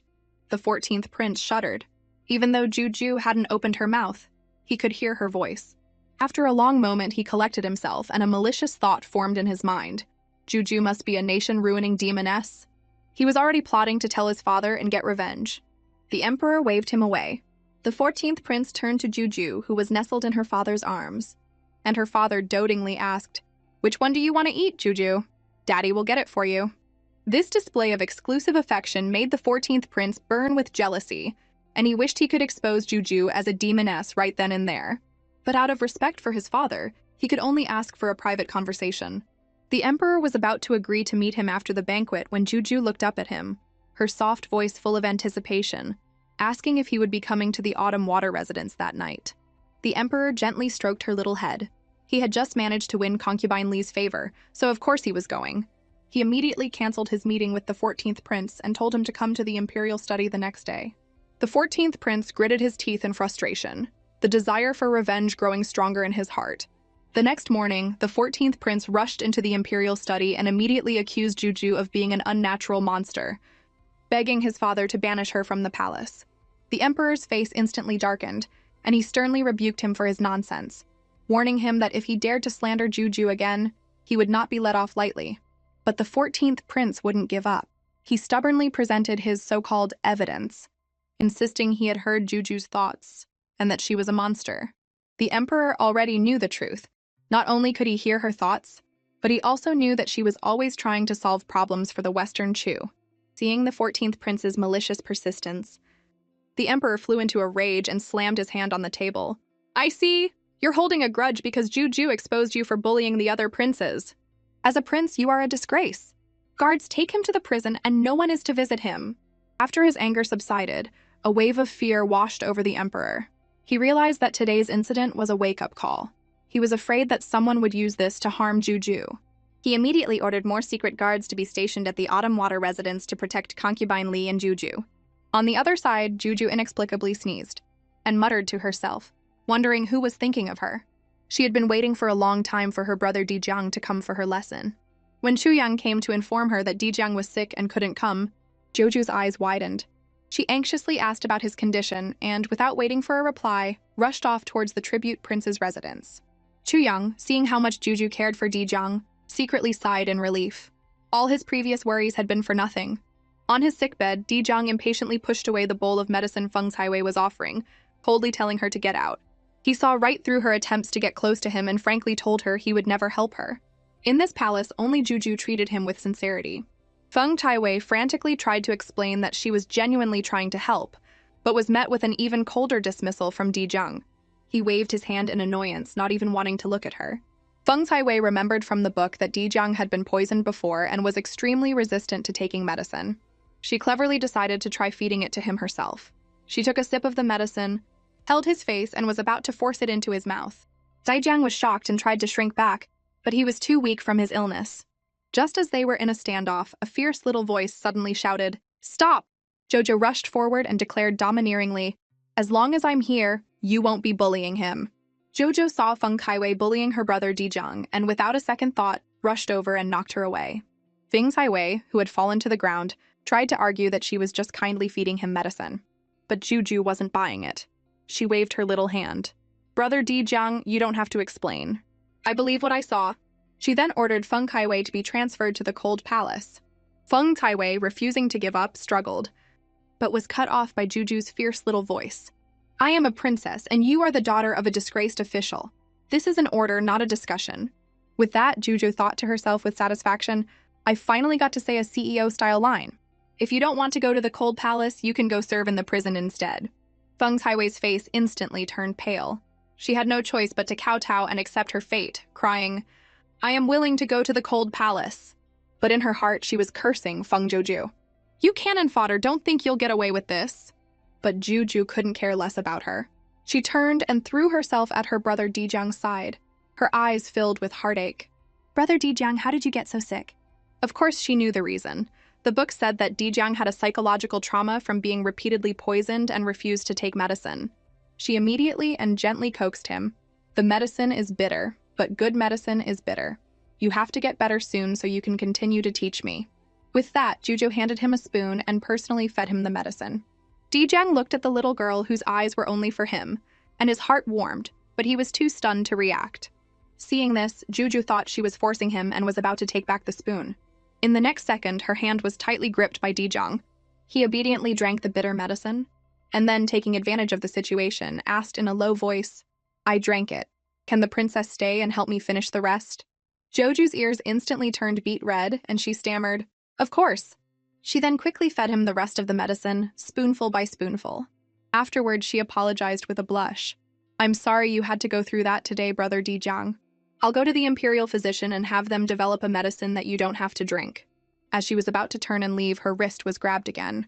Dijiang's voice was hesitant as he feigned anxiety. I am just a tribute prince. For the princess to go to such lengths for me, I'm afraid it will cause gossip. Jojo immediately frowned and retorted, But what if you get sick and don't take your medicine? Dijiang secretly smiled, the slyness in his eyes unconcealed, and he pressed on. Can the princess come and help me take my medicine like today, until I'm fully recovered? Dijiang pretended to be weak while he was sick to get Juju to feed him, and the innocent girl fell for it completely. She even foolishly and proactively promised, If you want me to, I'll come. Hearing this, a wicked smile appeared on Dijiang's lips. I just want to know how you're doing with the books I assigned you to memorize. I get it, I'll come every day. With that, Juju ran off, blushing, completely unaware that she had fallen right into Dijiang's trap. By the time she realized that he didn't actually want to see her, but was really just checking on her homework, it was too late. Just after being tricked by the scheming Dijiang, another bombshell dropped. The long bedridden empress had woken up and was urgently summoning her mother. Her mother, in turn, was pulling Juju along to pay their respects. Alarm bells started ringing in Juju's head. After all, in all those palace intrigue dramas, the empress is always the villain. This one wanted to see her mom, who was currently in favor. Could she be a villain too? A short while later, Juju followed her mother to the empress's quarters. As soon as they entered, they saw her tyrant dad was also there. Juju's heart, which had been in her throat, finally settled, but she couldn't help but wonder what this empress looked like. When the gentle empress smiled and said, It's so thoughtful of you to come. Please rise. Juju was completely stunned. This was nothing like the evil empress she had imagined. Just as Juju was thinking, she's probably not a villain. The empress not only gently praised how cute she was, but also gifted her jewelry and even offered to promote her mother. Joju's anxieties vanished. The empress really was a kind and gentle person. But in the next second, the empress started coughing violently and fainted in the tyrant emperor's arms. The doctor's diagnosis was a devastating blow. The empress was suffering from a deep-seated grief and had at most a year to live. The emperor was distraught. How is that possible? I don't believe it. Check her again. This was the first time Juju had seen her dad so angry. On the way back to their own palace, Juju finally learned the truth from her mother.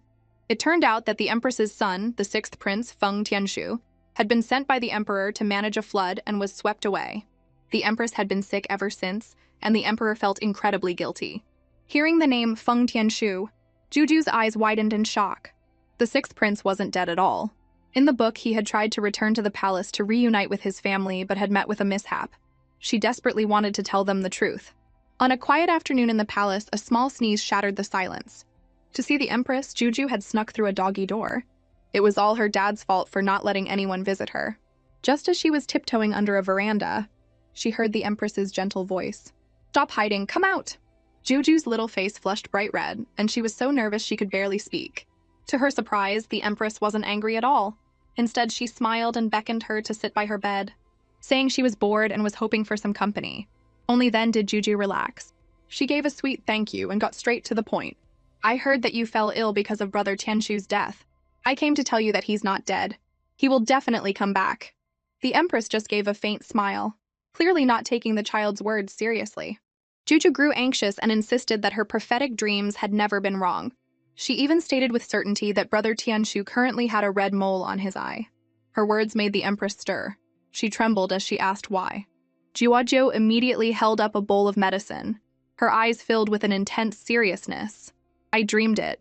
Brother Tianshu was swept away by the water and hit a reef, losing his memory.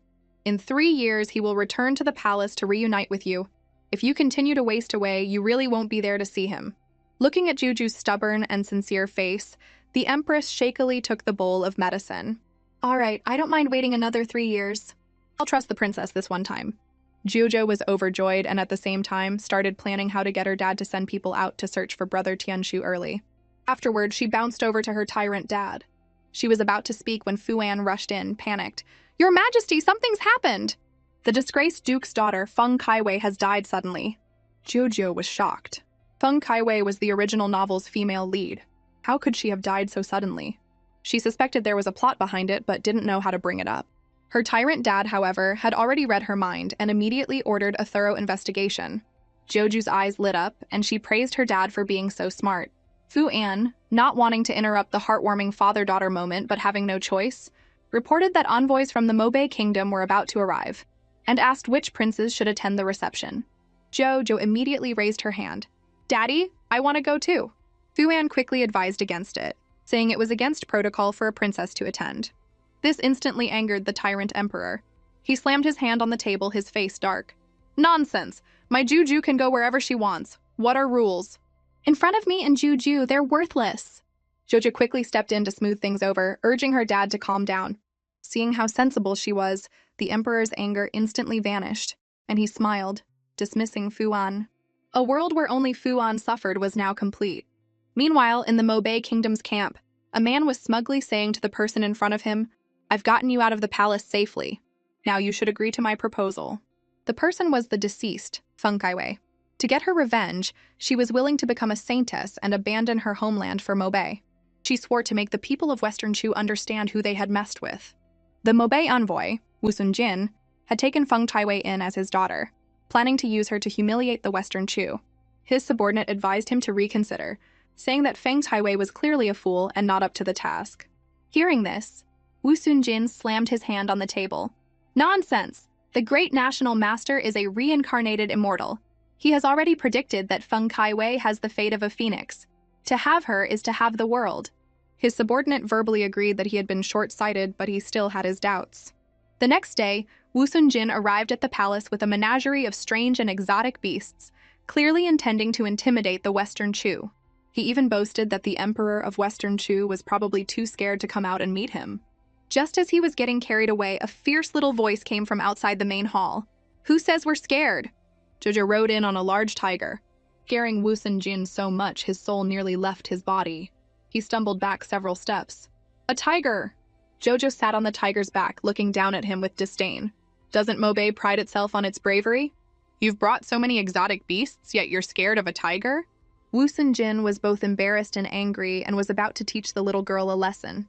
But as he reached out his hand, the tiger let out a roar and lunged at him, throwing Juju off its back.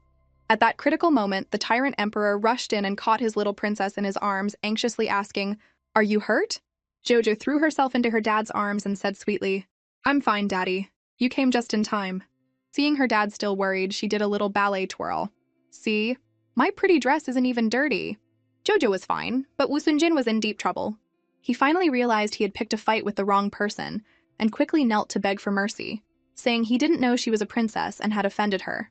The emperor was not about to let it slide and was determined to get justice for Juju. But Juju thought her dad was being too impulsive. If they continued to argue, it would give Mobe an excuse to cause trouble. Hearing her thoughts, the emperor began to reconsider. But in the next second, he shifted the responsibility to her.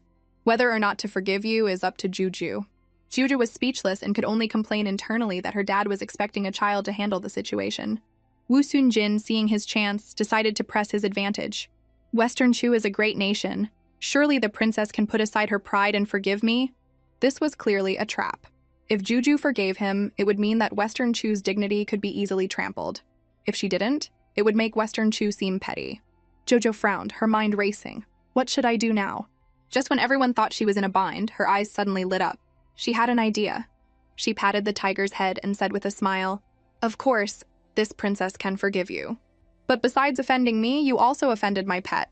You'll have to find a way to get its forgiveness too. All you have to do is pet him. If he forgives you, you'll be fine. If he doesn't, well, there's nothing I can do." The Mobe envoy, terrified of becoming the tiger's dinner, immediately begged to be allowed to go back and reflect on his actions. Juju had successfully resolved the diplomatic crisis. Her tyrant dad immediately turned into a doting father, boiling her to the heavens, and declaring that all the officials in the court couldn't compare to his daughter. Juju had performed a great service, and the emperor not only wanted to reward her handsomely, but also promoted concubine Li to noble consort Jia. When asked what she wanted as a reward, Ju didn't want anything else but for her brother Dijiang to be allowed to study with her in the imperial study. Even though brother Dijiang has opened up to me, I'm not enough. This isn't just for the future of Western Chu, but also so that Dijiang can let go of some of his burdens. But Fuan thought this was a terrible idea. Treating a tribute prince the same as a royal prince would be a disgrace to the Western Chu.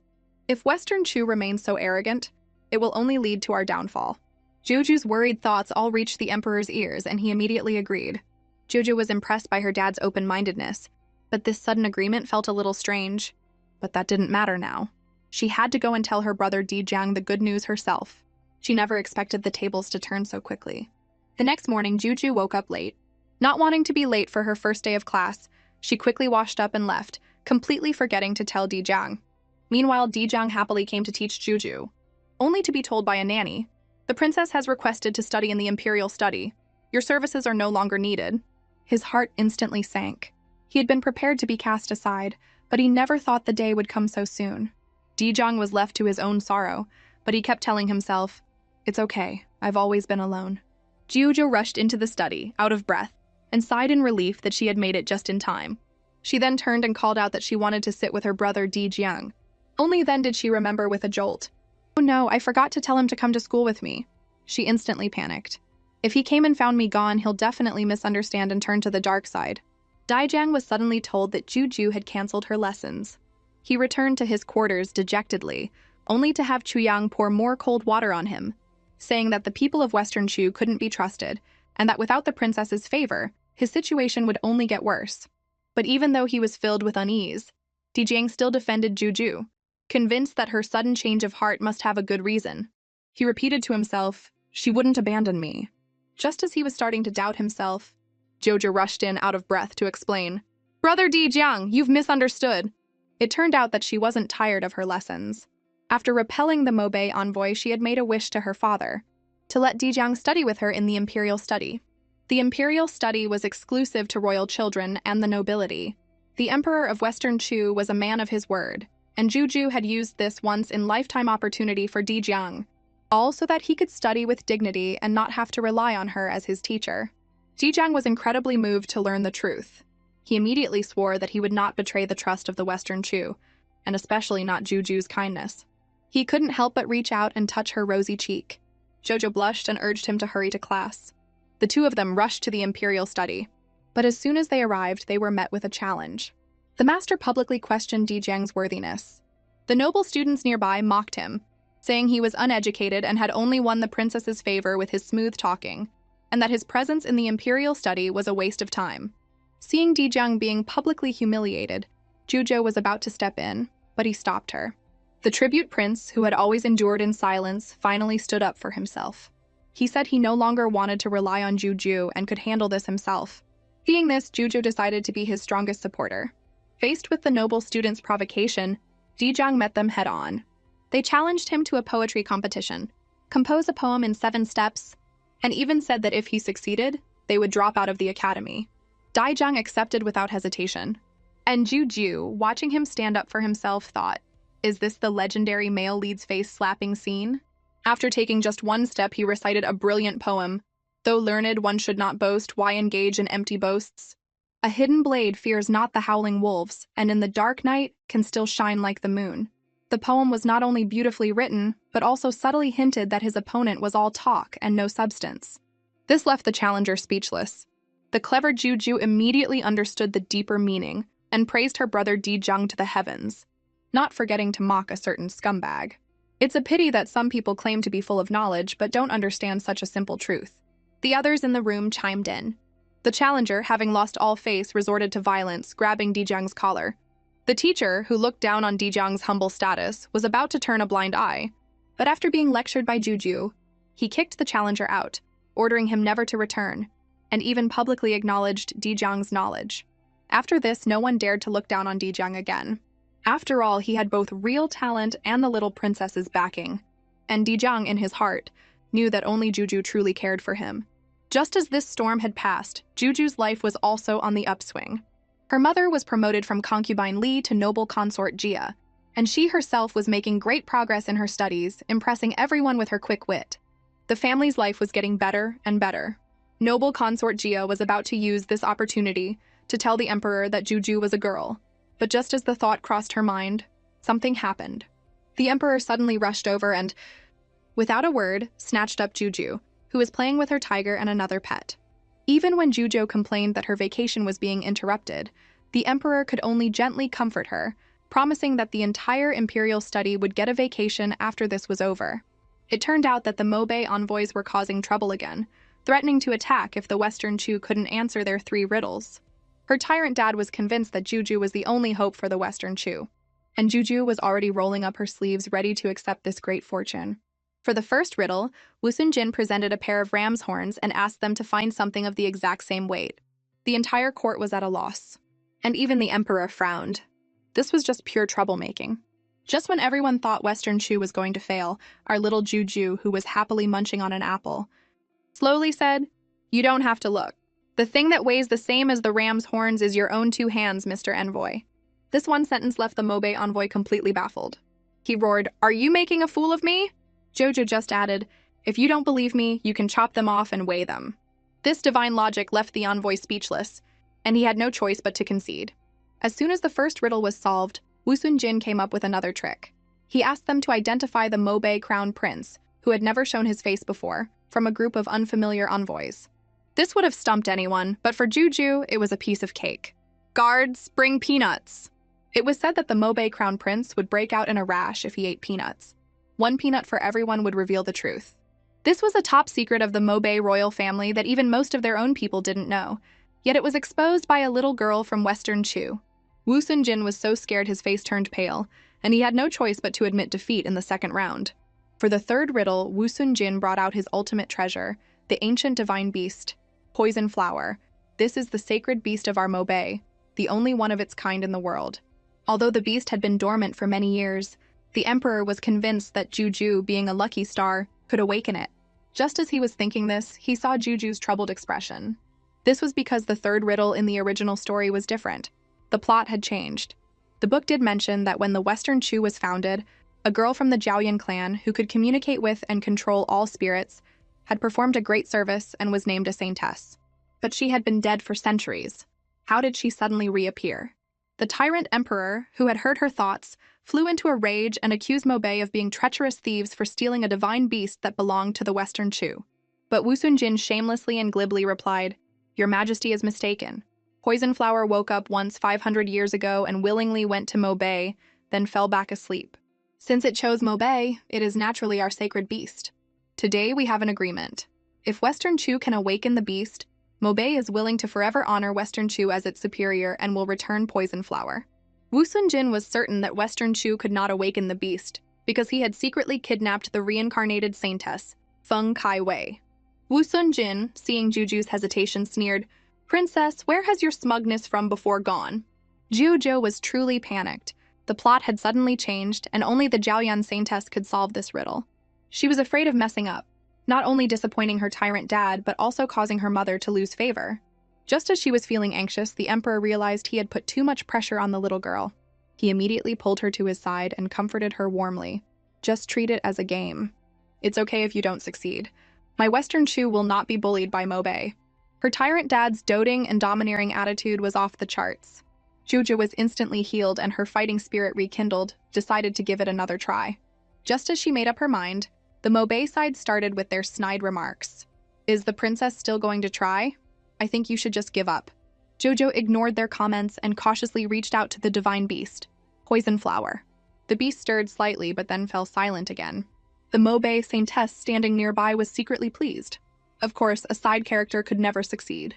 She then advised Juju not to push it, as it would be bad if the divine beast were harmed. Her words completely infuriated the Tyrant Emperor. He immediately stepped forward to protect Juju. Enough! The princess of my Western Chu is not to be spoken to with such disrespect. If you dare to be disrespectful, you will pay the price. With her dad's backing, Juju's resolve grew stronger. She remembered from the book that the Jiaoyan Saintess's pet loved to eat fruit, and was sure that the long-dormant poison flower must be hungry. Jojo held out an apple to the beast and coaxed it softly. "Flower, can you open your eyes and look at me?" The Mobe people laughed at her for being naive, saying a divine beast wouldn't wake up for such a small thing, and even told the Western Chu to prepare for a fight. But in the next second, Poison Flower's eyes snapped open. Its round sapphire blue eyes were stunning, and the entire room was left speechless. Juju excitedly picked up the beast and threw herself into her tyrant dad's arms to share the good news. The Emperor picked up his little lucky star and praised her for being brave and outstanding, unable to resist kissing her little cheeks over and over. The people of Western Chu were instantly filled with pride, and many started to speculate that Juju was the reincarnation of the Jiaoyan Saintess, saying that Mobe had just shot themselves in the foot. But Wu Sun Jin, unable to accept defeat, immediately started making excuses, claiming that Mobe had just found their own saintess from the Wu family bloodline, and that the beast was probably awakened by her. The Emperor immediately and coldly retorted, "What kind of saintess doesn't even dare to show her face? Clearly, you're just desperate." Juju also chimed in with her sweet voice. "That's right. Take off your mask and let everyone see your true face." He used the excuse that a saintess's face could not be seen and kept her masked, stubbornly claiming that Juju had nothing to do with the beast. The representatives of the two nations argued until they were red in the face, and even Juju was silently complaining about how childish they were. Then Juju suggested that Poison Flower choose its own master. Everyone thought this was an incredible idea. Jojo slowly explained, "Since one of us woke it up, it naturally has a preference. Why don't we both stand at a distance and see who it goes to?" The Emperor couldn't help but praise her for being so smart, and he seemed to have even more faith in her than she did in herself. With her dad as her solid support, Juju faced the challenge with even more confidence. The test officially began. The Mobe Saintess confidently called out first. When Poison Flower actually started to walk towards her, the envoy's delegation was ecstatic.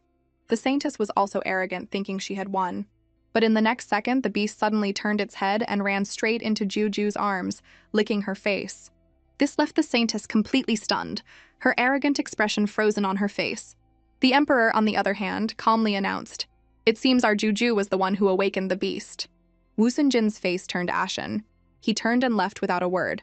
Without her backer, the Mobe Saintess panicked, terrified of being abandoned, and chased after him, crying, "Sir, wait for me!" Although the farce ended with Juju's complete victory, she felt a sense of unease. Why did the plot suddenly change? She couldn't figure it out.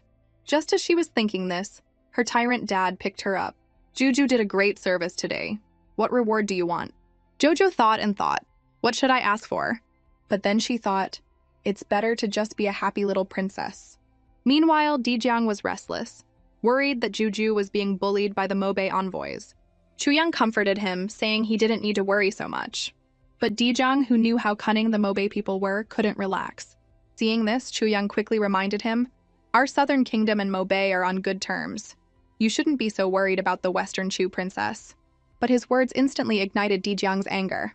He looked up, his voice cold and resolute. "The southern kingdom that cast me aside is no longer my homeland." Chuyang instantly panicked and tried to stop him. "Your Highness, you can't forget our plan." "Plan?" Juju's eyes widened at the sudden conversation. "What plan are you talking about?" She curiously asked what it was, but Dijiang stammered for a long time without saying a word. Chuyang, seeing this, quickly stepped in to help his master. The plan was to save you." "Save who? Me?" Dijiang and Juju were both completely bewildered. A moment later, Dijiang caught on and went along with Chuyang's lie. Right. I heard His Majesty asked you to face the Mobe envoy's challenge. And was worried you'd be bullied, so I was planning to go help you." Jojo was incredibly moved by his words. Dijiang quickly changed the subject. "Princess, what brings you here?" Jojo immediately pulled out her surprise. "Ta-da!" Dijiang instantly recognized the legendary divine beast, Poison Flower. Jojo enthusiastically told her brother to reach out and pet it, But just as his hand was about to touch the beast, it suddenly turned hostile, letting out a roar and refusing to be touched. Even Juju was confused and asked the beast what was wrong, but it just gave a haughty snort. Juju, helpless, had to smooth things over, saying the beast wasn't feeling well, apologized on its behalf, and then scurried away with it. As soon as she left, Chuyang couldn't help but point out the truth. The divine beast isn't unwell. It's clearly rejecting Dijiang's Southern Kingdom bloodline.